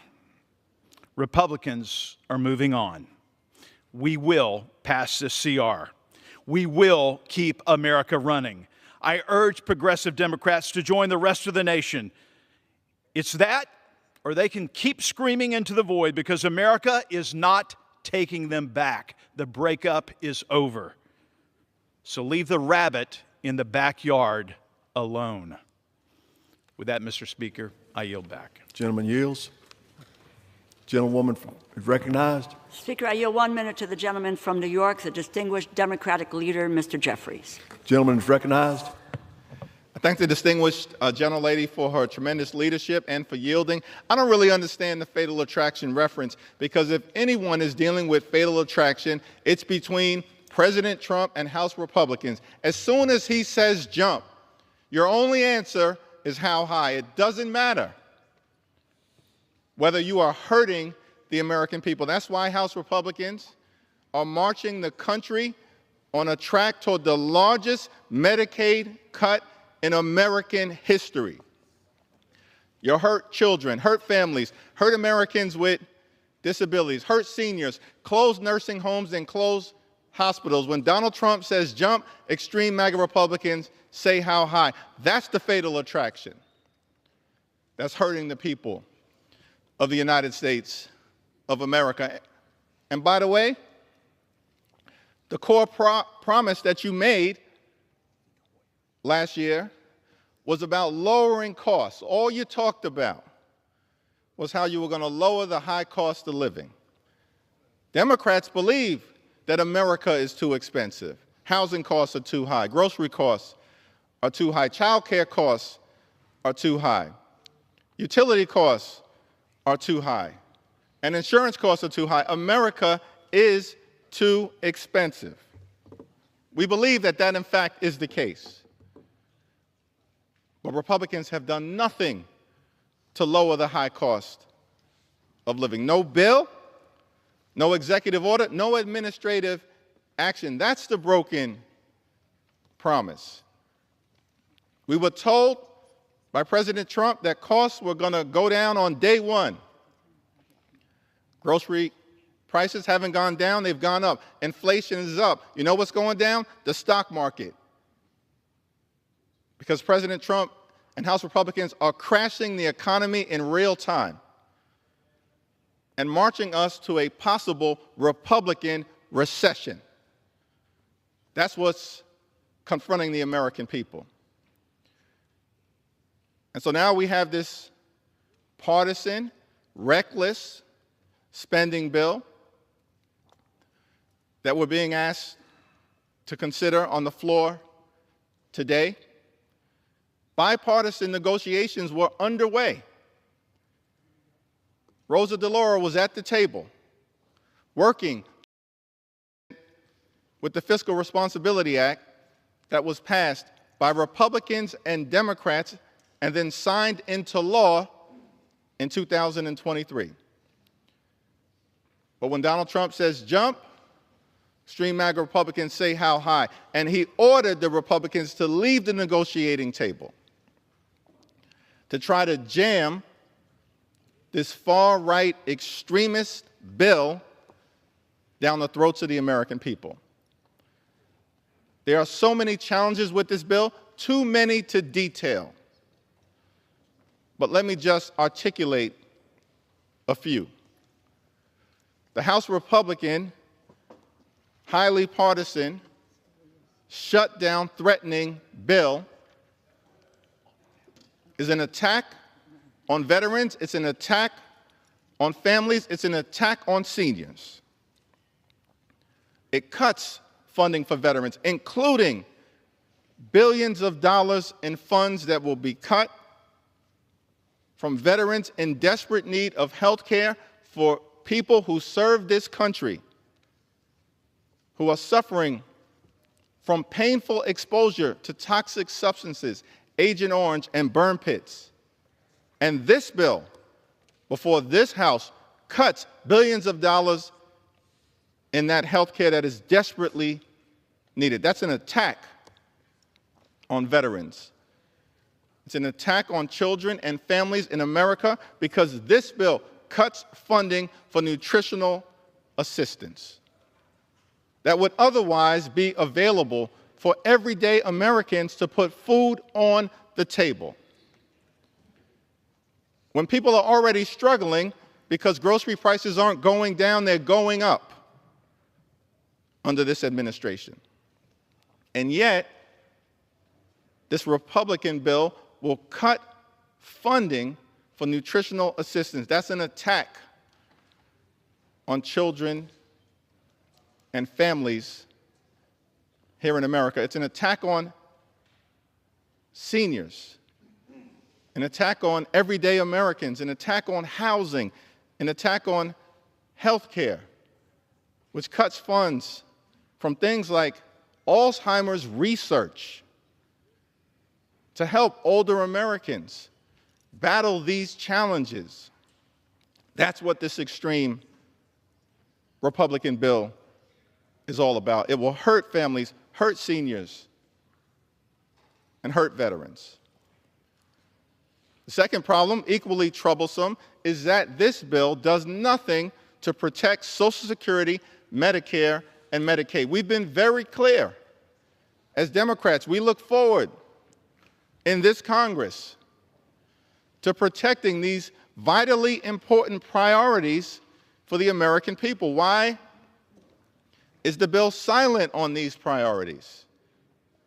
Because you are trying to set in motion a chainsaw to Social Security, a chainsaw to Medicare, and a chainsaw to Medicaid. Your other boss yesterday confirmed that when he said that these entitlement programs, as he called them, they're not entitlement programs, they are earned benefits. When you start to use the language of entitlement programs, it's because you're trying to set in motion an assault on Social Security and an assault on Medicare. It's saying the quiet part out loud. We know you're going after Social Security and Medicare because you've been firing thousands of people from the Social Security Administration. You want to collapse the system. And this bill does nothing to stop that. All it does is facilitate the collapsing of Social Security by dismantling the Social Security Administration. And of course, we know what's going on with your assault on Medicaid, $880 billion.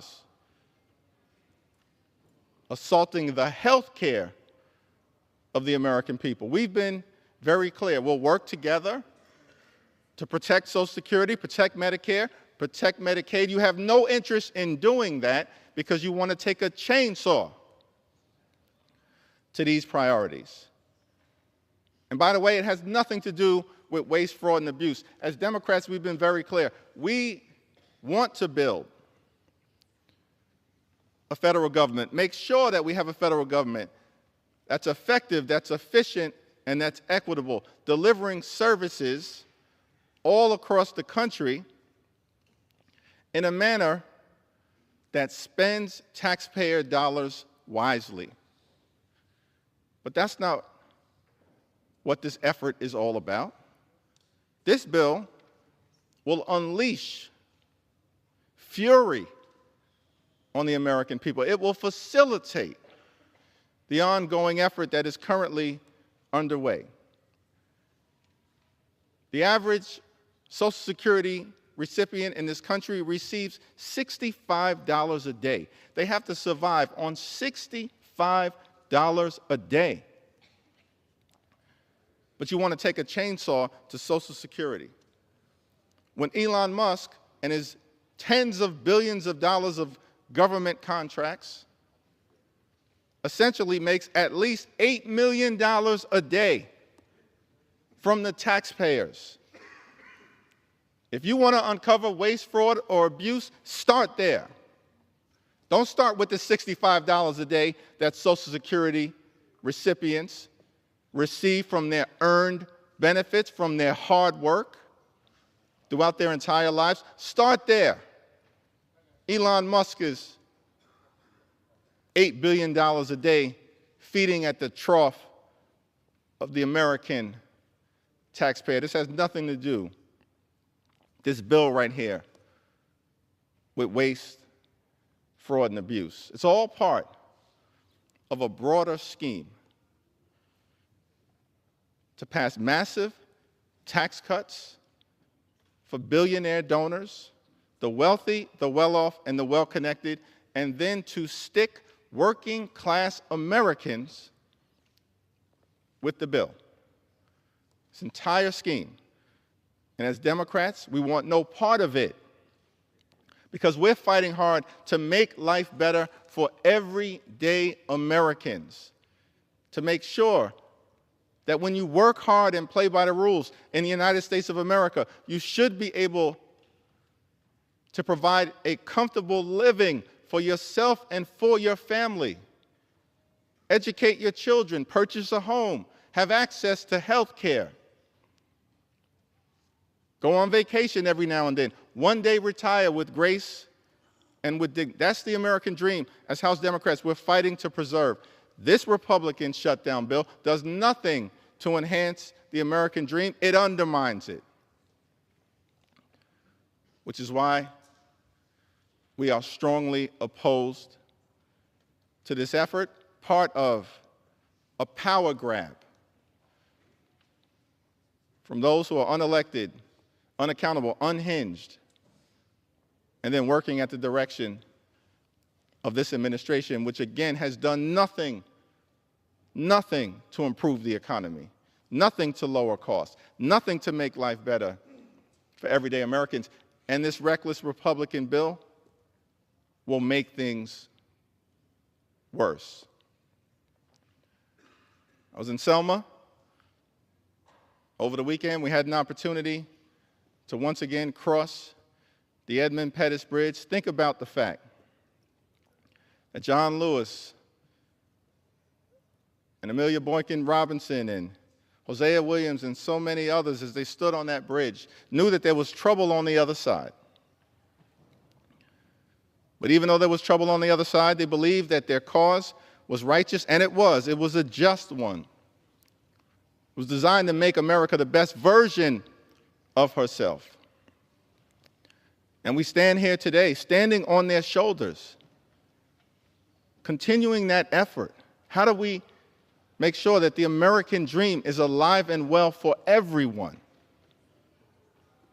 in every corner of America, throughout every community? And that's what House Democrats will continue to fight for. That's why we oppose this bill, this effort to hurt families and veterans and seniors and children and everyday Americans. And so we're going to continue to show up, we're going to continue to stand up, we're going to continue to speak up for what is right. We oppose this bill, we oppose this partisan effort to hurt the American people, and we will continue to stand on the side of bringing the American dream to life for every single American. I yield back. Gentleman yields. Oklahoma. Gentleman from Oklahoma is recognized. Thank you, Mr. Speaker. I yield myself such time as I may consume. I have great respect for the Democratic leader, and certainly great respect and personal friendship for a distinguished ranking member of the Appropriations Committee. But I don't know what bill the leader read, but it certainly wasn't this bill. We've heard a lot of time about Social Security. There's nothing in this bill on Social Security, not a single thing. We heard a lot about Medicare. We don't deal with Medicare on the Appropriations Committee. It's not in here. We heard a lot about Medicaid. It's not in here either. If it'll be dealt with, it'll be dealt with in a reconciliation bill, but not this bill. This bill is about keeping the government open, something my friends pride themselves on. and have often patted themselves on the back on. You got the opportunity to do it today, because that's all this bill does. It does a couple other interesting things.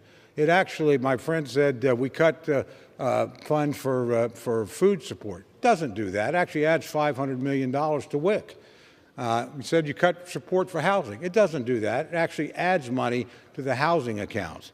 If you actually go through the bill, the charges made simply don't have much to do with what's in this bill. The simple reality is we're either going to keep the government open or we're going to shut it down. If you want to keep the government open, keep working on these problems, you vote yes. If you want to shut the government down, throw the country into chaos, you vote no. It's certainly the privilege of my friends on the other side to vote how they care to vote, but don't say there are things in this bill which simply are not there. That's just the fear-mongering of the worst sort. Frankly, again, I would just urge my friends to keep the government open. And by the way, just for the record, neither the President nor the Speaker ever asked me to leave the negotiating table, ever. Quite the opposite. The Speaker said, keep going, keep trying, keep at it.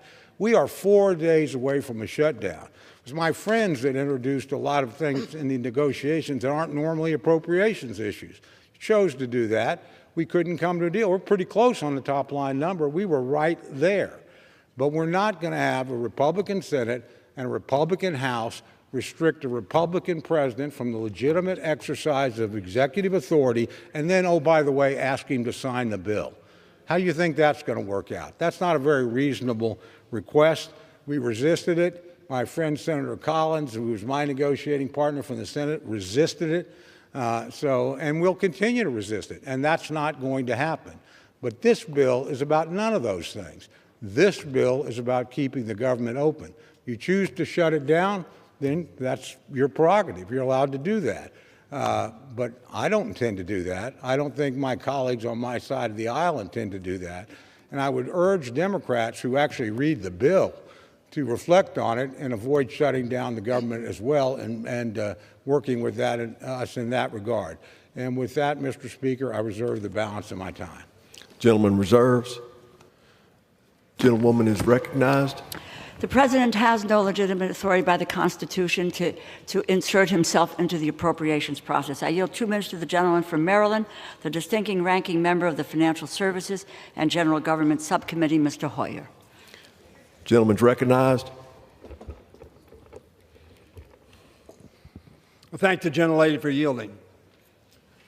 And I adopt all of what the leader said, notwithstanding the rebuttal from the chairman of our committee. This bill is about giving Trump more unfettered power. That's what this bill is about. This country is in crisis and chaos over the last 45 days plus days. And this bill will continue that process. The Congress, if it passes this bill, will have failed. We should have passed all of our bills by September 30th of last year. We didn't. We then passed, as some of the Republicans have said, some appropriation bills. All of them were partisan bills. This is a partisan bill. In a Congress that is that close, you would think that we would come together and work together. But one of our members said, if Trump says, pat our heads and jump up and down, that's what we'll do. Welcome to the pat our heads and jump up and down. CR. A CR is failure. The majority puts forth its partisan CR that helps this administration dismantle vital services for the American people, outlined by our leader, rejecting any guardrails on these illegal and unconstitutional actions by Mr. Musk and Mr. Trump. That chainsaw that they want to take to federal employees and the federal government. This bill requires the District of Columbia, for instance, to take a $1.1 billion cut, not out of federal funds, out of their own funds that they tax their people. It defunds the police. I wish I had more time to say how bad this bill is. Vote no. Oklahoma is recognized. Distinguished Republican Majority Leader, my good friend Steve Scalise of Louisiana. Gentleman is recognized from Louisiana. Thank you, Mr. Speaker, and I thank my friend from Oklahoma, the chairman of the House Appropriations Committee, Mr. Cole, for his leadership at helping negotiate a really important bill to keep government funded. As has been duly noted along the way, over these past year, roughly 6 months, this House, the last majority in the last Congress, passed over 70% of the government funding bills, Mr. Speaker. We passed them to the Senate, and back then, Chuck Schumer and the Democrats were in charge, and they chose not to pass a single House appropriations bill, not one. The House, under Republican majority, not always with help from the other side, but we still got it done on our own, passed over 70% of the government funding bills, and then eventually got to a point where we had to let the Senate try to get something done, which unfortunately they didn't, and then we got to the verge of a shutdown, and we said we are not going to let that happen, and we had a short-term funding bill. And here we are again, we're on the eve of another potential shutdown, and this Republican majority said we're not going to let that happen. In fact, this Republican president, Donald Trump, said we're not going to let that happen either. It would be irresponsible to have a government shutdown. And maybe it's because Donald Trump said he's for it that then the Democrat leadership decided they were going to be against it. And when did they decide they were going to be against this bill? Before the bill was even written. Before it was filed, they came out against it and started saying things that were in the bill when it wasn't even written, Mr. Speaker. You heard them talking about cuts to Medicare, cuts to veterans. The bill wasn't even written, and they were already making up stories to try to figure out how to vote no and shut the government down. That's sadly where this Democrat Party has gotten. The Democrat Party of today is a leaderless, rudderless ship. They don't have an agenda. You saw it at the State of the Union, Mr. Speaker, when you saw President Trump not only laying out his agenda that 77 million people, a majority of Americans, went to the polls to elect. The mandate that President Trump got, not just with a majority of Americans and a majority of the Electoral College, but all seven out of 7 swing states all voted for President Trump because they wanted that agenda implemented. And what irrates the Democrats the most? The fact that President Trump is following through on the promises that he made, actually doing the things he said he would do. He's securing the border. That was the #1 issue all across this country. No matter which state you went to, people wanted a secure border, and he's following through on it. And yet the Democrat Party is criticizing him for doing that part of his job. Rooting out waste, fraud, and abuse in government, something that should be bipartisan. In fact, it used to be bipartisan to root out waste, fraud, and abuse. But now because Donald Trump is doing it, the Democrat Party of today up here in Washington is so consumed with hatred that they oppose even rooting out waste, fraud, and abuse. That has been not only highlighted up here, but people around the country are talking about getting rid of that waste once they've seen it. A lot of this was a veil that was pulled down where people couldn't even find out what was going on because the payment systems were being hidden by the Biden administration. We couldn't even find out about a lot of that spending that we were anecdotally hearing about. But finally, you saw it on full display. And it was so embarrassing that some of those employees have left. Fortunately, a lot of that taxpayer money that was being wasted is now being saved. And the money is being recouped so that we can shore up programs that work vitally for people. The president talked about Social Security, a program that we help protect. When you've got somebody that's listed as 300 years old in the Social Security system, that shows you the kind of fraud and abuse that's going on.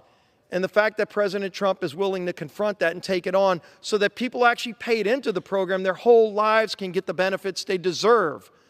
That's what people elected President Trump and this majority on the Republican side to do. But you would think Democrats would want to join in and help accomplish that. And yet here they are on this floor talking about things that aren't even in the bill, trying to scare people, talking about cuts to veterans in the bill. And maybe because they just didn't read the bill. It's only 99 pages long. I would urge them to go read it. They might actually vote for this bill in the next hour because they'll realize, in fact, the cuts that they're talking about are not true. They're not in the bill. There's an increase for veterans in this bill. You know what else is in this bill, Mr. Speaker? And I want to applaud, again, the chairman of the Appropriations Committee and his members for negotiating something that's been needed for a long time, and that is the largest pay raise for our junior enlisted military personnel in over 40 years. Now, if somebody doesn't think our men and women in uniform deserve that pay raise, maybe they'll vote no. I'm proud to say I'm going to be voting yes to support our men and women in uniform who've been waiting for that raise and deserve it. How can you justify a no vote on that, Mr. Speaker? That's actually in the bill. As they talk all day about what's not in the bill, because they were against it before it was even written, if they actually read this bill, again, only 99 pages, it's a pretty quick read, you would find out that pay raise for our troops is in the bill. Stronger funding for our veterans is in the bill. But why are they voting no, you would ask? Just because the name of the president is Donald Trump. I think the people of this country are fed up with that kind of hatred that consumes people here in Washington.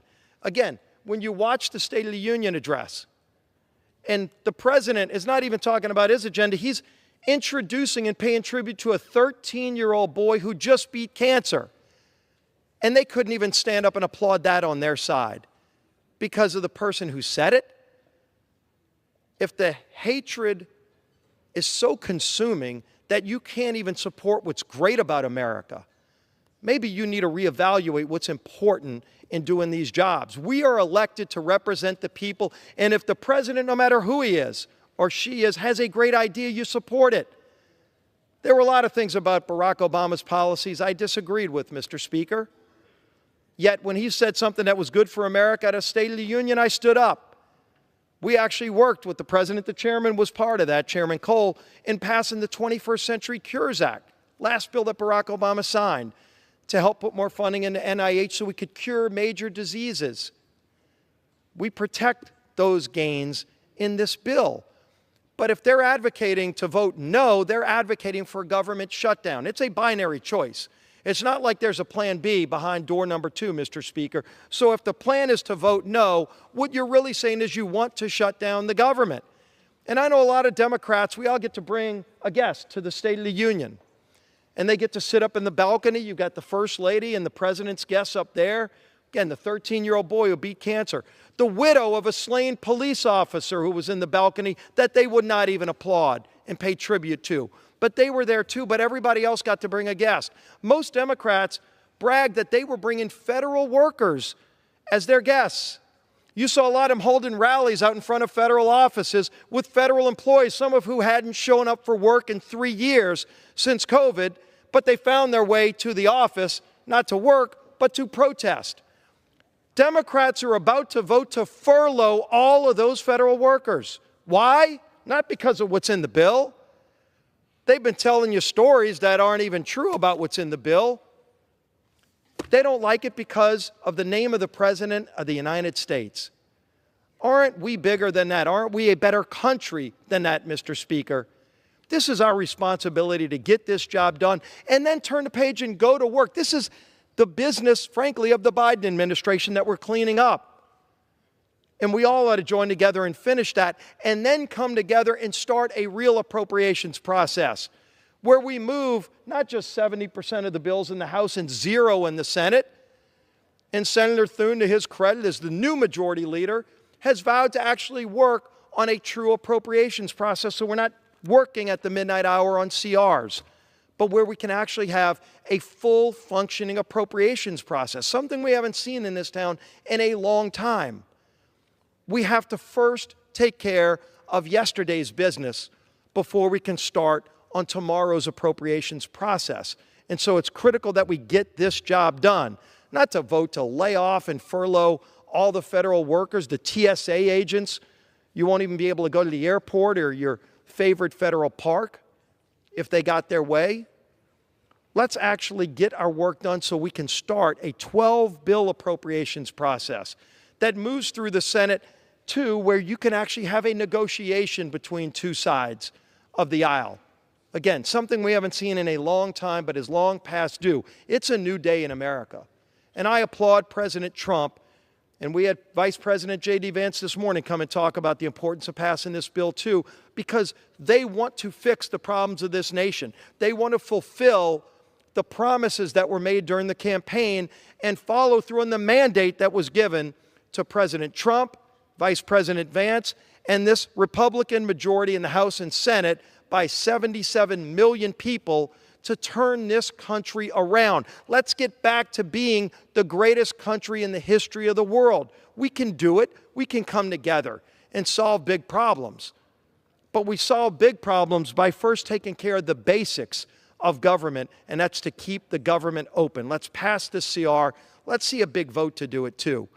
I welcome both sides of the aisle. My friends on the other side, they can criticize a bill they've never read that wasn't even filed, but once they look at this bill, I think you might even see some of them vote yes as well. Let's get our work done, and let's move on to the next challenges that the American people expect us to deliver on for them. With that, Mr. Speaker, I yield back. Gentleman yields. Gentlelady is recognized. The President did make a promise to drive down the cost of living. Instead, he's driven up prices. With that, I want to recognize and yield 2 minutes to the gentlewoman from Massachusetts, the distinguished Democratic whip, Ms. Clark. Gentlewoman is recognized. Thank you, and I thank the gentlelady from Connecticut for yielding. Republicans made a promise to the American people. We're going to build a stronger economy, we're going to lower costs, and we're going to have safer communities. But for 7 weeks, we have seen nothing but ideas and bills that break that promise. We all want government to run more efficiently, to be better for people who depend on it. But stealing money from the Veterans Administration, from schools, from law enforcement, from children's health care, and giving it to a tax cut to the wealthiest man on earth and his billionaire friends, that's not finding efficiencies. That's not taking on waste and fraud in government. It's destroying working families. The GOP are crushing the American people under the weight of their own political ambition. Rents are going up.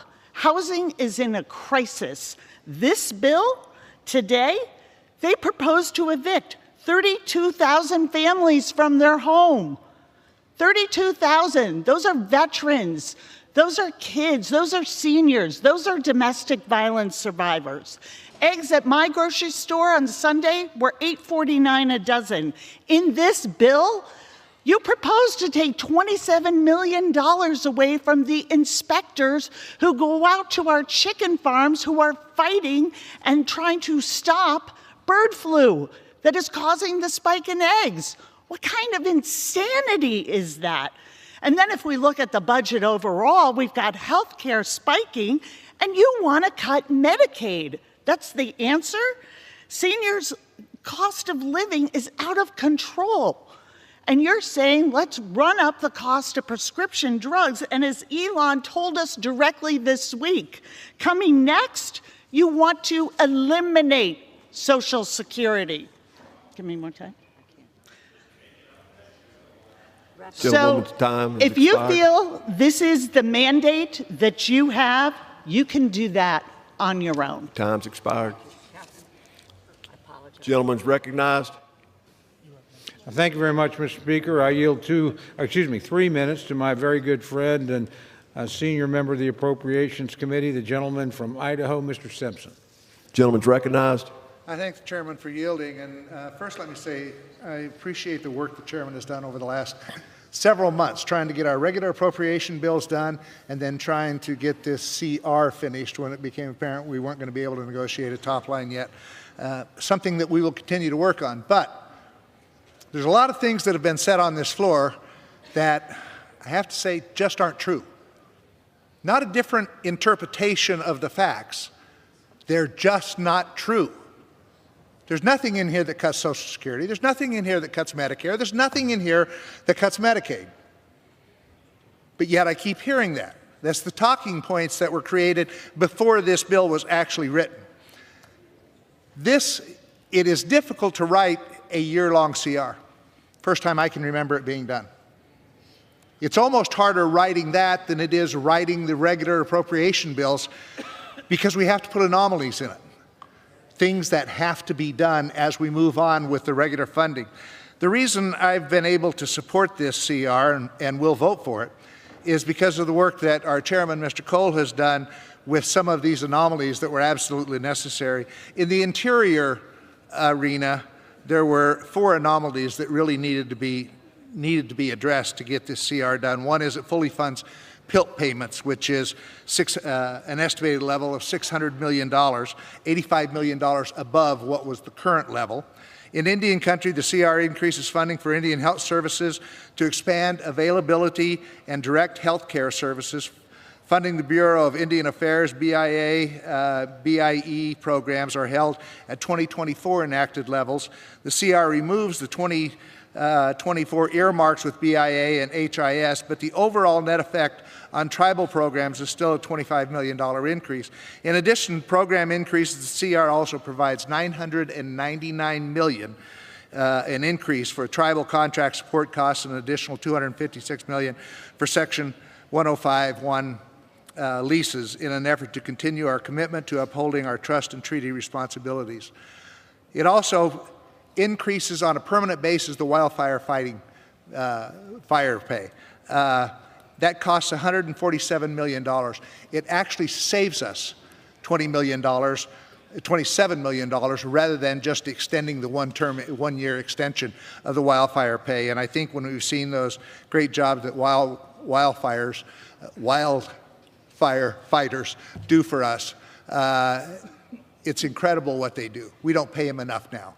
And if you can make more flippin' burgers in California than you can fighting wildfires, then something's wrong. So this permanently fixes that for us. It's a very important bill. Shutting down government is never good policy. It's never good politics. Why anyone, Republican or Democrat, would vote against this, I have no idea. This is a good bill. I hope we all vote for it.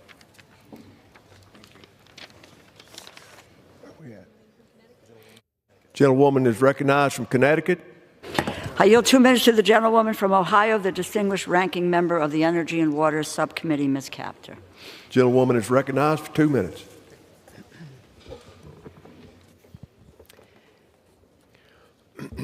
Mr. Speaker, I thank the ranking member DeLauro for allowing me this time. This bill was drafted by Musk's greed machine and seeks to put its claws even deeper into the pockets of our people. Why?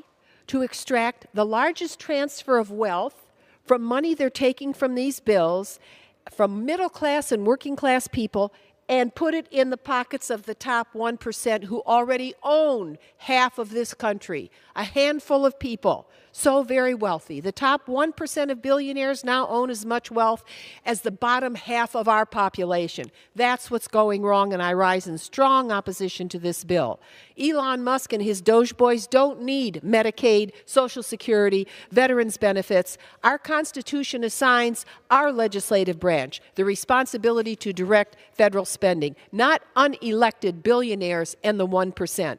In our subcommittee area of energy and water development, this Musk bill would stifle American prosperity by cutting nearly half of the Army Corps' budget.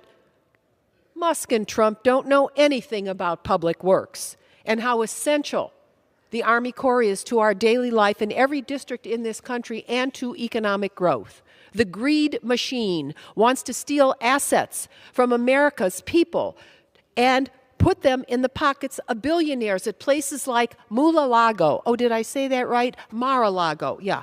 Okay.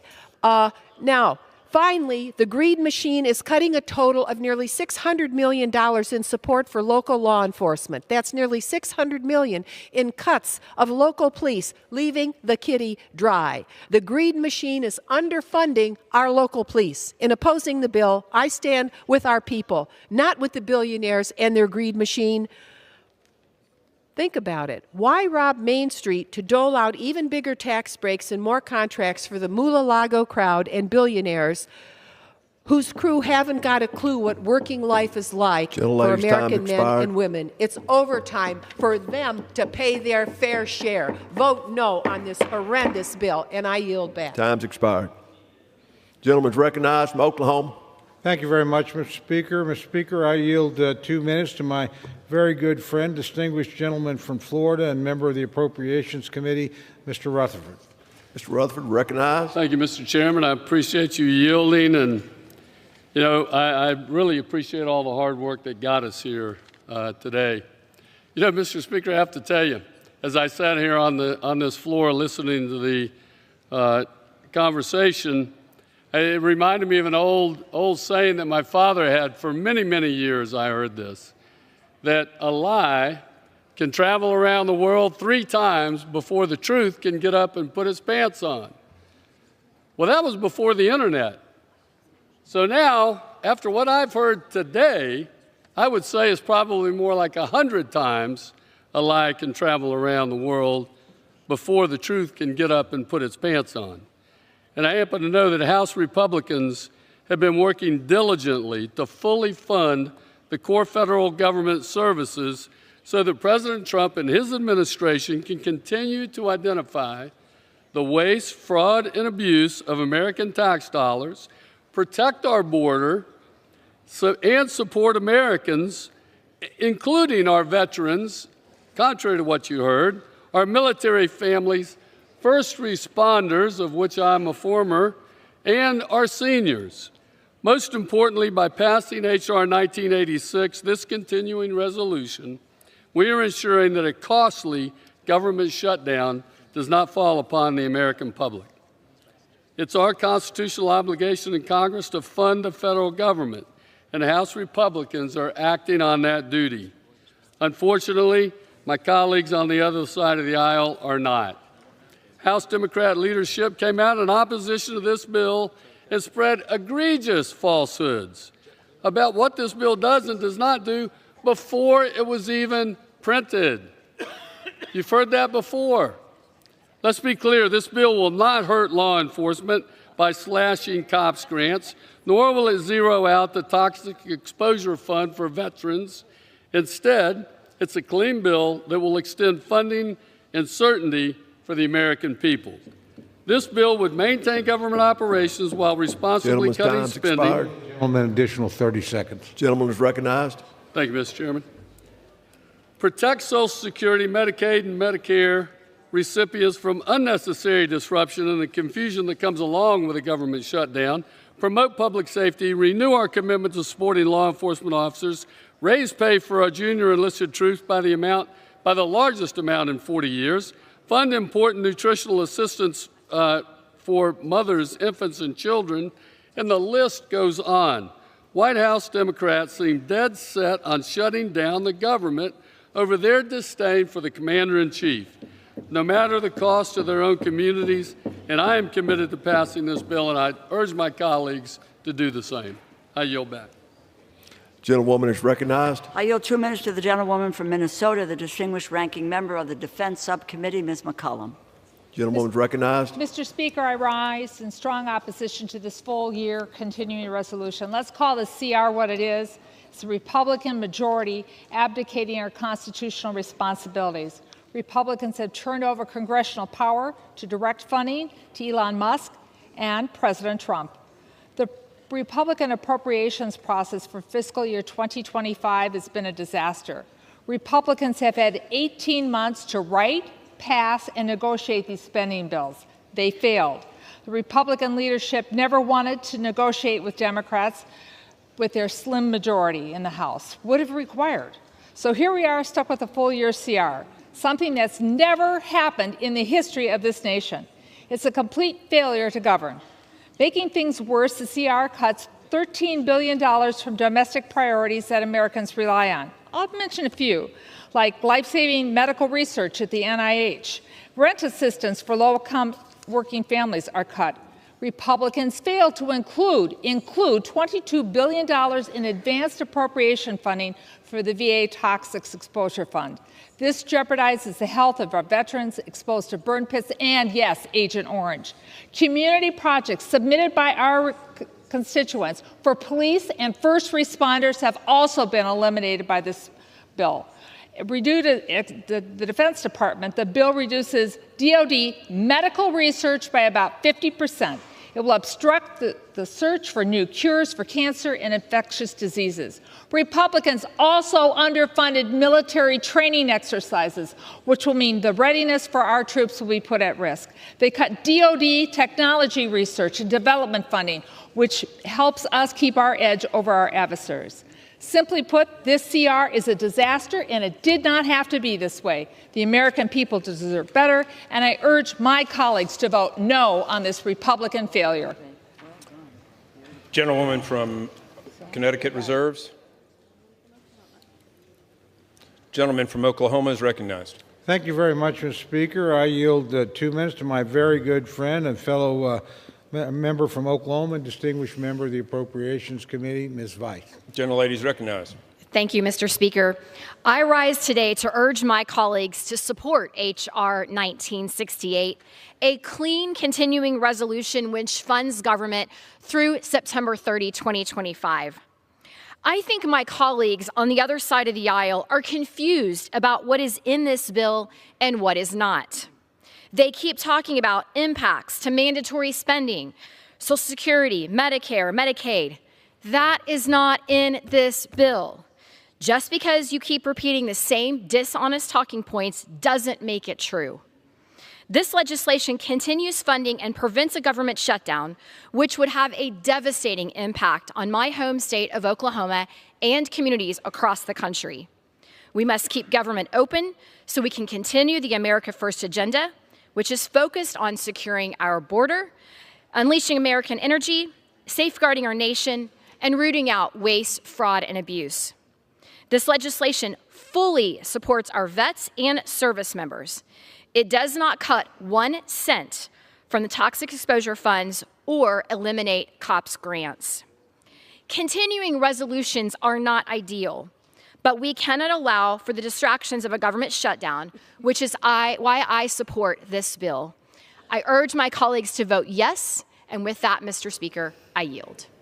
Gentleman from Oklahoma reserves. The lady from Connecticut is recognized. I yield 2 minutes to the gentlewoman from Florida, the distinguished ranking member of the Military Construction and Veterans Affairs Subcommittee, Ms. Wasserman Schultz. Gentlelady is recognized.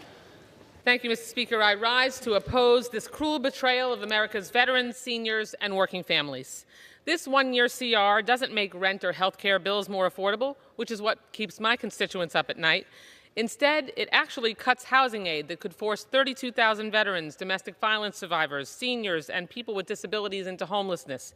And what does this spending patch do as we all now stare down the barrel of another Trump recession? It hands an unelected billionaire free rein to keep stealing taxpayers' dollars and paves the way for billionaires and big corporations to luxuriate in more tax breaks. This isn't a clean CR.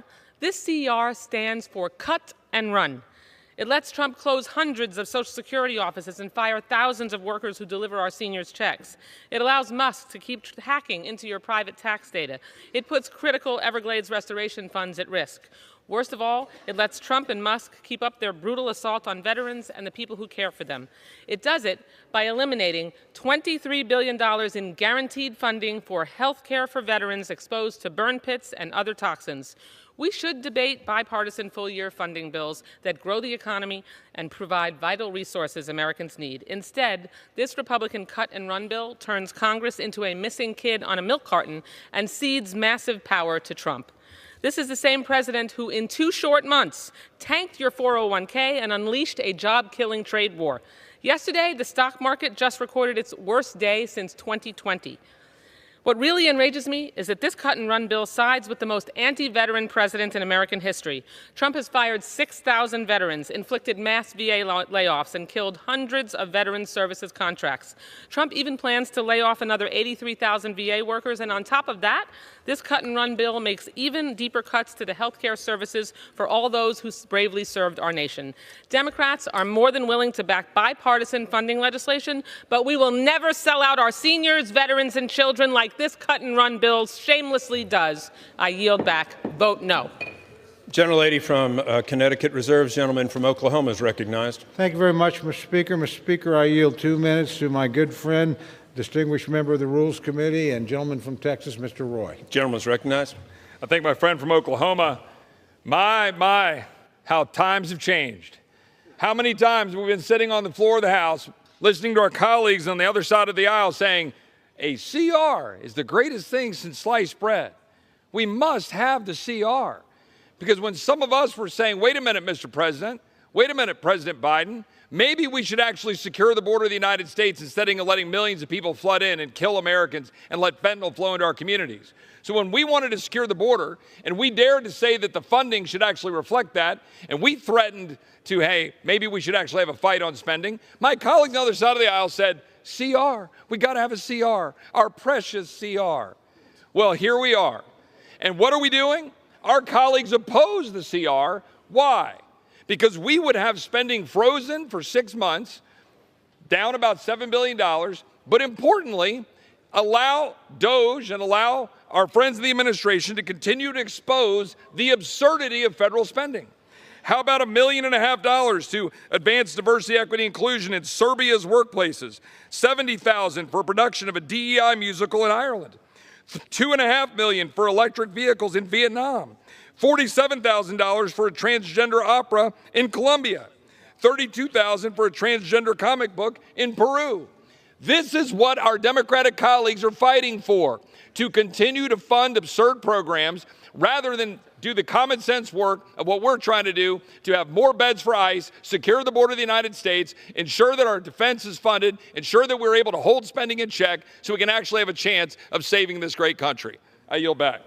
Gentleman yields. Gentleman from Oklahoma reserves. Gentlelady from Connecticut is recognized. The gentleman confirms what we've been saying all along, impoundment. I yield 2 minutes to the gentlewoman from Maine, the distinguished ranking member of the Interior and Environment Subcommittee, Ms. Pingree. Gentlewoman is recognized.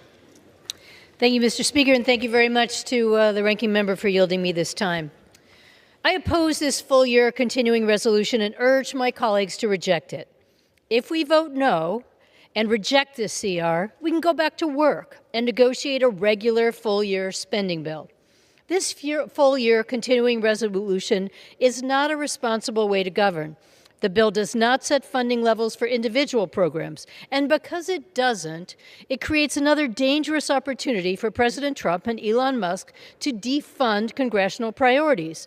And we all know what a disaster that has been for our country, an illegal, unconstitutional disaster. It is the duty of Congress to negotiate regular spending bills. This means that we actively decide on every individual program's funding level, and we make adjustments where necessary. For example, the Indian Health Service needs an additional $345 million just to maintain current direct health care services. This continuing resolution fails to provide those funds, so tribal communities will experience a lower level of health care service. A regular bill also gives very specific directions to agencies to carry out specific work. For example, in prior years, in the Interior Bill, we have directed the EPA to conduct PFAS research that will help farmers, ranchers, and rural communities manage the disastrous impact PFAS has had in places like my home state of Maine. Under this continuing resolution, without our direction, this administration may decide that work should stop. As ranking member of the Interior and Environment Appropriations Subcommittee, I'm deeply concerned that the Republican majority is giving the administration a free pass to abandon programs that protect the public from pollution, that safeguard human health, and that address the climate crisis. I urge a no, and I yield back my time. Gentlewoman from Connecticut reserves. The gentleman from Oklahoma is recognized. Thank you, Mr. Speaker. I yield 2 minutes to my very good friend, distinguished gentleman from New York, Mr. Lawler. The gentleman from New York is recognized. As the great George Costanza once said, it's not a lie if you believe it. And that's what we've heard today from my Democratic colleagues. A bunch of lies that maybe they sincerely believe. The reality is this bill does not touch Social Security. It does not touch Medicare. It does not touch Medicaid. Those programs are fully funded and protected.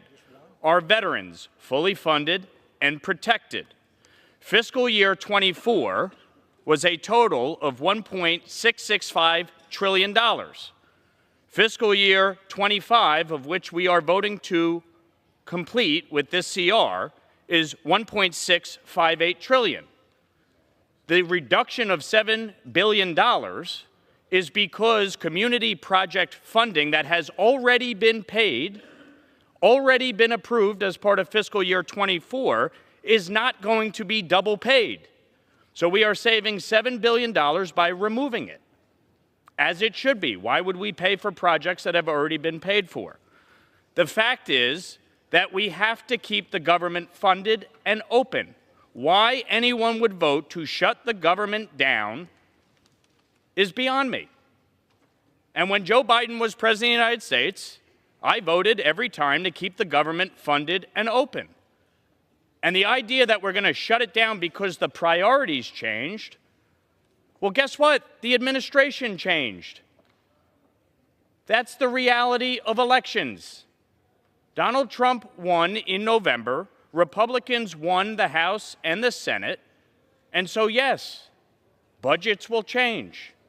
But the fact is that we have to keep the government open. And I would remind my colleagues, the reason we're in this situation is because Senate Democrats under Chuck Schumer passed exactly 0 appropriations bills on the Senate floor.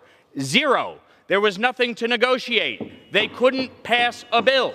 They refused to pass a bill. An additional 30 seconds. Thank you, Mr. Chairman. They refused to pass a bill. We passed appropriations bills on the floor last year. We were ready to conference. We were ready to negotiate. Chuck Schumer failed in his responsibilities. It's now incumbent on us to pass a CR through the House and for the Senate to do its job and keep the government open and funded. And with that, I yield back. Gentleman from Oklahoma reserves. Gentleman from Connecticut We can pass is a 1 month. We can pass a 1 month CR and do that, and do what we need to do to keep the government open. There is an alternative. I yield 2 minutes to the gentlewoman from New York, the distinguished ranking member of the Commerce, Justice, Science Subcommittee, Ms. Meng. Gentlelady is recognized. Thank you. Mr. Speaker, I rise today in opposition to this partisan bill. As ranking member of the House Appropriations Subcommittee on CJS, I cannot stand by as the GOP slashes funding for law enforcement, the courts, NOAA, which includes the National Weather Service. This bill hurts our local police officers by taking away $247 million from their public safety technology and equipment. Additionally, it cuts $350 million from projects that support community efforts to prevent crime, improve law enforcement, to provide precincts with equipment to prevent car theft, and provide victim services. These are projects that Republicans and Democrats on our committee approved and agreed on. Furthermore, the bill does nothing to prevent this administration from gutting NOAA. As a result, the life-saving weather forecasts we all receive will be less accurate and timely. Federal funding cuts in the GOP's continuing resolution are dangerous to communities like Queens and so many others. This includes Social Security, Medicare, Medicaid, and SNAP benefit, which serve as a lifeline for millions of Americans. Let's be clear, Social Security, Medicare, and Medicaid are not entitlements. They are earned benefits that hardworking Americans pay into throughout their lifetime, so they have the opportunity to retire with dignity. Mr. Speaker, this bill allows the administration to fire thousands of employees at the Social Security Administration and close offices nationwide, which will mean long wait times and delayed benefits for families. For these reasons, at the appropriate time, I will offer a motion to recommit this bill back to the House Appropriations Committee. If the House rules permitted, I would have offered the motion with an important amendment to this bill. My amendment would prevent any law or executive action from eliminating, restricting, or reducing access to these programs lawfully owed to beneficiaries across the nation. I ask unanimous consent to insert into the record the text of this amendment. I yield back. Gentlelady, without objection, Gentlelady from Connecticut reserves. Gentleman from Oklahoma is recognized. Thank you very much, Mr. Speaker. Mr. Speaker, I yield 2 minutes to my very good friend, distinguished Chairman of the Defense Appropriations Subcommittee, Mr. Calvert of California. Gentleman is recognized. I thank my good friend, the chairman of the full committee, Mr. Cole, who's done an excellent job of putting this continuing resolution together under difficult circumstances. The appropriators tried to come to an accommodation, but we weren't able to get there. So the best alternative we have today is this continuing resolution, which does good things for our country. It obviously keeps the government shutdown from happening, and the American people and fully funds our core government services. But something that I'm interested in, and I think most members are interested in, is our national security. This continues to fund our national security. It makes sure that the young men and women who serve our military, especially our enlisted soldiers, who are going to get a historic pay raise, the highest pay raise they've had in 40 years. A lot of these E1s that come in and make $11 an hour, their pay is going to be put up significantly. This is something that I think would need to happen, so I would hope my friends on the other side of the aisle would not vote to diminish these individuals' pay that they need very much.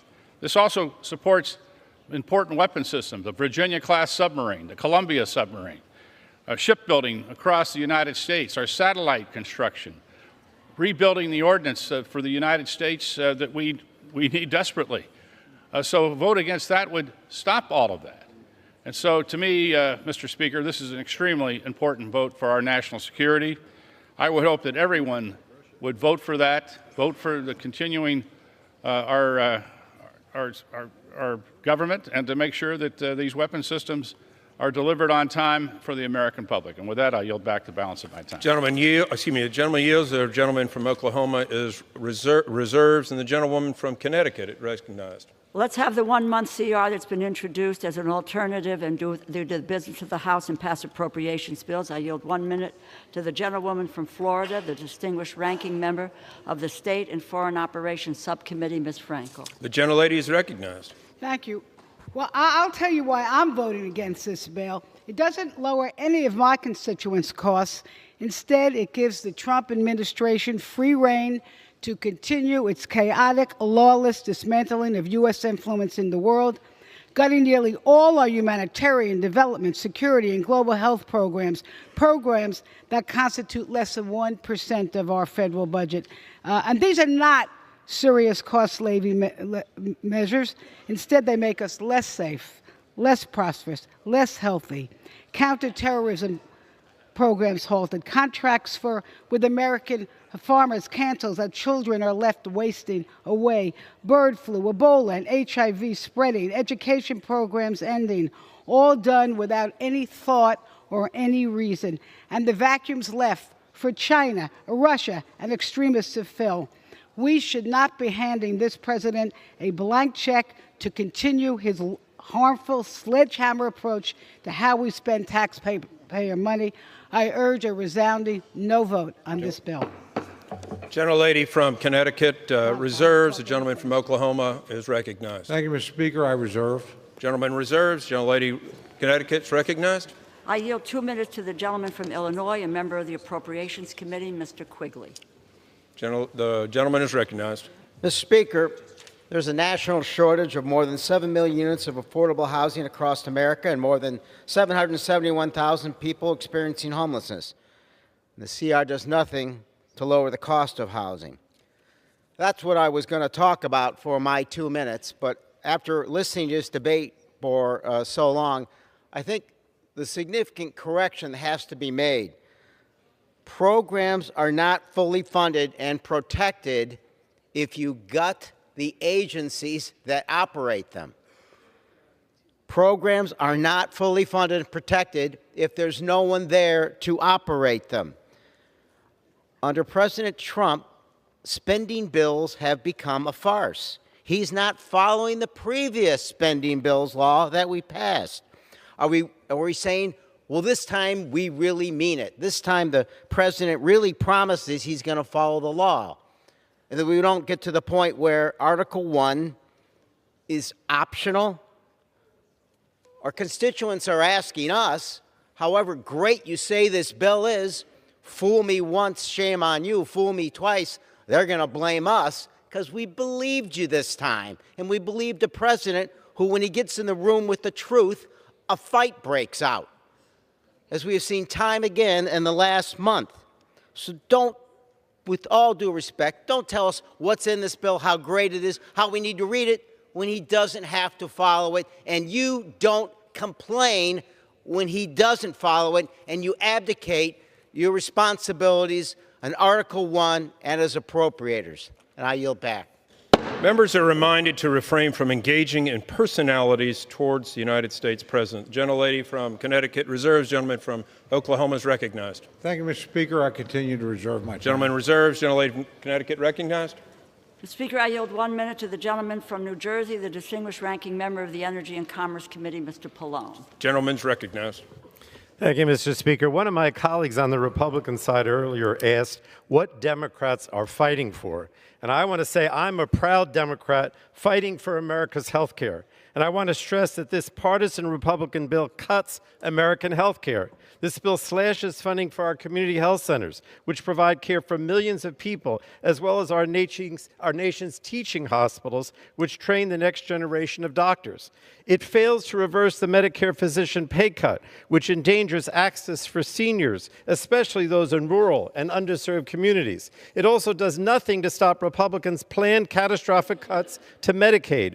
Rather than voting on this partisan bill, we should be working together to lower costs and expand access to health care like the bipartisan agreement we had in December. That bill provided long-term certainty and funding increases for our community health centers, for our teaching health centers. It lowered drug costs by taking on unfair PBM practices and addressed the Medicare cuts to physicians. Unfortunately, Republicans walked away from this agreement because Elon Musk opposed Gentleman's it. time's expired. Gentlelady's reserves. Gentleman from Oklahoma is recognized. Thank you, Mr. Speaker. I continue to reserve. Gentleman reserves. Gentlelady is recognized.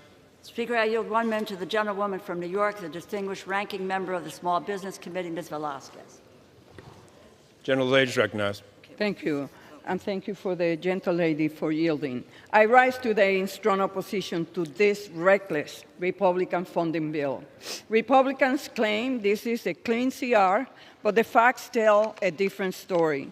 This bill slashes $23 billion from veterans' benefits, turning its back on the brave men and women who serve our country. It guts health care, leaving families, children, and seniors vulnerable, and it slashes affordable housing, putting thousands, including veterans, domestic violence survivors, and people with disabilities at risk of losing their homes. If these cuts weren't bad enough, the Vice President said this morning that this administration will continue to refuse to spend money on programs they don't like. I will not vote for a CR that greenlights these dangerous cuts. Democrats are ready to fund the government, but we will not stand by while Republicans sell out the people we are sworn to serve. I urge my colleagues to reject this dangerous bill. I yield back. Gentlelady reserves. Gentleman recognized. Thank you very much, Mr. Speaker. I continue to reserve. Gentleman reserves. Gentlelady is recognized. I yield 1 minute to the gentleman from California, the distinguished ranking member of the Veterans Affairs Committee, Mr. Takano. Gentleman is recognized. Thank you, Mr. Speaker. I rise in opposition to this partisan Republican spending bill because it guts the PACT Act and abandons veterans exposed to burn pits and other toxins. House Republicans claim to support the PACT Act, but their actions tell a different story. They're eliminating the funding for PACT Act recipients starting in October, cutting off critical health care and benefits for those who sacrifice for this country. Last Congress, Democrats forced Republicans to fully fund this critical program. Now Republicans are taking Elon's chainsaw to it, slashing $23 billion and breaking our nation's sacred promise to our veterans. Where you invest your money shows what you truly value. And by gutting this funding, Republicans have made their priorities clear. I stand with our veterans. I stand firm in our priorities and promises, and I will not stand by while Republicans rip them apart. I urge my colleagues to vote no on this partisan Republican spending bill. Yields. The gentlelady's reserves. Gentleman from Oklahoma is recognized. Thank you very much, Mr. Speaker. I continue to reserve. The gentleman reserves. Gentlelady is recognized. I yield 1 minute to the gentlewoman from the District of Columbia, Ms. Norton. I'm running out of time. Gentlelady is recognized. This CR is an act of fiscal sabotage against the District of Columbia and abuse of Congress's power over disenfranchised D.C. This CR will result in an immediate cut of more than $1 billion from D.C.'s $21 billion budget 6 months into D.C.'s fiscal year. For the last 20 years, D.C. has been able to operate under the local budget enacted by D.C. for the next fiscal year for the duration of every CR. This CR does not allow D.C. to do so. Instead, the CR effectively repeals the fiscal year 2025 local budget enacted by D.C., which D.C. has been operating under for 6 months, and restores the fiscal year 2024 local budget enacted by D.C., which D.C. stopped operating under 6 months ago. This cut to D.C.'s local budget does not have the federal government any money because of D.C.'s local budget consists entirely of locally raised revenue. I urge voters to vote no. Time's expired. Gentleman from Oklahoma is recognized. Thank you very much, Mr. Speaker. I continue to reserve. The gentlewoman's time has expired. In that case, may I inquire how much time I have, Mr. Speaker? You have 6 minutes. I won't use it all, but I yield myself the balance of my time. You know, been an interesting debate. Been a lot of things said that are exaggerations, a lot of things said, in my view, that are fabrications. Let's talk about a few of those. There's nothing in this bill about Social Security. There's nothing in this bill about Medicare. There's nothing in this bill about Medicaid. There aren't cuts in nutrition for the poor. There's a $500 million increase in WIC at the request of the president. There's not cuts in housing. There's an increase in housing to try and adjust for inflation. We'd have been better off probably if we'd negotiated a deal, but that didn't happen. So, proactive thing. There's more money in here to take care of junior enlisted personnel. I don't think that's probably an article of much dispute. It certainly shouldn't be. And I can go charge by charge. Yes, on the toxic burn or toxic exposure fund, we're going to deal with that in the 26 bill. It's for 26. Everything's funded for 25. That's what this bill covers. It's an appropriations bill for FY25. So that's what we're covering here. We're going to deal with the 26 bill, and then we'll deal with that issue. I voted for the PAC Act. I believe in it. I voted for additional funding for it. I suspect we'll find common ground there.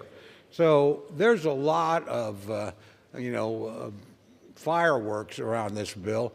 Let's just talk about what it does. It's pretty simple, guys. It's a CR. It's a continuing resolution. Your own leadership came out against it before they ever saw it.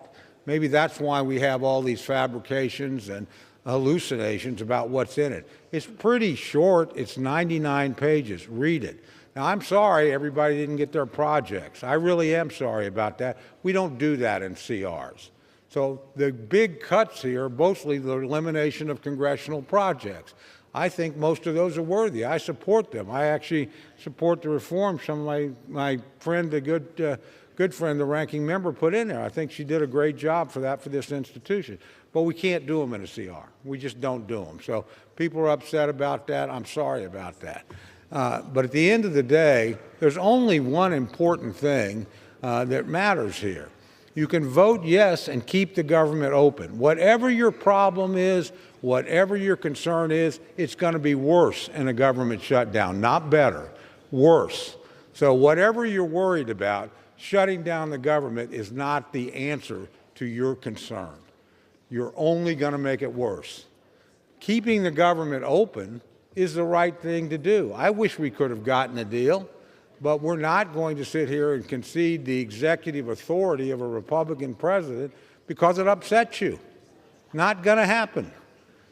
We made that crystal clear, and I think that was the biggest thing. It wasn't a top-line number. We basically got to a top-line number. So we're here, and the government shutdown is 4 days away. So if you want to vote no and shut down the government in 4 days if you succeed, that's your choice. I respect every member's vote. I've never voted for a government shutdown. I've always voted to reopen the government. I don't like government shutdowns. I don't think they work. I think you'll find if you succeed in shutting down the government that it won't work very well for you either. It never works. So I think you'd be better advised to vote yes than to have to defend a vote to shut down the government personally. But actually this body will not have the final say. It's going to go to the United States Senate, and you have the power in the Senate to shut down the government if you choose, because they have a filibuster over there. They have 60 votes. So if you're worried about it, just let it go over there. You've got the power in that body to do it. So if you want to shut down the government, your choice. But Mr. Speaker, I think the choice is crystal clear. If we took a poll on it, the American people were asked, do you want to shut down the government? The overwhelming answer would be no. Do you think you should keep the government open and keep working on our problems? That would be an overwhelming yes. So I choose to do what the American people want to do, keep the government open. That's what my constituents want. Maybe yours want to shut it down. Mine don't, and I suspect yours don't either. So with that, Mr. Speaker, I would just suggest we set aside the rhetoric and the intense feelings and just do the right thing. And the right thing is to vote yes and keep the government open. So, Mr. Speaker, I urge my colleagues to support this bill. I urge them not to vote to shut down the government, and I yield back the balance of my time. The gentleman yields. All time for debate has expired. Pursuant to House Resolution 211, the previous question is ordered on the bill as amended. The question is on engrossment and third reading of the bill. The those in favor say aye. Aye. Those opposed say no. The ayes have it. Third reading. A bill making further continuing appropriations and other extensions for the fiscal year ending September 30th, 2025, and for other purposes. For what purpose does the gentlewoman from New York seek recognition? Mr. Speaker, I have a motion to recommit at the desk. Clerk will read the motion. Ms. Ming of New York moves to recommit the bill H.R. 1968 to the Committee on Appropriations. Pursuant to Clause 2B of Rule 19, the previous question is ordered on the motion to recommit. The question is on the motion. Those in favor say aye. Aye. Those opposed say no. No. The noes have it. The motion is not. Speaker, I ask for the yeas and nays. Yeas and nays are requested. Those favoring a vote by the yeas and nays will rise. A sufficient number having arisen, the yeas and nays are ordered. Pursuant to Clause 8, Rule 20, further proceedings on the question will be postponed. Proceedings will resume on questions previously postponed. Votes will be taken in the following order. Passage of H.R. 1156, the motion to recommit on H.R. 1968, and passage of H.R. 1968 if ordered, as well as passes on House Joint Resolution 25. First vote will be a 15-minute vote. Pursuant to Clause 9, Rule 20, remaining votes will be 5 minutes. Pursuant to Clause 8 of Rule 20, the unfinished business is on the vote of H.R. 1156, on whether the yeas and nays are ordered. Clerk will report the title. Union Calendar Number 2, H.R. 1156. A bill to amend the CARES Act to extend the statute of limitations for fraud under certain unemployment programs and for other purposes. Questions on the passage of the bill. Members record their votes by electronic device. This is a 15-minute vote.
any member wish to change your vote?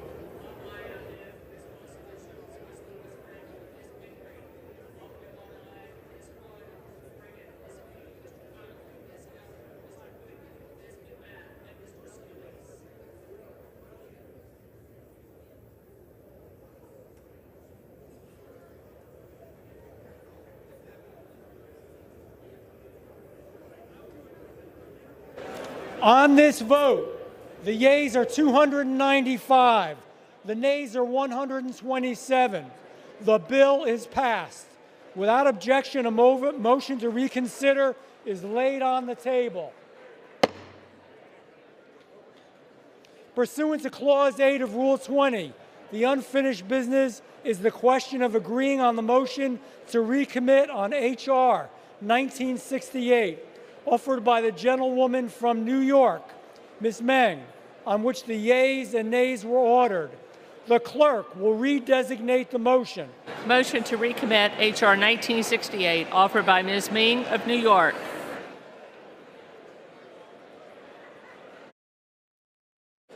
The question is on agreeing to the motion to recommit.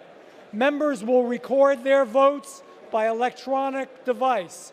This is a 5-minute vote.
all members voted? Does any member wish to change their vote?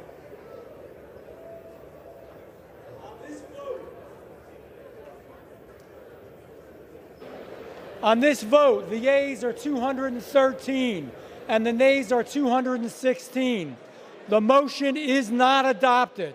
The question is on the passage of the bill. Those in favor, please say aye. Those opposed, please say no. The ayes have it. The gentlewoman from Connecticut. On that, I request the yeas and nays. The yeas and nays are requested. Those favoring a vote by the yeas and nays will rise. A sufficient number having risen, the yeas and nays are ordered. Members will record their vote by electronic device.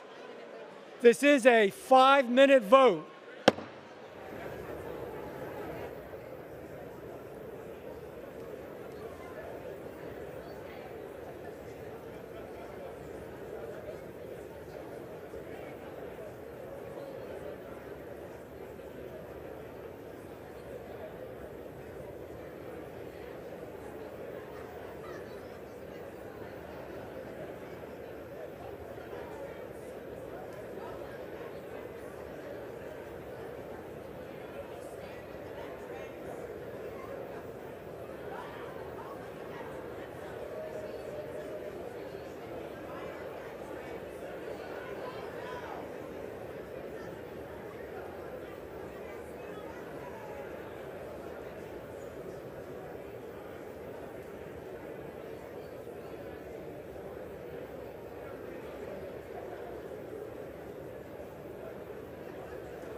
On this vote, the yeas are 217, the nays are 213.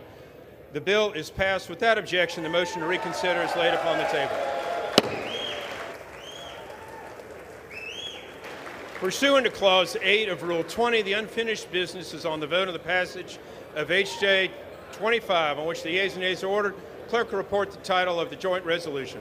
Union Calendar Number 3, House Joint Resolution 25, Joint Resolution providing for congressional disapproval under Chapter 8 of Title 5 United States Code of the rules submitted by the Internal Revenue Service relating to gross proceeds reporting by brokers that regularly provide services effectuating digital asset sales. The question is on passage of the joint resolution. Members record their vote by electronic device. It's a 5-minute vote.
On this vote, the yeas are 292, the nays are 132, one vote present.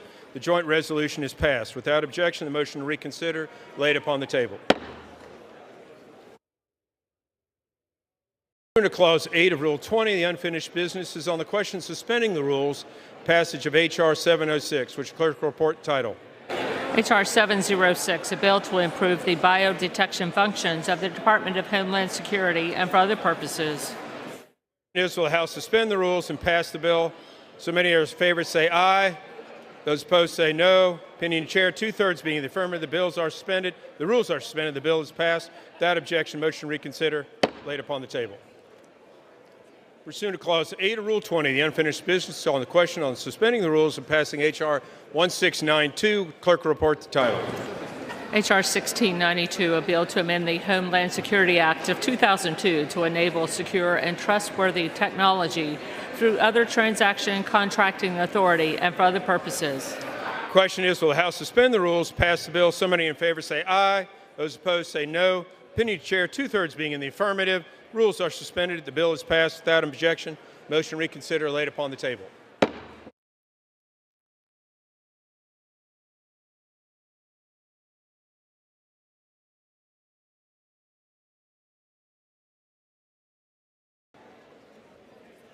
Pennsylvania.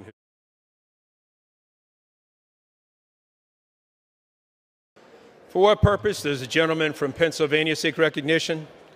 Gentleman will suspend. House will be in order.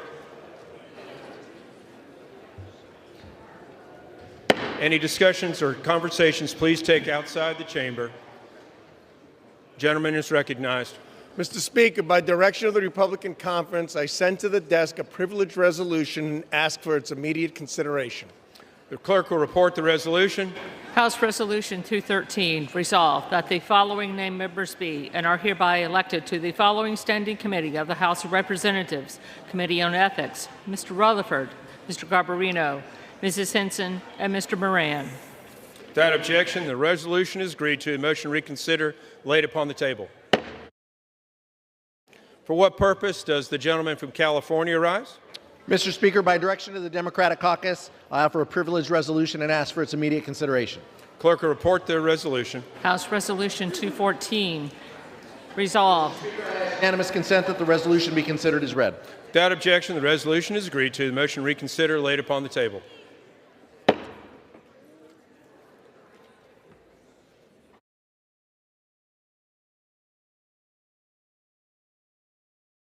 For what purpose does the gentlewoman from Connecticut seek recognition?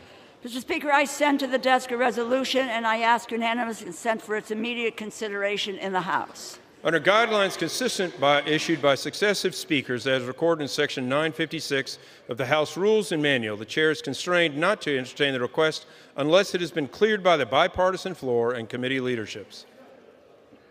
House will suspend. Take conversations off the floor.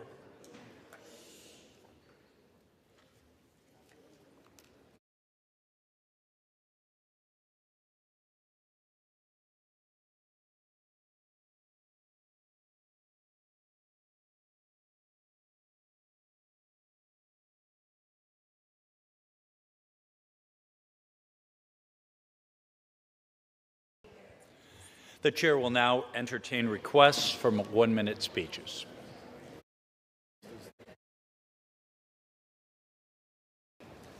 For what purpose does the gentleman from Tennessee seek recognition? Purpose does the gentleman from Georgia seek recognition? Ask unanimous consent to address the House for 1 minute to revise and extend my remarks. Without objection, the gentleman is recognized. The gentleman is correct. The House will return to order.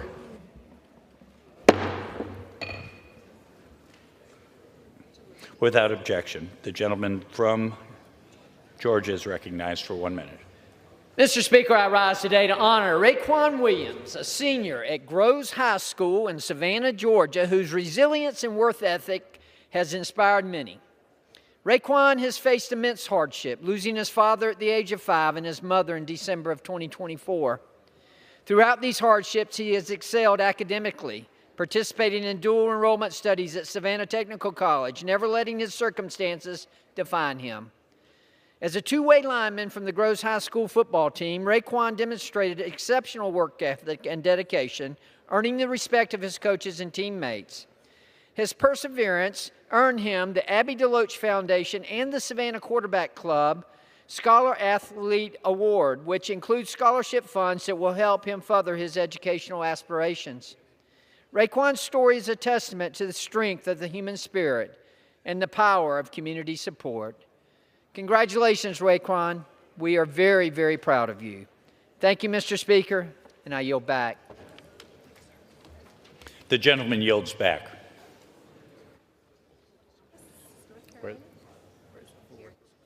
For what purpose does the gentleman from North Carolina seek recognition? Mr. Speaker, I ask for unanimous consent to address the House for 1 minute.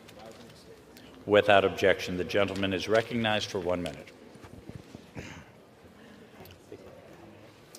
Mr. Speaker, I rise to highlight the Agricultural Commodities Price Enhancement Act.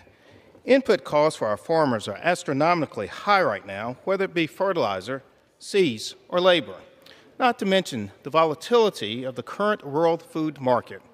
On top of this, the past year was one of the worst years for farmers in North Carolina between the impacts of drought and Hurricane Helene and other factors beyond their control.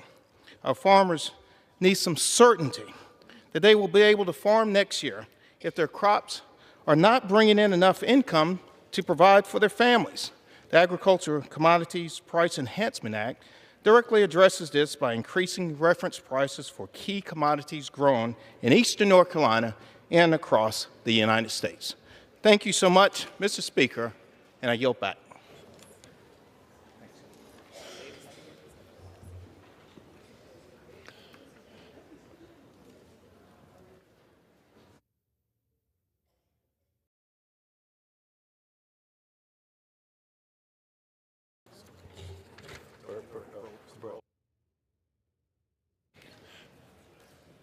For what purpose does the gentleman from Missouri seek recognition?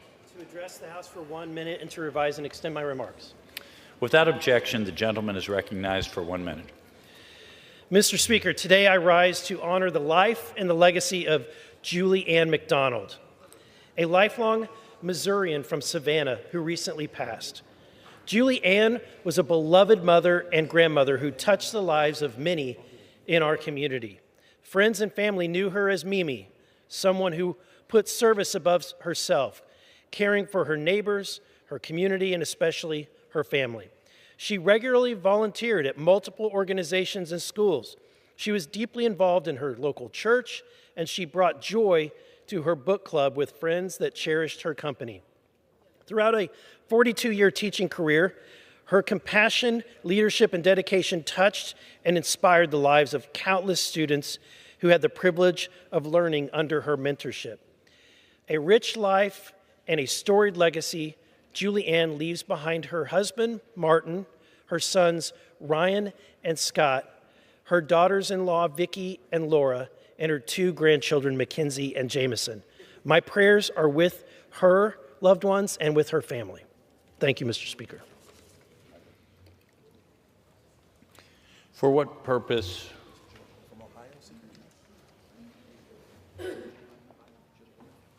For what purpose does the gentlewoman from Ohio seek recognition? I ask unanimous consent to address the House for 1 minute, to revise and extend my remarks. Without objection, the gentlewoman is recognized for 1 minute. Mr. Speaker, I rise today to call out a vile attack on an American patriot, Senator Mark Kelly of the great state of Arizona. Yesterday, unelected billionaire Elon Musk, who has never served this nation a day in uniform, called Senator Kelly a traitor for visiting our nation's ally, Ukraine. A traitor is one who commits treason. That consists of giving aid and comfort to an enemy. Ukraine is not our enemy. Ukraine is our ally. Mark Kelly has served our nation honorably from 1986 to 2011 in the United States Navy, rising to the rank of captain, having served 39 combat missions during the Gulf War. During his naval career, He was awarded 2 Defense Superior Service Medals, 1 Legion of Merit, 2 Distinguished Flying Crosses, 4 Air Medals with Combat 5V, 2 Navy Commendation Medals, 1 Navy Achievement Medal, 2 Southwest Asia Service Medals, 1 Navy Expeditionary Medal, a NASA Distinguished Service Medal, and an Overseas Service Ribbon. He only resigned his commission to help provide care and assistance to his beloved wife, who had served here formerly, Congresswoman Gabby Giffords, following an assassination attempt on her in Tucson in 2011. Words and statements have meaning. Elon Musk needs to be held accountable for his. And today, world leaders have resoundingly stood tall aside the nation of Ukraine in agreeing to a 1-month ceasefire. The United States has also agreed to lift the embargo on armaments and will be sending 1 month of armaments to Ukraine as the rest of the world looks to Russia to be cooperative in our effort to stop the killing in Central Europe. I yield back. For what purpose does the gentleman from Tennessee seek recognition? Thank you, Mr. Speaker. I seek unanimous consent to address the House for 1 minute and to revise and extend my remarks. Without objection, the gentleman is recognized for 1 minute. Thank you, Mr. Speaker. I rise today to bring much-needed attention to an extraordinary ball player and young man and a ball hopeful. His name is Alberto Osuna. He was born in America, and he's affectionately known as Berto. He transferred to the University of Tennessee in January after an impressive career at North Carolina and Walter State Community College, where he knocked out 45 home runs and knocked in 140 runs over 3 seasons. Despite following all the necessary steps to secure eligibility to play for the University of Tennessee, the NCAA, in their infinite wisdom, has blocked his opportunity. Students at UT have painted the rock to my left here to show their support for Berto in hopes that he might play his final season with the Vols at Lindsey Nelson Stadium. He wants to do something for his family. This is what this is all about. And over a minute, I don't have time to explain it all, but this situation just isn't about Berto. It's about ensuring that student athletes are on a level playing field, Mr. Speaker, against a bureaucratic machine and nightmare that the NCAA has become, and it seemingly continues to let down student athletes they claim to serve. Just follow the dollars, Mr. Speaker. I urge the NCAA to take some serious action and grant Alberto the immediate eligibility he deserves and take the necessary steps to prioritize the well-being of their student athletes, ensuring that opportunities for success are not blocked by unnecessary red tape. Osuna left his whole life in Tampa to come to Knoxville and play for Coach Tony Vitello and the Vols. The NCAA needs to do the right thing, free Berto, give him the time he deserves. The Vols are stacked again this year, Mr. Speaker. They're coming off a national championship. They're winning again. It's not imperative that he gets on the team for them to win. It's just the right thing. NCAA, do the right dadgum thing. And I yield the remainder of my time. For what purpose does the gentleman from Ohio seek recognition? To address the House for 1 minute, revise and extend my remarks. Without objection, the gentleman is recognized for 1 minute. Mr. Speaker, I rise today to honor the extraordinary life of Gwen Robinson, a dear friend of mine, an incredible leader, an incredible human being. She was one of the first people I met when I got to Cincinnati, and she welcomed me in the way she did with almost everyone, immediately kind and immediately generous. There's a real argument to be made that much of what I've accomplished, what so many of us accomplished in Southwest Ohio, wouldn't have happened without her. She fought so hard for the children in the Bond Hill Head Start program that she helped lead, making sure each one of them had the highest quality preschool. It was part of what convinced me that every child in Cincinnati deserved 2 years of quality preschool. And when we said we wanted to do that, she was there every step of the way. She poured everything into helping us get the preschool promise passed. She did the same with the public transit levy a few years later. There aren't enough words to capture her impact. Gwen was a giant and will be missed by all of us. Thank you, and I yield back. For what purpose does the gentleman from Pennsylvania seek recognition? Mr. Speaker, I seek unanimous consent to address the House for 1 minute and to revise and extend my remarks. Without objection, the gentleman is recognized for 1 minute.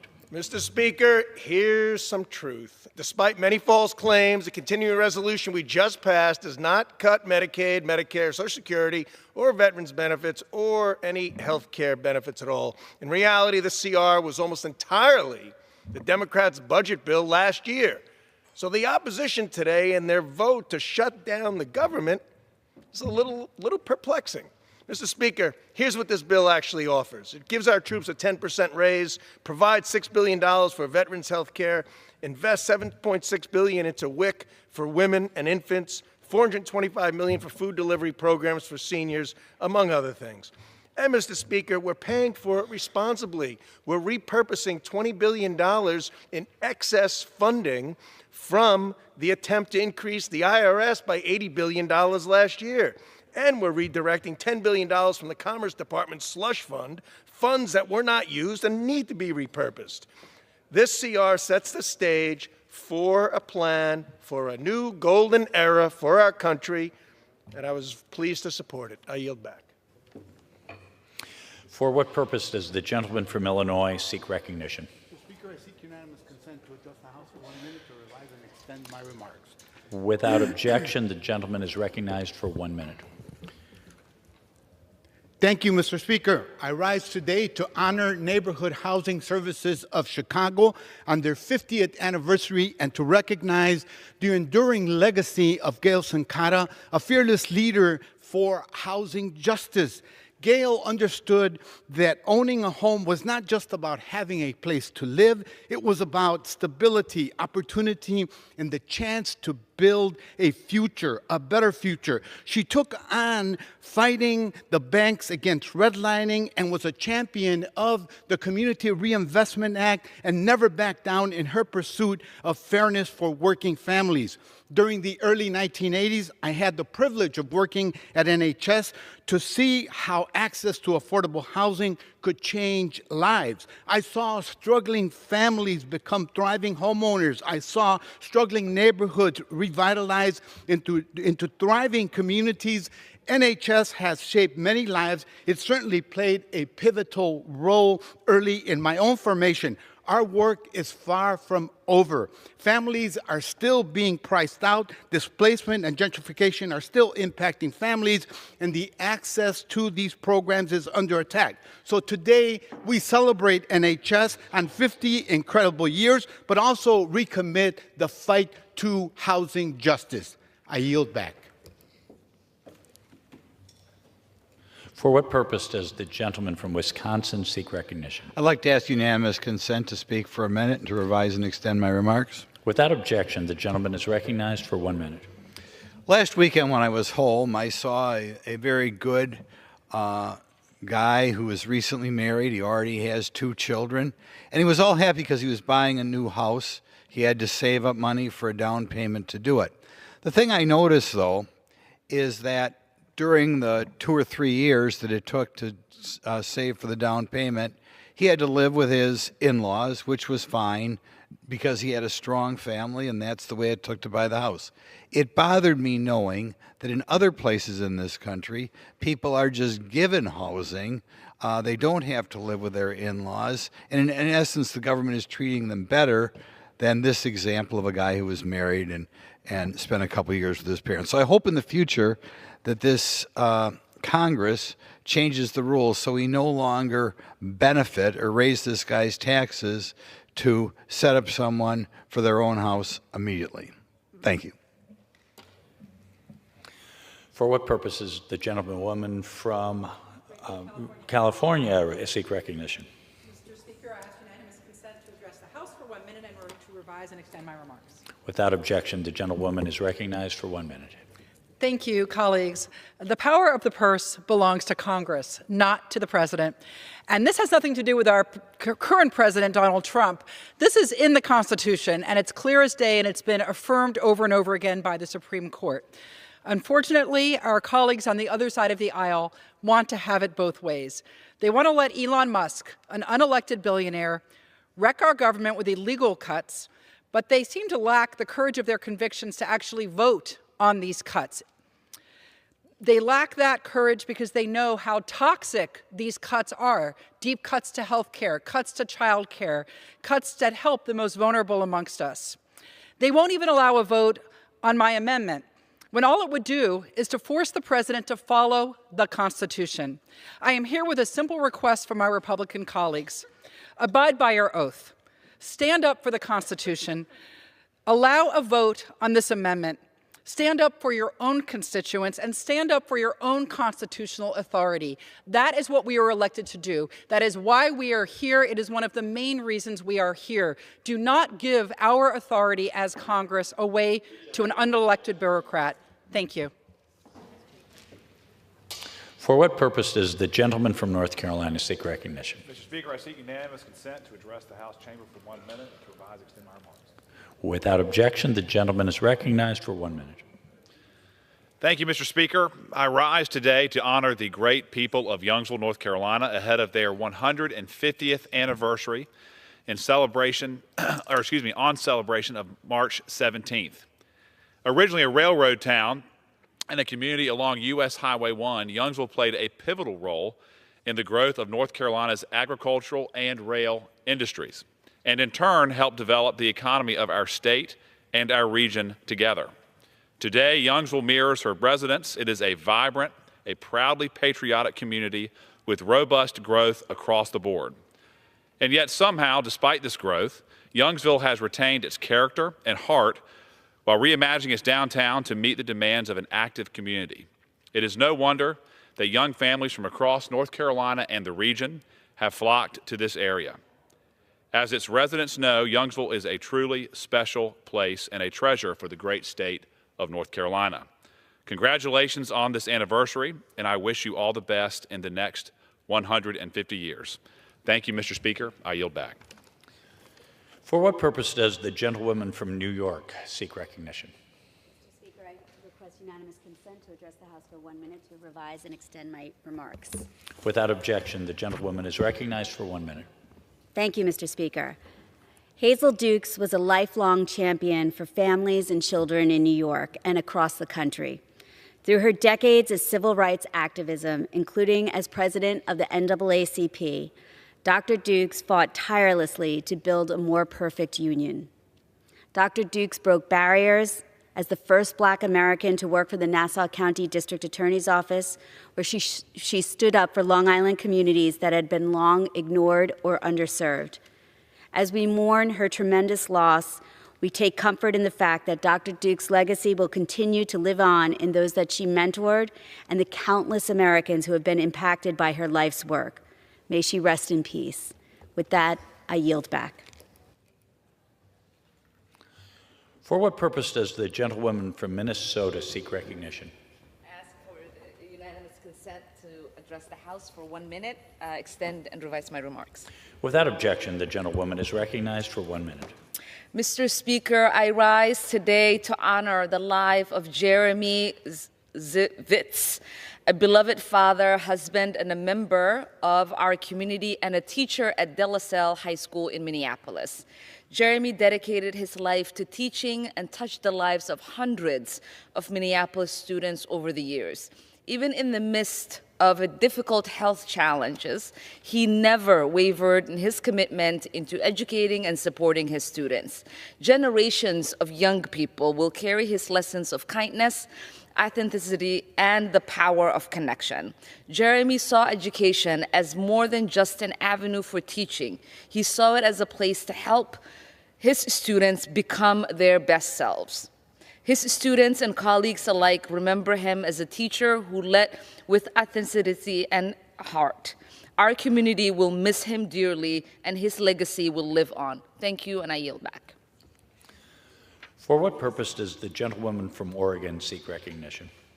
Mr. Speaker, I request unanimous consent to address the House for 1 minute and to revise and expand my remarks. Without objection, the gentlewoman is recognized for 1 minute. Thank you. What happened today is disgraceful. House Republicans have abandoned working Americans. They are taking housing and food from our seniors, children and families. They have abandoned our veterans, the people who have bled for our country so that we can be free. They have given this administration and its illegitimate mercenaries free license to gut agencies and services. And Mr. Speaker, make no mistake, the vote the Republicans took today is a shameful turn for this body. In the words of Danzalee Abernathy, the daughter of Reverend Ralph Abernathy, best friend to Martin Luther King and civil rights leader, We will not go quietly into this reality. The American people want you to fight back, fight on, stand strong for truth, justice, and equality for all. And Danzig and Oregon, I will continue to fight, and I hope you will stay with me in this fight. Thank you, Mr. Speaker.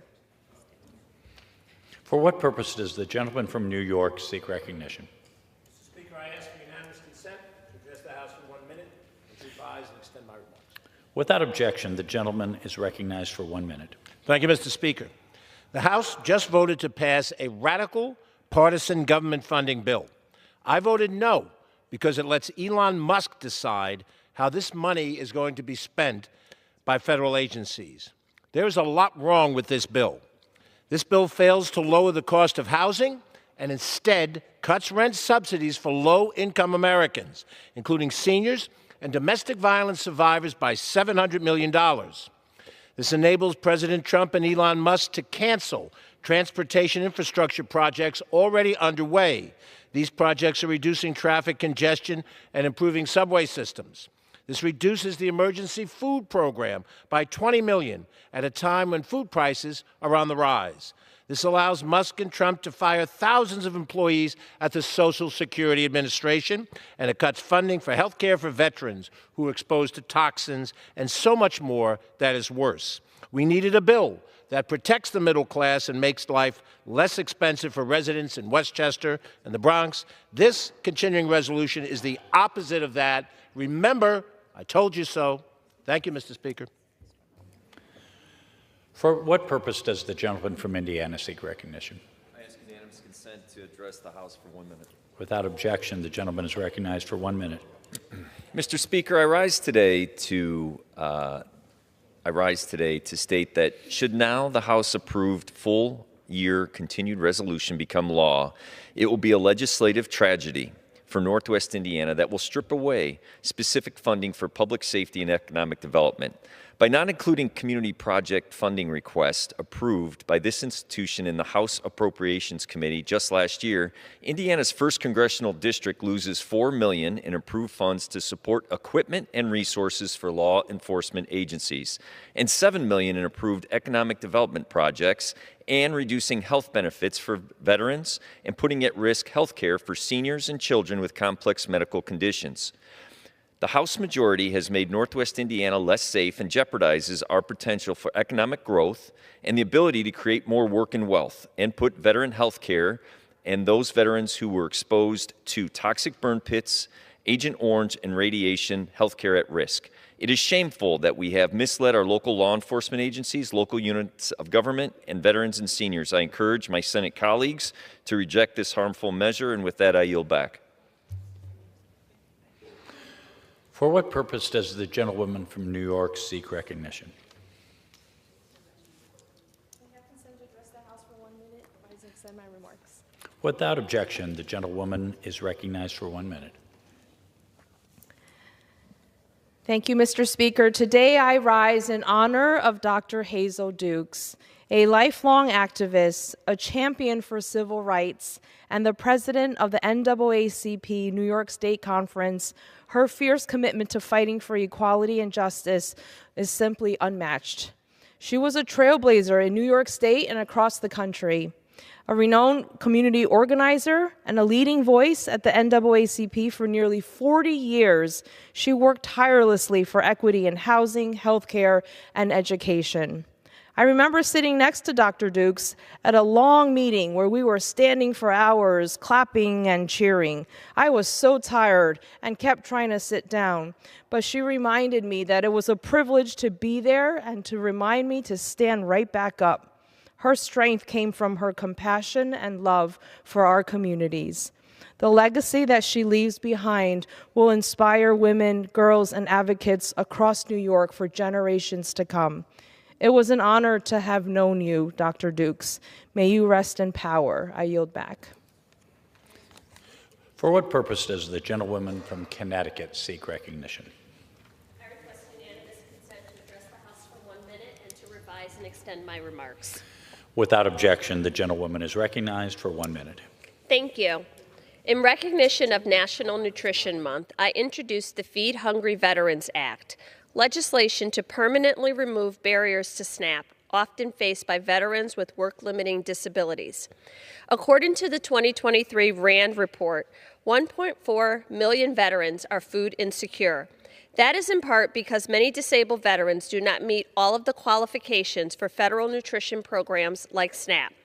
My legislation amends the definition of elderly or disabled for SNAP to include veterans with one service-connected disability rated at 60% or higher, or 2 or more service-connected disabilities, at least one of which is rated 40% or higher. With more than 1/3 of disabled veterans in the United States facing food insecurity, we must do more to support those who have honorably served our nation. The Feed Hungry Veterans Act is a critical step to ensuring veterans have long-term access to critical food assistance. With that, I yield back.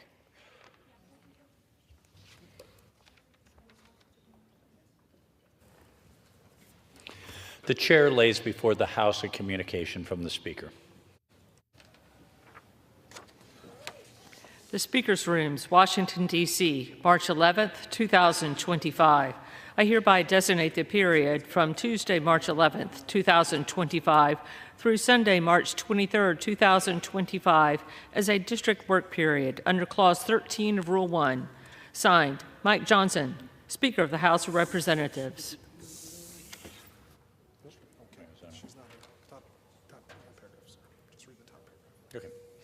Under the Speaker's announced policy of January 3rd, 2025, the gentleman from Arizona, Mr. Schweikert, is recognized for 60 minutes as the designee of the Majority Leader.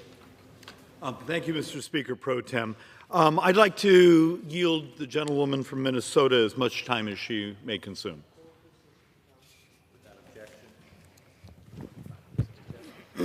Thank you, Mr. Speaker. And I would also like to thank the gentleman and my fellow member of Ways and Means, the gentleman from Arizona, for yielding me the time. Mr. Speaker, I rise to congratulate the Moorhead boys hockey team on their first state championship, defeating Stillwater 7-6 at the Excel Center over the weekend. The 2A championship win was led by this year's Mr. Hockey, Mason Kraft. The team dedicated the game to their teammate Ethan, who passed away unexpectedly last year at the age of 16. Holding up his jersey throughout the game and bringing the jersey through the handshake line, the Moorhead Spuds have made their families, community, and the whole 7th District proud. Congratulations to the Spuds. Mr. Speaker, I rise today to congratulate the East Grand Forks boys hockey team on their incredible Class 1A championship win. With what sounded like the entire community of East Grand Forks in the stand, the team defeated the St. Cloud Cathedral 2-1 in overtime. The East Grand Forks Green Wave has made their families, communities, and the entire 7th District so very proud, and I'm excited for all of you to hoist that championship banner back at home.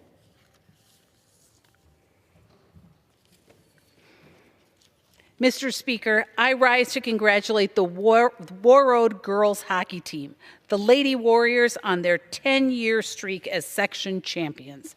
These women from a small town in the northernmost Minnesota are part of one of the best girls hockey teams in the last 20 years. You have made your families and communities proud. Mr. Speaker, I rise today to congratulate Praise Live in Osakis, Minnesota, on 40 wonderful years of broadcasting. For 40 years, Praise Live has been bringing hope and faith to people across central and western Minnesota. They have even partnered with stations in Guyana and Uganda and as far-reaching as war-torn Sudan to spread the gospel and its message of encouragement, faith, and hope across Africa. Thank you, Praise Live, for connecting with, praying for, and strengthening the Christian communities you are committed to serving. I pray for a successful next 40 years. And with that, I yield back. Thank you, Mr. Speaker.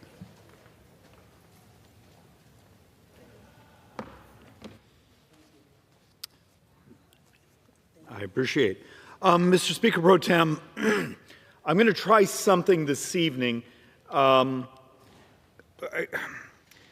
thesis I'm going to try to sell tonight is that data is substantially a solution for us. And you go, huh? So I'm going to walk through a number of things that just came out in the new MedPAC report because, and look, I've only just started reading it, but there's a couple of interesting things. I'm going to try to walk through the reality of what drives debt and deficits like I do every week. I'm going to try to walk folks through some of the actual math instead of some of the hysteria that is modern politics where we make crap up because we don't tell the total details. And let's see if we can actually make any progress here on sort of the intellectual capital of this place. So just off the top of my head, Mr. Speaker, you've seen the stories of, the butchering of federal employees. Okay, let's walk through just some of the math. You got 3 million federal employees. If 77,000 have decided to take, the early retirement offer, let's see, that's, God, I should have, dear heaven, I should have calculated this before, is 3%, 3% of the federal population. I have a chart we're working on, did not make my stack, to show the growth in the number of federal employees in the last decade. It's a little rich how many folks run around here and they want more spending for their projects, or they don't want this, or they don't want that, but at the same time, they're lined up at our doors and want more spending. If I could come to you and say, guys, we're going to try to find a way to make the way we deliver services much more efficient, much more rational. So let's actually sort of walk through a couple of the boards. This is one we start with a lot. And the number now is a bit more dour. This board's a year out of date, but I didn't want to spend the money to reprint it. Do you see the blue portion? Okay, this fiscal year, it's about 25% of all the spending is in the blue. That's what we get to vote on. That's military. That's what we call non-defense discretionary. We borrow about, let's see, last year for every dollar we took in taxes, we borrowed or we spent $1.39. So functionally 39 cents. This year it will be a little better. We think it will be only 36 cents for every dollar we take in taxes. So what that basically means is everything you and I as a member of Congress vote on is borrowed.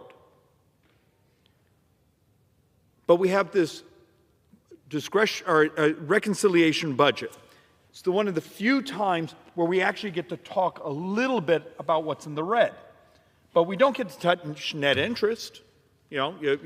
Interest is interest. And some of the math coming in right now says interest this year, this fiscal year, could be about 1.1 to 1.2. I actually am a bit more dour. $1 trillion, making interest functionally the second highest expense in the federal government. Until this reconciliation budget makes it through, defense is like number 4 on spending. So Social Security, interest, functionally Medicare, defense. But when you take a look at what we're even allowed to talk about in a reconciliation budget, and you know why we do the reconciliation budget, it's so we can get around this 60-vote rule in the Senate. So we're doing all this dancing and stuff because of the Senate rules. But we can't touch net interest, and we're not allowed to go near Social Security. So think about that. That area on that last chart I just showed you that was red, the majority of it, we're not even allowed to talk about. We can't touch it. We can't do anything about it. So when you see the authorizations, that's actually why committees like Ways and Means and Energy and Commerce have such a lift. So what happens if I come to you and start to say, you have a country that's binging on debt. We're in extraordinary measures right now, so some of the daily debt calculations are a little screwed up. But before we went into extraordinary measures, we were in the $60,000, $70,000 per second every day, every second. If my math is correct and we come in at about 2.2 trillion, maybe 2.3 trillion of borrowing this year, you got to start thinking about that. So we take in about 5 trillion in tax receipts. We're going to spend about 7 trillion, meaning about 7.25% of the entire economy is borrowed this year. And if we don't get our act together, in 9 budget years, it could be 9.2% of the entire economy is borrowed. And I was just wanted to make the point, because I'd come here in the past, interest rates have fallen dramatically in the last couple of weeks, which, remember the seesaw? We've talked about the seesaw. When the economy is really strong, or there's a shortage of capital to borrow, interest rates go up, meaning the United States, we pay a lot more in debt servicing. When interest rates go down, that typically means the expectations, the economy are slowing down, meaning our tax receipts fall. So the middle of the seesaw stays the same. I saw some people getting giddy. Look, interest rates are down. It also means actually some of our modeling in the future quarters of tax receipts also are starting to fall now. So there's no free option anymore. But you've seen some of the discussions. Ray Dalio has been out there talking about the heart attack of debt and what happens to other countries and the history of that. Going back, I think he's in his book, he's going back a couple thousand years. The United States, so here's functionally the world borrowing.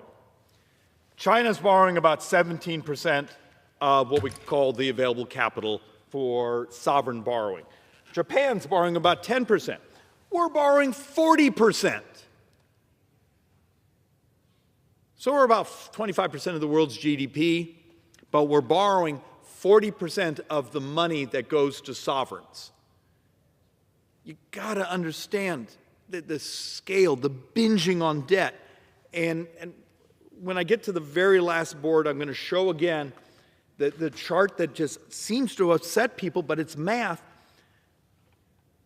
From today through the next 30 years, discretionary spending actually, according to CBO's 30-year model, actually ends up with it grows slower than tax receipts.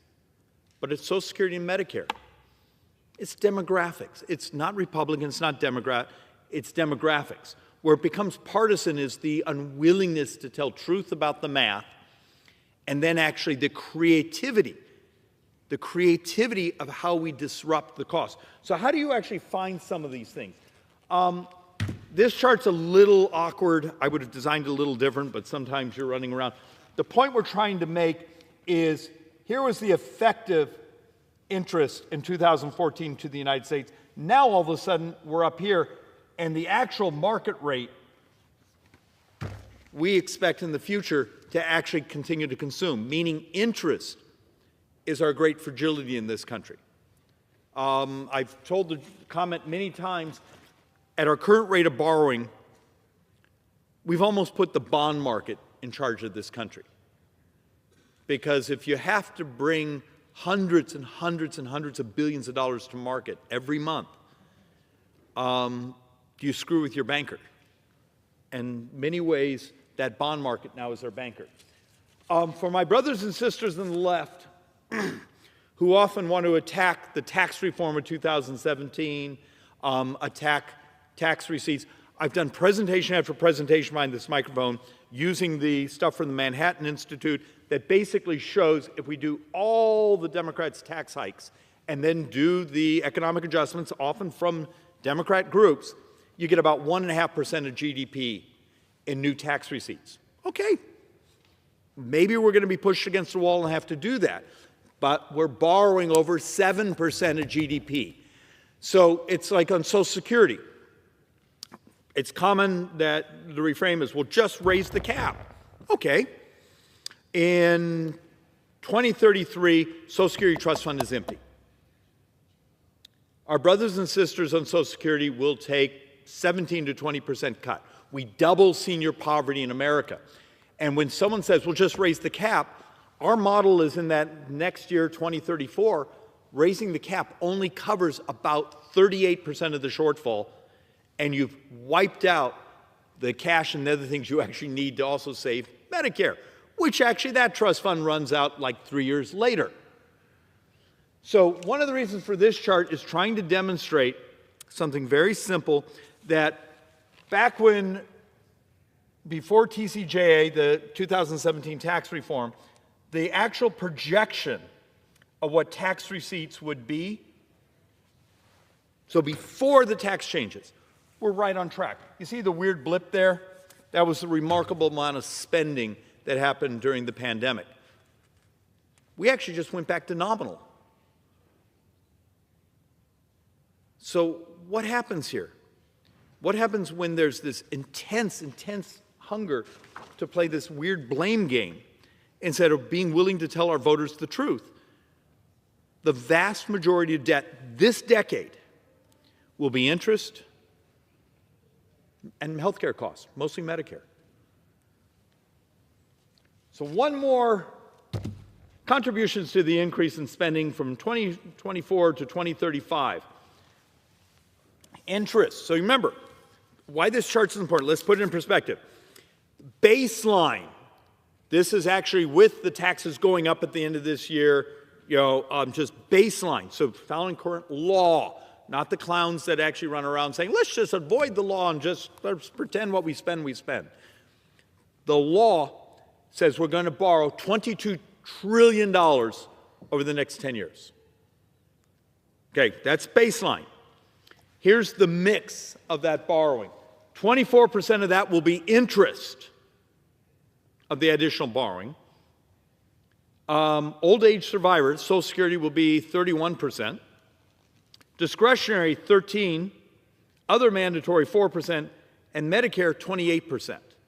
Now, the fact of the matter is old age survivor and Medicare have their own trust funds, except for the fact that within that 10-year window, at least this trust fund is now emptied. Are we allowed to talk about it? Are we allowed to do the moral thing here and maybe stop the doubling of senior poverty?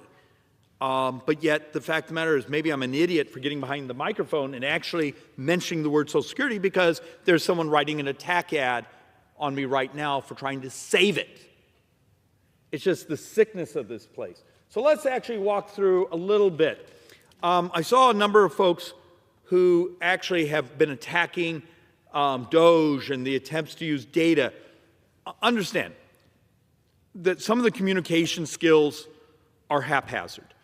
But if I came to you today and said, let's strip any partisanship, we need to find waste, fraud, abuse, modeling issues where we're doing things the wrong way, where we have models that are decades, sometimes decades and decades out of date, would you hire an army of auditors?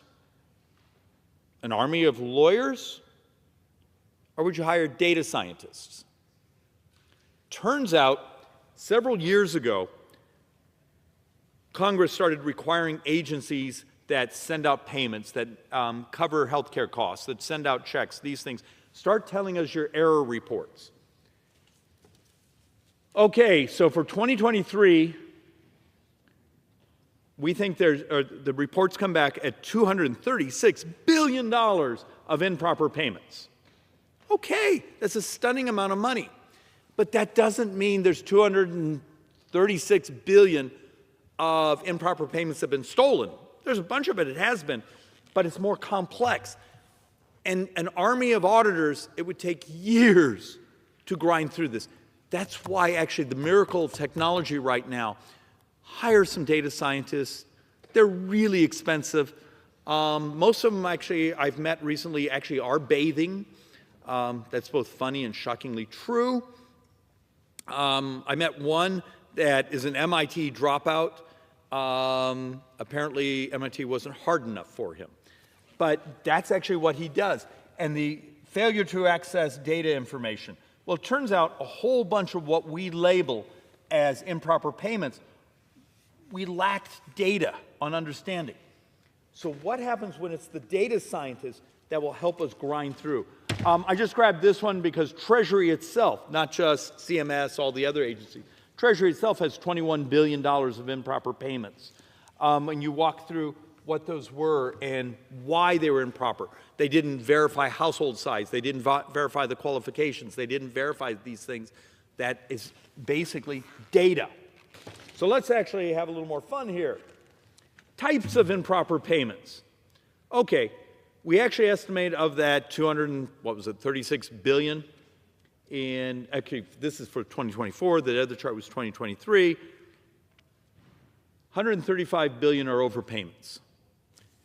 Now understand, for a lot of those, that may come through CMS, a Medicare reimbursement.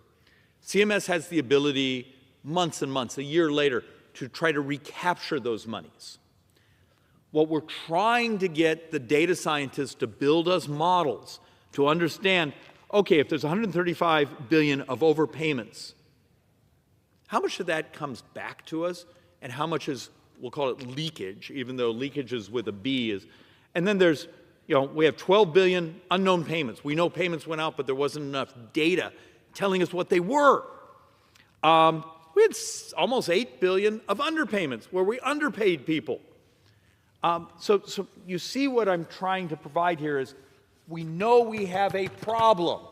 We've known we've had this problem for decades. For the last decade, we've been tracking the problem. And it's only been the last couple months we're beginning to tackle the problem and try to use technology to dive into what are these? What are these categories? And understand. Now, some of this, you'll notice the huge spike in improper payment amounts. That's actually mostly from the pandemic when we were pushing money, shoveling money out of this place like crazy. But we've been tracking this since 2014. It's taken to now to find the technology, to find the talent, to start diving into this math.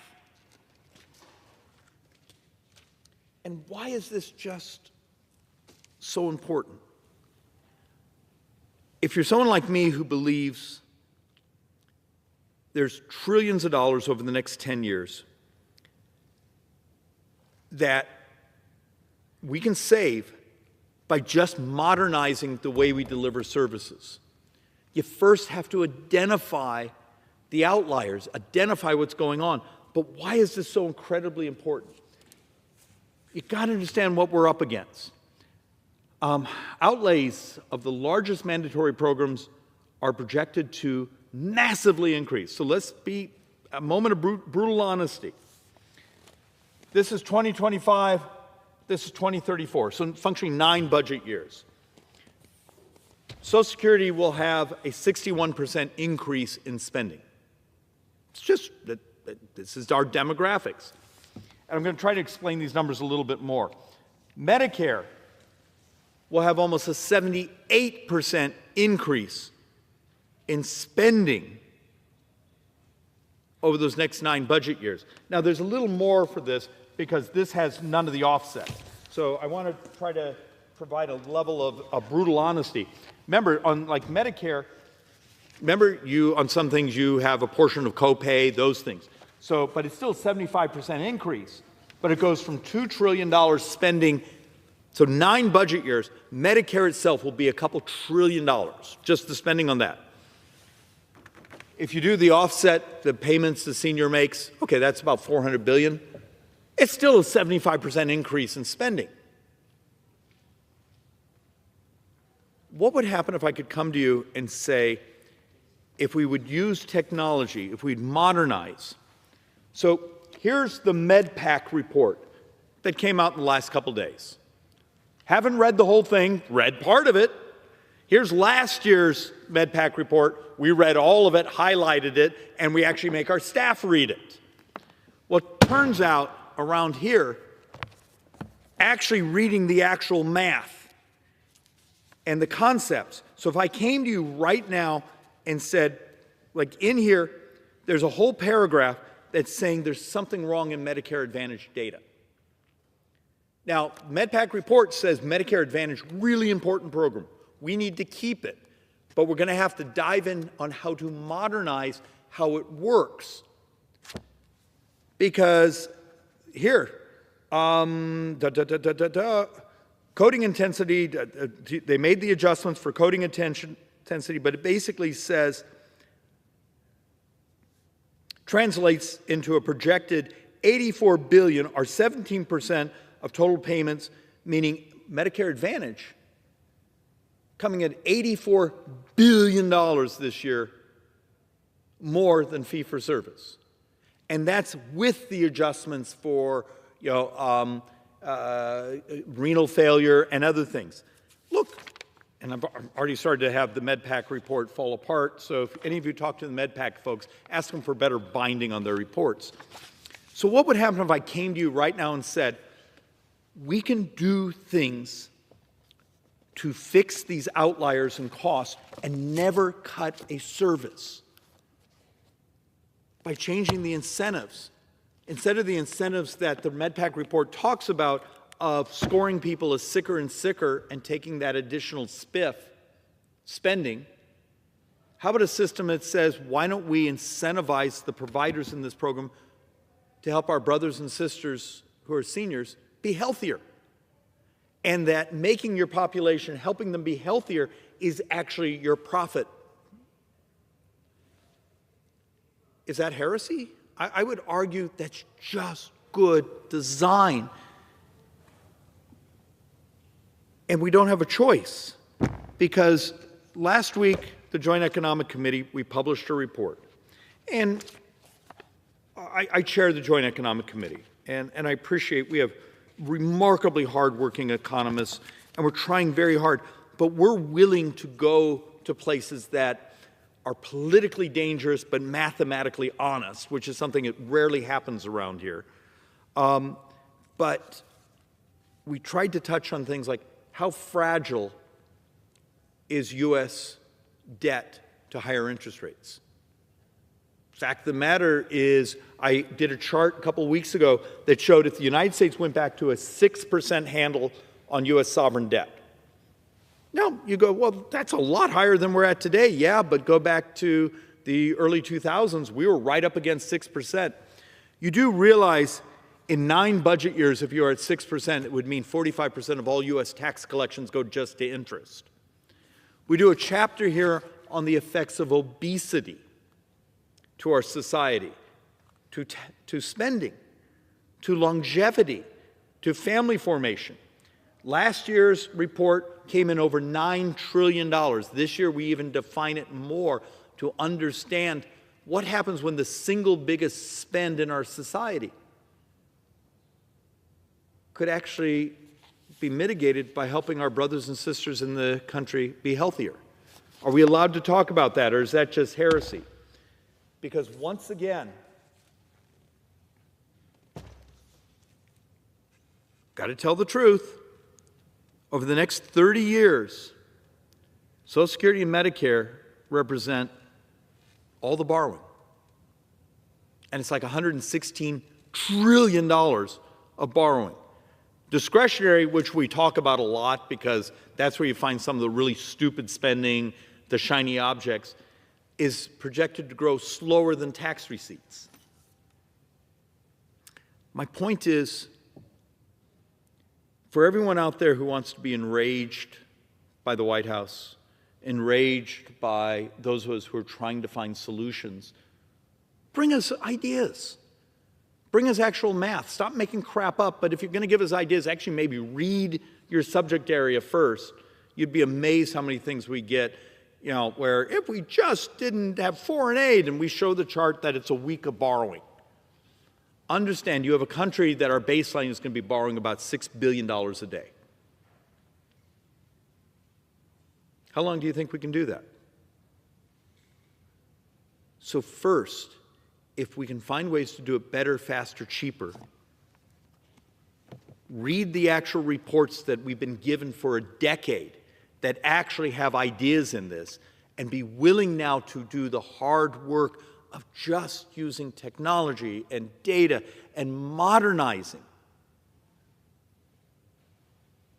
And Mr. Speaker, one of the insane things around here, when you meet many of the folks who are in our hallways demanding more spending, demanding more regulations, demanding more barriers to entry to protect their business model or their bureaucracy.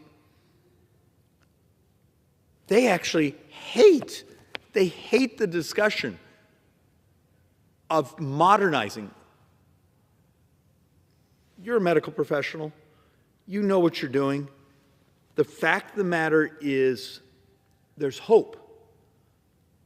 I don't think there's a lot of more years we can wait, but there's ways to do this. How do we get this body, both our brothers and sisters on the Democrat side, that actually, if they'd be willing to work with us on saying, let's modernize. Let's embrace the technology. Let's do the things we know that if we were actually caring, just maybe not great politics, but it's really good economics and really good for the future of this country. And with that, Mr. Speaker, I'm going to yield back. The gentleman yields.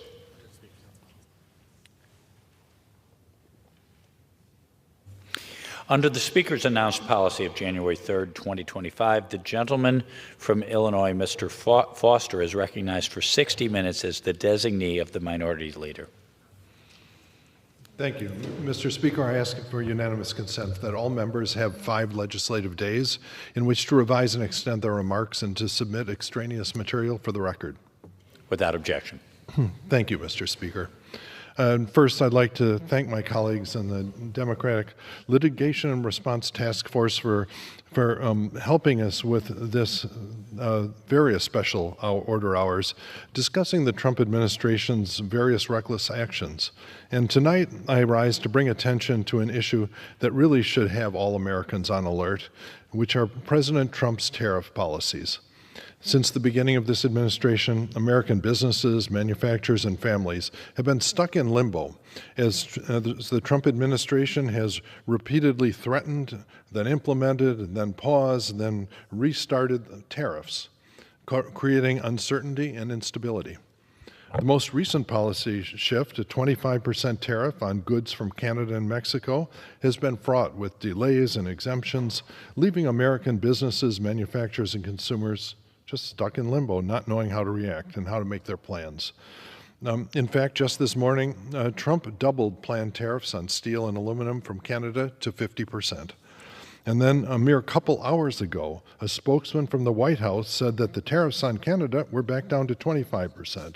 You know, who knows? In true Trump administration fashion, this is complete and utter chaos. But the truth is, these tariffs, no matter if and when they go into full effect, whether it's this week or next month, they'll all ultimately have the same result: higher prices for everyday goods and a less competitive U.S. manufacturing sector. In fact, a business in my district just let me know that it's a business that makes precision formed steel tubing components. And they told me that the price of hot rolled steel is up 33% since Trump's inauguration in anticipation of these tariffs. And there is just no way that they're going to be able to avoid passing these inflationary price increases onto their customers. According to an analysis from the Yale Budget Lab, if implemented fully, these tariffs would cost the average American family between $1,600 and $2,000 a year, with working class families who can least afford it being hit the hardest. Prices would spike across the board. Electronics like computers, phones, and TVs could rise by 11%. Clothing up by 7.5%. Cars and auto parts up by 6%. Groceries up 2%, and with fresh produce rising nearly 3%. Oil and other energy costs will rise over 1.6%, making it more expensive for families to fill up their gas tanks and heat their homes. Now, Trump is trying to spin these tariffs as something that is solely a tax on foreign companies, but history and macroeconomic facts tell us otherwise. When Trump first imposed tariffs during his first administration, it was not other countries that paid, it was American consumers and businesses. Importers passed these cost increases onto their consumers, and domestic producers hiked their own prices in response. This made U.S. manufacturers less competitive worldwide. In fact, in the last administration, Trump's policies put us into a manufacturing recession well before COVID hit. And beyond hurting hard-working American families, these tariffs threaten the stability of our economy. Analysts from across the political spectrum warn that they could slash 2.3% from GDP by 2026, wiping out a lot of projected growth. Markets also reacted with great uncertainty, as they should. Stocks have dropped and consumer confidence is cratering. And for American farmers, many of whom are already facing mounting economic challenges, the situation is even more dire. The cost of critical supplies, such as fertilizer, fuel, and equipment, will skyrocket, making it harder for farmers to maintain their operations. I was just at an event earlier today with corn farmers from the Midwest. And for example, according to the U.S. Geological Survey, Canada supplies over 80% of our potash imports, which are an essential component for agricultural fertilizer. Now, guess who the next leading producers are after Canada? Russia, China, and Belarus. Now, wouldn't it be better if we could import from our friends in Canada instead of Russia, China, and Belarus? Or does our president feel differently? In any case, with increased costs, farmers will be forced to either raise prices or absorb the losses, neither of which is sustainable in the long run. And besides rising costs, farmers are already facing devastating losses in international markets. China, the largest export market for U.S. food products, has already announced retaliatory tariffs on key American agricultural goods, including wheat, corn, soybeans, pork, and dairy products. Mexico, our largest corn export market, well, they know what they'll be doing because they did it last time. When Trump did various things to insult the people of Mexico and assault their economy, they simply stopped buying corn from the United States and began borrowing it from Brazil, buying it from Brazil. Brazil, by the way, gets 2 crops a year, which when you tell that to corn farmers in the Midwest, they react. So we're in danger of losing these markets permanently if Trump continues what he did in his last go-around on tariffs. According to the USDA, in fact, the last time President Trump engaged in a trade war, it cost U.S. farmers nearly $30 billion in lost sales and market disruptions. And so in an effort to keep the farmers' heads above water, $30 billion of taxpayer money was sent their way. That's not what farmers want.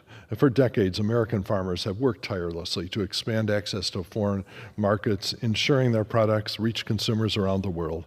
These new tariffs will undo years of progress in expanding those markets, closing off opportunities and shrinking demand for American-grown goods in the foreign market, something which domestic consumption alone cannot compensate for.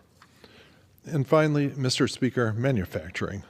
Long before coming to Congress and long before my career as a scientist, I started a manufacturing company with my brother. And starting with $500 from our parents, we built a company that now manufactures over half of all the theater lighting equipment in the United States. It provides over 1,300 manufacturing jobs in the Midwest. We do hardware, software, painting, wiring harnesses, customer support, everything. And I'm very proud that we've kept those good manufacturing jobs in the United States. And that's why boosting U.S. manufacturing and creating manufacturing jobs here has always been a top priority of mine, and why I was so horrified at the damage done to U.S. manufacturing by the last set of Trump tariffs. So I watched with deep concern as the first Trump administration's tariffs and our other trade policies put us in a manufacturing recession a year before COVID even started. Once again, Trump is pursuing a failed economic policy that is going to do nothing to bring jobs back, but instead it will drive up costs, kill growth, and undermine U.S. manufacturing, the very sector that he claims to protect. Manufacturers will be hit with soaring costs. Many U.S. manufacturers rely on imported raw materials such as steel, aluminum, auto parts from Canada and Mexico, and these tariffs will increase costs across the supply chains, making it harder to produce goods economically and much, much harder for U.S. manufacturers to export their goods in a competitive world environment. So contrary to what Trump and the Republicans are trying to say, higher cost means fewer jobs. When manufacturers face rising production expenses, they're forced to either pass those costs on to consumers, further driving up inflation, or cut jobs in production. Studies have shown that Trump's previous tariffs led to job losses, not gains, in the manufacturing sector. American manufacturers will once again struggle to compete globally.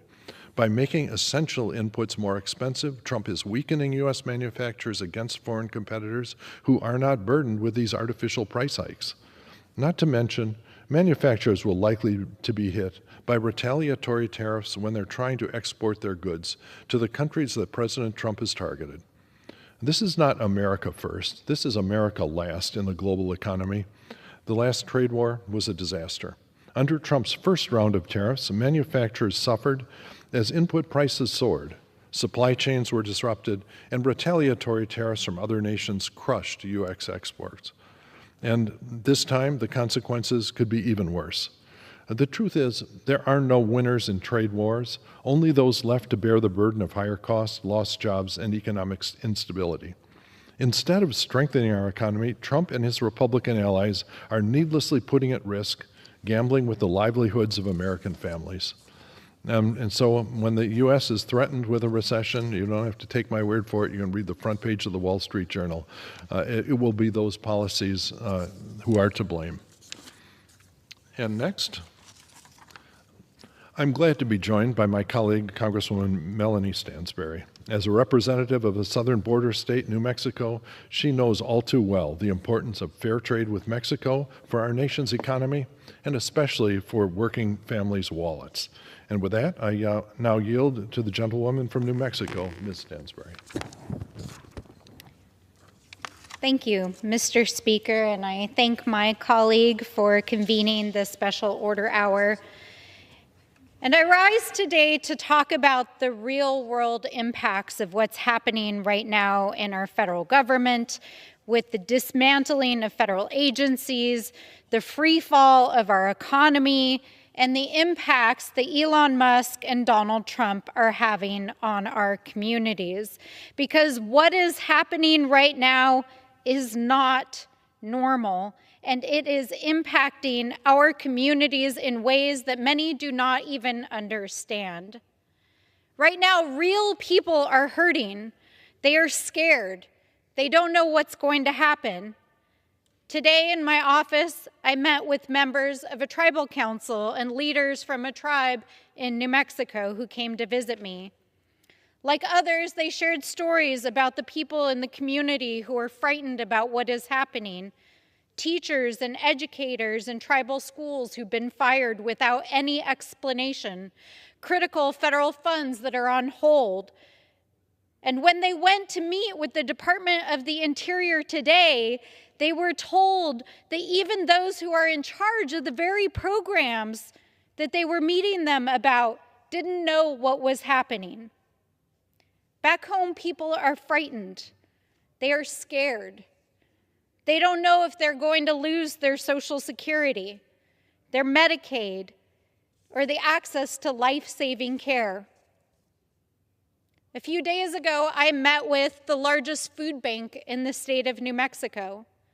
They distribute food to hundreds of food pantries, churches, homeless shelters, and individual families across the state. They told me that if the cuts to food assistance go through that Republicans are proposing in their budget framework, that the number of families, and especially our children and seniors who are currently facing food insecurity, will double. There is not enough support, resources, and infrastructure in the state of New Mexico to meet the need if these programs are cut. Our food system will do everything that it can to support our communities, but it will be more severe than even during the pandemic. And every day, I am hearing from constituents in my district who have lost their jobs. These are real people, real New Mexicans, thousands of Americans who are being fired every single day by this administration for no reason. These are not faceless people but real members of our communities. A tribal school teacher who was told in the middle of the school day that she was being fired for no reason after she had taught for years, to pack up her things and return home in front of her students.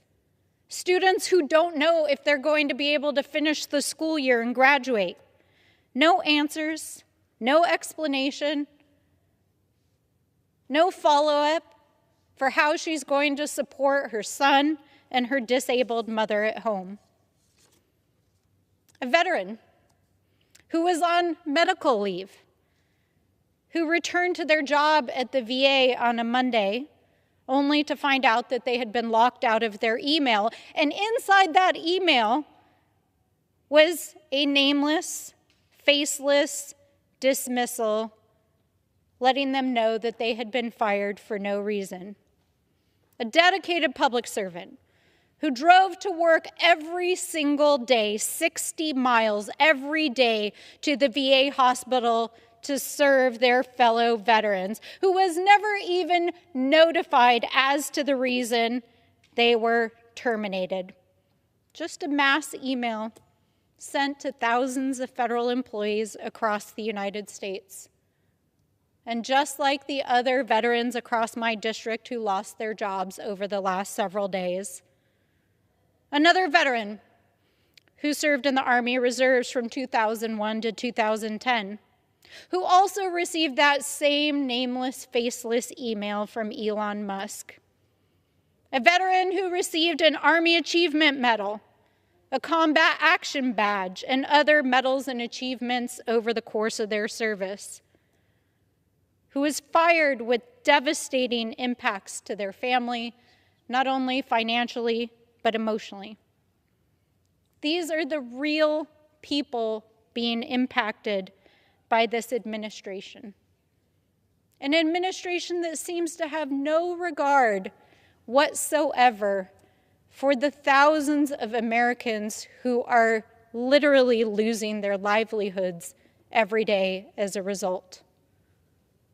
And while they take on these actions, while they dismantle these federal agencies, while they withhold the funds that literally thousands of organizations across the countries depend upon to provide vital services across our communities, while they fire these thousands of federal public servants who've dedicated their life to service, including our veterans and members of the military, they are giving themselves contracts to replace the very programs and create new services that will give them more wealth, like Elon Musk at the FAA. They're talking about monetizing HUD programs. That's right, voucher programs that our lowest income family members and members of our communities depend on. They want to turn it into a monetary program that makes private companies money. They want to turn over mortgage markets to their crypto buddies. Well, that sounds like a good idea, right? And they're doing all of this against the backdrop of trade wars that are not only endangering the American economy, but endangering the lives of millions of Americans and making it more expensive. Now, the thing I ask myself is, what is the end goal of all of this? I mean, seriously, what is the end goal? Donald Trump campaigned for the last 2 years on lowering costs. He told the American people, if you elect me, I will make it cheaper and easier to live in America. And so I want to ask my fellow Americans, is it cheaper than it was 6 weeks ago in America? If you've been grocery shopping over the last several weeks, you are seeing that prices are higher than they have ever been. We're not just talking about the price of eggs and meat, it's everything. The price of housing, the price of groceries, the price of energy, Not only have prices not gone down, they've gone up. And now, because of these tariffs and trade wars, we know that everything is going to get exponentially more expensive. The raw materials that fuel American manufacturing and construction, more expensive. Produce and food, more expensive. Energy, more expensive. What are they doing? Why are they doing this? Why are my colleagues enabling this administration to harm the American people, enabling this administration to put harmful policies in place that are making not only more expensive for Americans, but tanking our economy? What is this all about? To what end? I ask my colleagues honestly, Mr. Speaker, to what end is all of this? What is the point of hurting real Americans? These policies are not making life better for real Americans. It is really about stealing from the working people of this country to make the wealthier more wealthy. And if you need any more evidence of that, then all you have to do is look at the budget framework that they passed here in this chamber 2 weeks ago. Now, a couple of weeks ago when they passed this budget, they pretended like we're just trying to root out waste, fraud, and abuse. And we're going to take those savings and reinvest it into tax breaks and help the American people. But as has passed over the last couple of weeks, they're not even trying to hide it anymore. Over the weekend, Republicans were on a blitz across the news media saying that they were going to gut Medicaid. They're talking about it openly now. They're going to cut hundreds of millions of dollars from the basic programs that sustain Americans. Over the weekend, Elon Musk talked openly about gutting Social Security. This is their plan. And what are they going to do with all of that saving? Quote unquote savings? They're going to use it to give permanent tax breaks to billionaires. That's it. That is what all of this is in service to. Taking from the people who have spent their lives serving this country, proudly serving this nation, proudly working to put food on the table and a roof over their head for their families. And they're going to give that money to billionaires. That's what this is all about. It hurts my heart. My colleagues passed their budget resolution, their budget CR this afternoon, and the vast majority of them are on planes back to their districts, where they are not going to hold town halls. Their leadership told them not to, because they don't want to hear from the people who are unhappy and being hurt by these harms to our communities. So I have to ask my colleagues, why are you even here? What is this all in service of? Go home and represent your people, and come back here and have a backbone to stand up for the Constitution and the people of this country, because real people are being hurt. And with that, I yield back. Thank you, Rep. Stansbury, for speaking today and to share how some of Trump's policies are going to harm your constituents. You know, in your state and near your district are national security workers, atomic scientists at Sandia and Los Alamos labs, who were fired and then unfired and are still being threatened with being fired. And I'm a scientist. I know a lot of people that are in that situation. And the damage that's done to our national security when you tell people that working at a national lab, especially a national security lab, is is not a safe place in terms of being able to depend on an income to raise your family, that it does damage to our national security that can never be undone. It is not a small deal, and the fact that some 23-year-old kid with a software background is deciding they know more about the workforce that we need to make sure our nuclear weapons are safe and effective is about as bad government as you could even ever imagine. And so that's, and I'd also like to echo your questions about why does Trump do this? Why does he actually do this?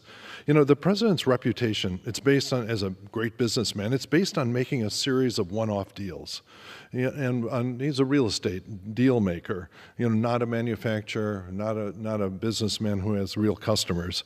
And he thinks he's done a good deal when he uses all the leverage in his negotiation to make sure that he's really rooked his counterparty, his customer, to the extent possible in his real estate transactions. Now, I'm very different. I'm a manufacturer. And the last thing you want if you're a manufacturer is a dissatisfied customer. It's a completely different mindset. And the problem occurs when Donald Trump views our allies as people to be rooked, people to be insulted, people to use the leverage to get the most out of the current situation with them instead of trying to develop the long-term business relationship that is really the basis of the long-term economic security of our country. And that's my best understanding of why the president does these things. Because certainly he has his advisors that let him know that his policies are going to have disastrous economic effects. In fact, just a couple of nights ago in an interview, President Trump declined to rule out the possibility of a recession, which I imagine his competent advisors have been shouting in his ear for weeks now. As I said earlier, there are no winners in a trade war. There are only those who are left to bear the burden of higher costs, lost jobs, and economic instability. Instead of strengthening our economy, Trump and his Republican allies are needlessly putting it at risk, gambling with the livelihoods of American families.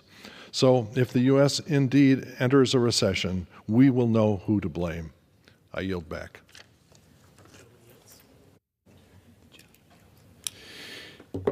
The gentleman yields. Under the Speaker's announced policy of January 3rd, 2025, the Chair recognizes the gentleman from Arizona, Mr. Biggs, for 30 minutes. I ask unanimous consent that all members may have 5 legislative days in which to revise and extend their remarks and include extraneous material on the topic of this special order. Without objection. Thank you so much. It's my pleasure to be here tonight. I appreciate my colleagues who are also members of the Border Security Caucus. For 4 years, we've stood here and exposed the open border policies of the Biden-Harris administration. For 4 years, we've seen what happens when the America First border security policies that President Trump had put in place were thrown out. And in just over 1 month, we've seen what happens when those policies are put back in place. Since President Trump took office, ICE agents have arrested more than 20,000 illegal aliens. That's just in 1 month. By comparison, Joe Biden only had 33,000 at-large arrests for the entire year of 2024. And when Joe Biden was in charge, over 300,000 illegal aliens crossed the border in just 1 month. In President Trump's first month, illegal crossings did not even reach 10,000. The actual number was 8,400. And whereas Biden let all of those people into the country without proper vetting, some of which were known criminals and terrorists that we're now trying to find, under President Trump, people who illegally cross the border are stopped and immediately detained or removed. Because of President Biden's catch and release policies, every state had the pathologies of a border state. Because of this, immediately after taking office, President Trump charged ICE officers with cleaning up streets across the country by detaining the illegal aliens that Joe Biden had released into the country. And while they were attempting to prosecute him, President Trump, for bogus charges in multiple jurisdictions, the Biden regime was releasing actual criminals into every city in America. Tonight, we're going to be exposing the Biden-Harris administration's open border policies and President Trump's work to remove them. We'll highlight the tireless work of ICE agents tasked with arresting some of the worst individuals who have invaded our country, despite being demonized by the mainstream media and organized campaigns to interfere with and prevent arrests, including by exposing personal information of agents In just 1 month, those agents have taken thousands of violent and malevolent offenders off of our streets. In just 1 month, President Trump has put an end to the endless invasion of our communities by illegal aliens. It's my pleasure now to yield to my co-chairman of the Border Security Caucus 3 minutes to the gentleman, Mr. Babin. Thank you to my good friend, Andy Biggs from Arizona, and my co-chair. Really appreciate you having tonight's very important special order. Well, the truth is simple. The Biden administration threw open the floodgates, allowing murderers, rapists, and chaos to pour into our communities, all in pursuit of political power. They knew exactly what they were doing. Securing the border was never an impossibility, as they let the nation and us believe. It was always a choice, and for the last 4 years, the wrong choice was deliberately made. We were told that enforcement wouldn't work, that the crisis was simply too big to fix, but those were lies. Lies meant to cover up the fact that an open border was exactly what they wanted to do. They dismantled every tool that worked, inviting criminals to walk right in. And we saw the consequences play out in the most destructive ways imaginable. 15 million illegals entered under the Biden administration's watch. Tonight, you will hear about the evils that were unleashed onto our neighborhoods by the Biden administration, resulting in death and destruction of innocent American lives. How many more lives must be lost? How many more families must grieve before they admit their open border agenda is destroying this country? 100,000 Americans per year dying of deadly Mexican cartel and Chinese drugs that have come in over our open border. Hundreds of thousands of lost children from the child sex trade and human trafficking, murders, rapes, and pillaging from illegal alien gangs, swamped public schools, hospitals, and public services. But here's the good news, folks. The days of lawlessness are over, because on day one of the Donald Trump administration, we finally have a strong leader in the White House. And just like that, the border was shut down. All it took was that leadership and the will to enforce the law. The message was sent loud and clear. America is not open for lawbreakers anymore. Illegal crossings have plummeted. Deportations are back in full force. And as co-chair of the Border Security Caucus, I'm committed to keeping these dangerous criminals off of our streets. Working hand in hand with President Trump, with Vice President Vance, and leaders like Tom Homan, we're making sure that child traffickers, drug smugglers, and gang members are rounded up and sent packing back to where they belong. We are kicking them out by the thousands, just like we should have been doing all along these last 4 years. This is how you put America first, folks. You don't make excuses, you act. You don't let criminals run free. You lock them up or send them home. You don't leave the border wide open. You shut it down and you take control. The American people deserve safety, not suffering. They deserve law and order, not chaos. They deserve leadership that protects them, not one that absolutely betrays them. And that's what Donald Trump and Tom Homan are delivering to us right now, and they are just getting started. And with that, I yield back. I thank the gentleman who's seen in his own district time and time again the abuse caused by this out-of-control illegal aliens. Man. And now it's my pleasure to yield to my friend from Wisconsin, also in the Border Security Caucus, the gentleman, Tom Tiffany, for 3 minutes. Mr. Speaker, first of all, I want to say thank you to the gentlemen that have led the Border Caucus, Mr. Babin and Mr. Biggs. Thank you so much for your leadership on this issue. It's as a result of your efforts that you continue to to deliver this message to the American people of what a disaster this was going on in our southern border that caused this to be the #1 issue in the past election before the American people.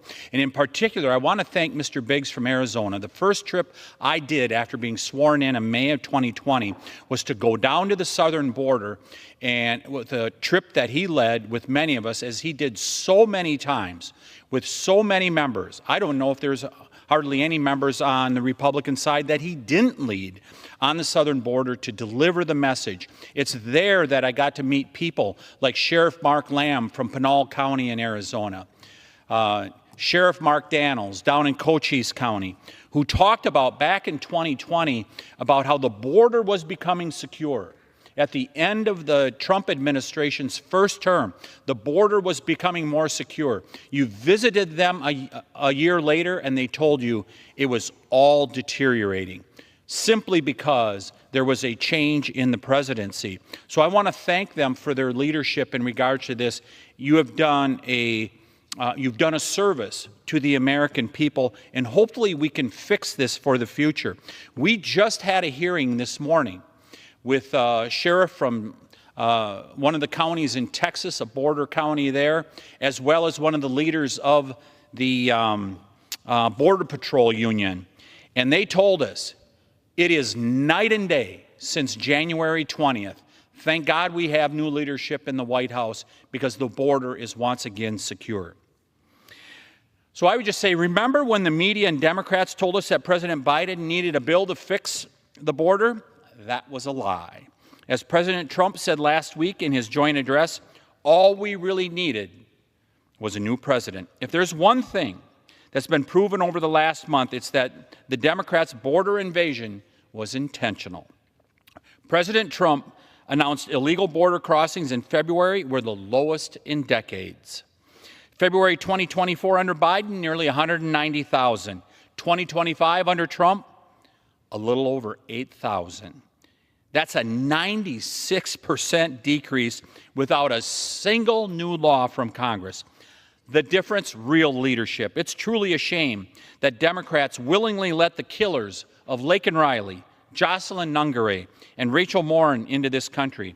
It's also a shame they did not deport criminals like the one in my congressional district who killed Stephen Nashholm, a father of 3 daughters.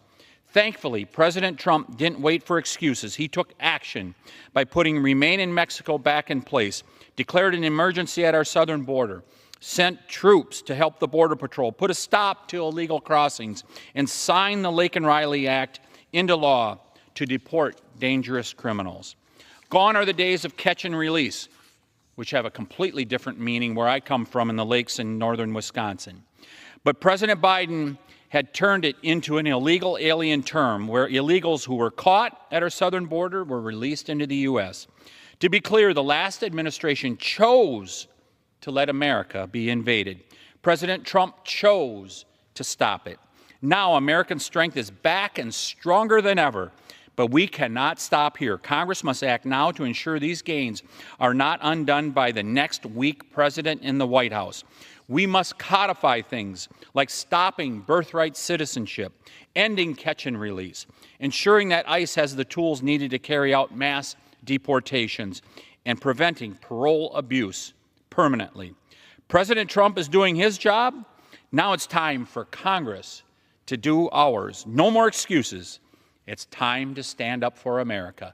I yield back. Thank the gentleman. Appreciate his willingness. We have been to the border together. As everyone speaking tonight, I think we have been, except for Mr. Gill, who I've got to get down there with me because it's always fun. Anyway, I'm pleased to yield 3 minutes to my good friend from Georgia, Mr. Clyde. Thank you to my friend Congressman Biggs for holding tonight's special order and leading on this critical border issue. Since day one, President Trump has taken incredible steps to secure our border and protect the American people.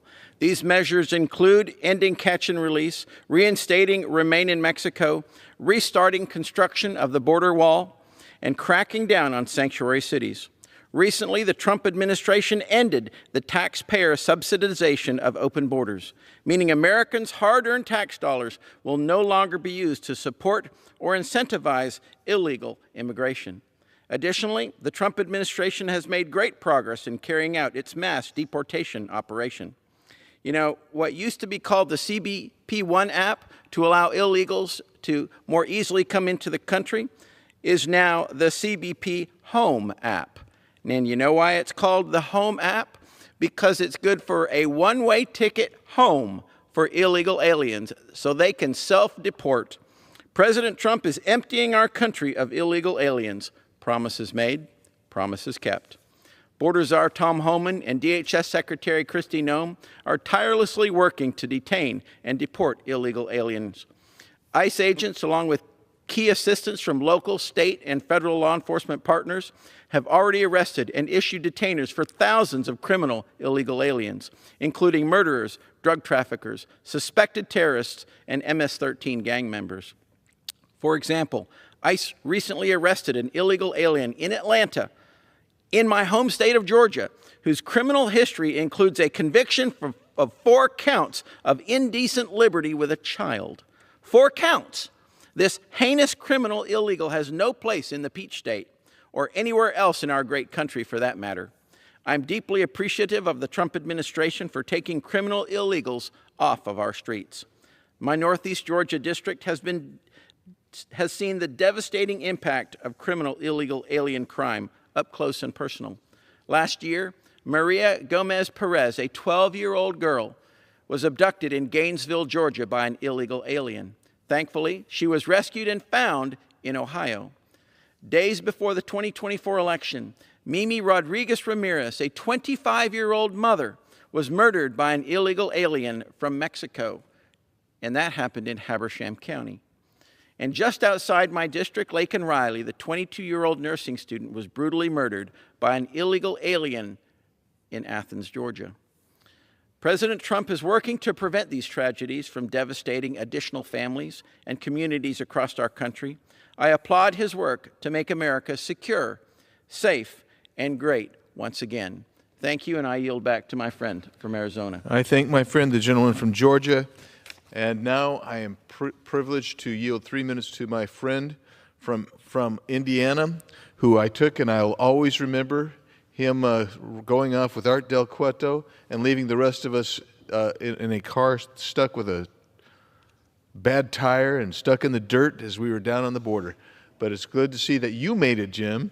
So I yield 3 minutes to Mr. Baird. I thank my good friend from Arizona. I'm also see that you got back, and I appreciate that.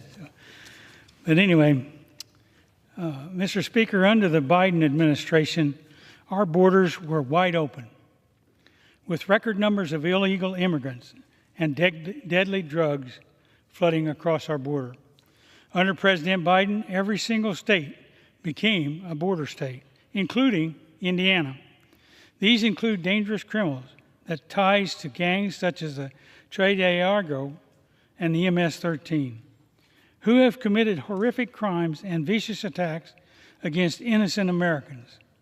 Last year, an illegal immigrant with ties to MS-13 stabbed a teenage girl in the hand at a baseball game in Lowell, Indiana. After an extensive search, the culprit was found and arrested. I thank law enforcement officers for their hard work to find and arrest this criminal.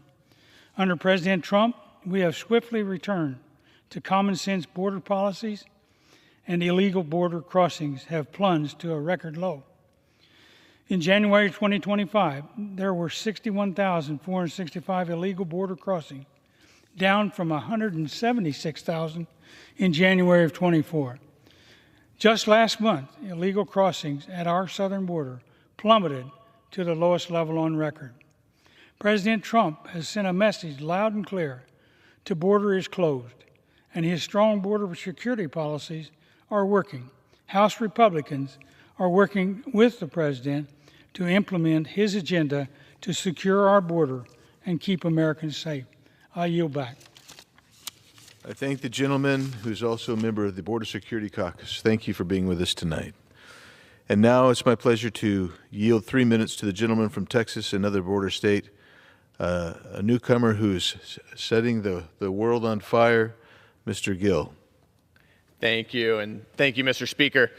Over the past 4 years, Joe Biden and the Democrats have inundated American communities with massive numbers of violent illegal aliens who are murdering and raping and torturing and pillaging our people on our soil. And the entire time they did it not by accident, but as a deliberate policy decision to open up our borders and flood our country with people that they believed would be future Democrat voters for life. It was also, we have to remember, a part of a policy that was done with the approbation of a cheap labor lobby who wanted to import millions of people who would act as a virtual new serf class of laborers to reduce American working class wages in this country. The consequences of this were absolutely catastrophic for the American people. Almost 15 million illegal aliens, perhaps more, depending on what estimates we use, have come into this country. Thankfully, this nightmare is finally over because we have a president who actually cares about the American people. We have a president who doesn't make excuses, a president who doesn't tell us lies like the executive needs to rely on new laws to enforce our border, a president who actually just gets the job done. His border enforcement efforts have caused known gotaways to fall by 93%, with an average of just 132 a day right now. And even as this nightmare in our country is finally coming to a close, we've got colleagues on the other side of the aisle right now who are facilitating this invasion as best they can and going back to their districts and helping protect illegal aliens who have no business being here in the first place and teaching them how to evade ICE detection. Absolutely disgusting, Mr. Speaker. We have got to codify President Trump's border policies into law so that we cannot let the other side of the aisle unleash the same kind of hell on our country that they did over the past 4 years. We've got to codify every single executive order, including his Remain in Mexico policy. I've got a bill, the Remain in Mexico Act, that would do precisely that. We've got over 100 co-sponsors. Mr. Speaker, I think we need to bring this bill to the floor. This is what the American people want. This is what the president wants. And I think we need to act fast. So with that, I yield back and thank you guys very much. I thank the gentleman. I thank him for his passion and he's right. We do need to codify President Trump's policies because we cannot ever go back to a period of time like we just experienced under the Biden regime. So the Trump policies are a product of understanding what needs to happen. The mere fact that Donald Trump was elected almost immediately terminated the onslaught of people crossing our border. Let me give you an example. When I was meeting with the new Border Patrol chief, Chief Banks, and I asked him what's going on. He said, Andy, 3 caravans turned back yesterday. That is what happens when you enforce the law. People who are going to break the law, they stop breaking the law. So when I was down at the border just a few weeks back, I wanted to compare. So I went to a place where I knew we had regular flow of illegal aliens crossing the border. It was eerily quiet when I was there. The only thing that we saw and noticed on the southern side of the border were the watchers, the scouts. All of a sudden, they saw us, they came out, they were watching and observing us. But let's talk about some of the people that have come in under the Biden administration's terrible, terrible, and dangerous anti-American policy.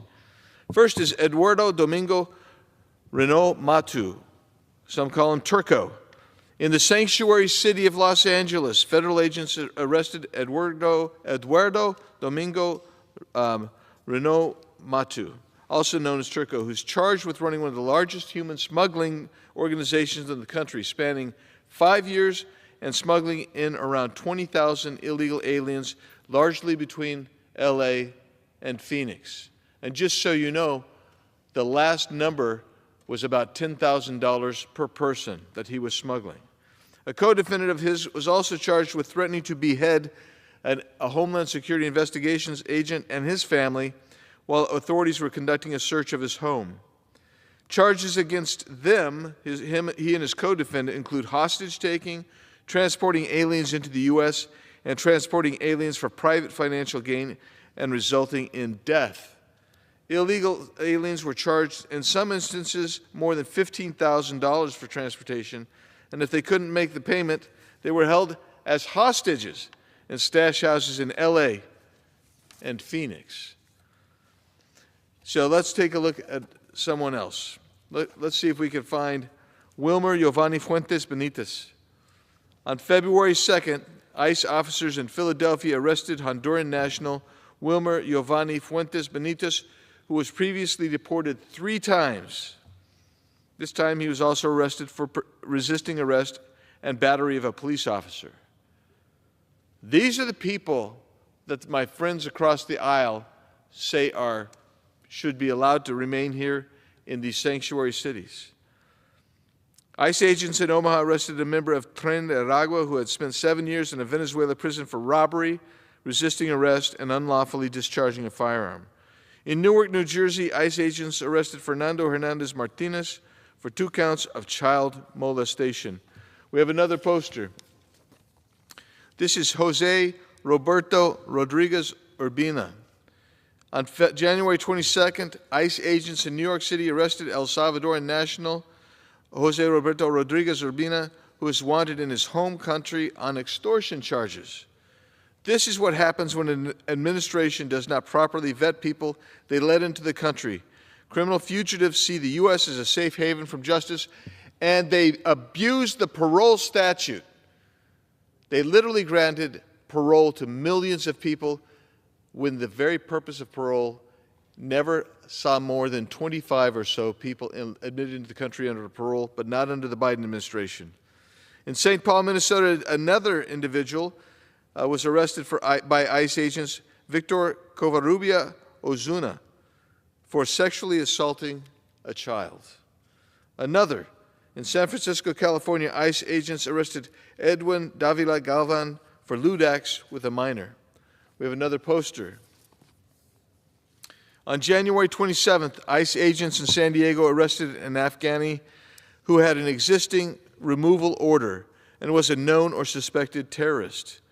Despite having a removal order, the Biden-Harris administration and Secretary Alejandro Mayorkas could not be bothered to deport this suspected terrorist. He was roaming our streets and had to be captured by ICE agents. We have another individual, another poster. No posters, okay. On February 5th, ICE officers in Harris County, Texas, arrested Mexican national David Gonzalez Martinez for aggravated assault causing serious bodily injury. Gonzalez has illegally entered the country at least 4 times and was removed from the U.S. in 2001, 2008, and 2015. He was previously convicted of voluntary manslaughter, aggravated assault with a weapon, drug possession, and illegal reentry. On January 27th, ICE agents in Brockton, Massachusetts, arrested Guatemalan national Edilio Agustin Ariana. Augustin is charged with 5 counts of assault with a dangerous weapon, 3 counts of kidnapping, and armed home invasion. He has a record with ICE going back as far as 2002, when he was first arrested for illegally entering the United States. 4 minutes. These are the types of individuals that are currently being arrested by ICE under the leadership of Tom Holman. These are the types of individuals that are being protected by sanctuary cities. When we had recently a hearing, we had the mayors of 4 of these sanctuary cities in. All of them said, but we cooperate with ICE. We don't keep people from being deported, or we don't stop handing them over, but they do. They release them in the parking lot. Let me read you the statutes that they're violating. Here's one. 8 U.S.C. 1373A, notwithstanding any other provision of federal, state, or local law, or federal, state, or local government entity may not prohibit or any way restrict any government entity or official from sending to or receiving from the Immigration and Naturalization Service information regarding the citizenship or immigration status, lawful or unlawful, of any individual. You cannot do it. There's not even a culpable mental state required. You simply can't restrict it. But the sanctuary cities are preventing ICE and the immigration officials from getting this information. Here's this one.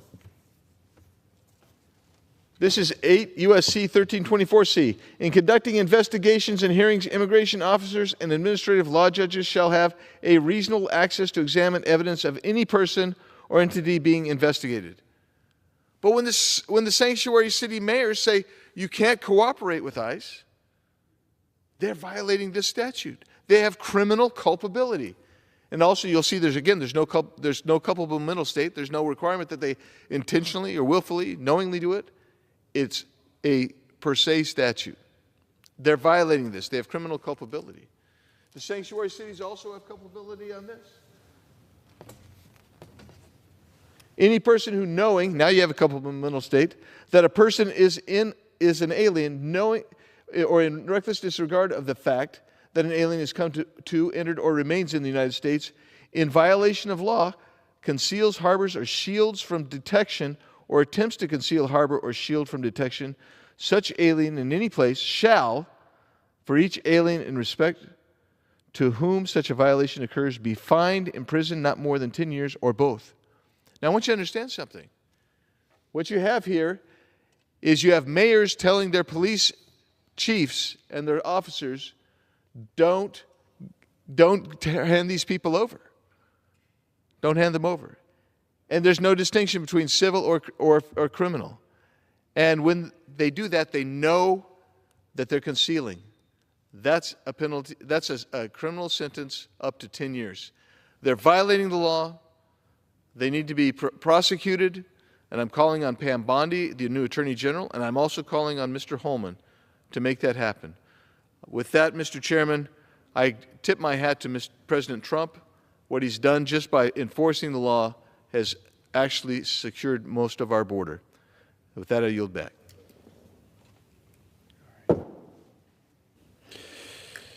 Pursuant to Clause 13 of Rule 1, the House stands adjourned until 9 a.m. Friday, March 14th, 2025.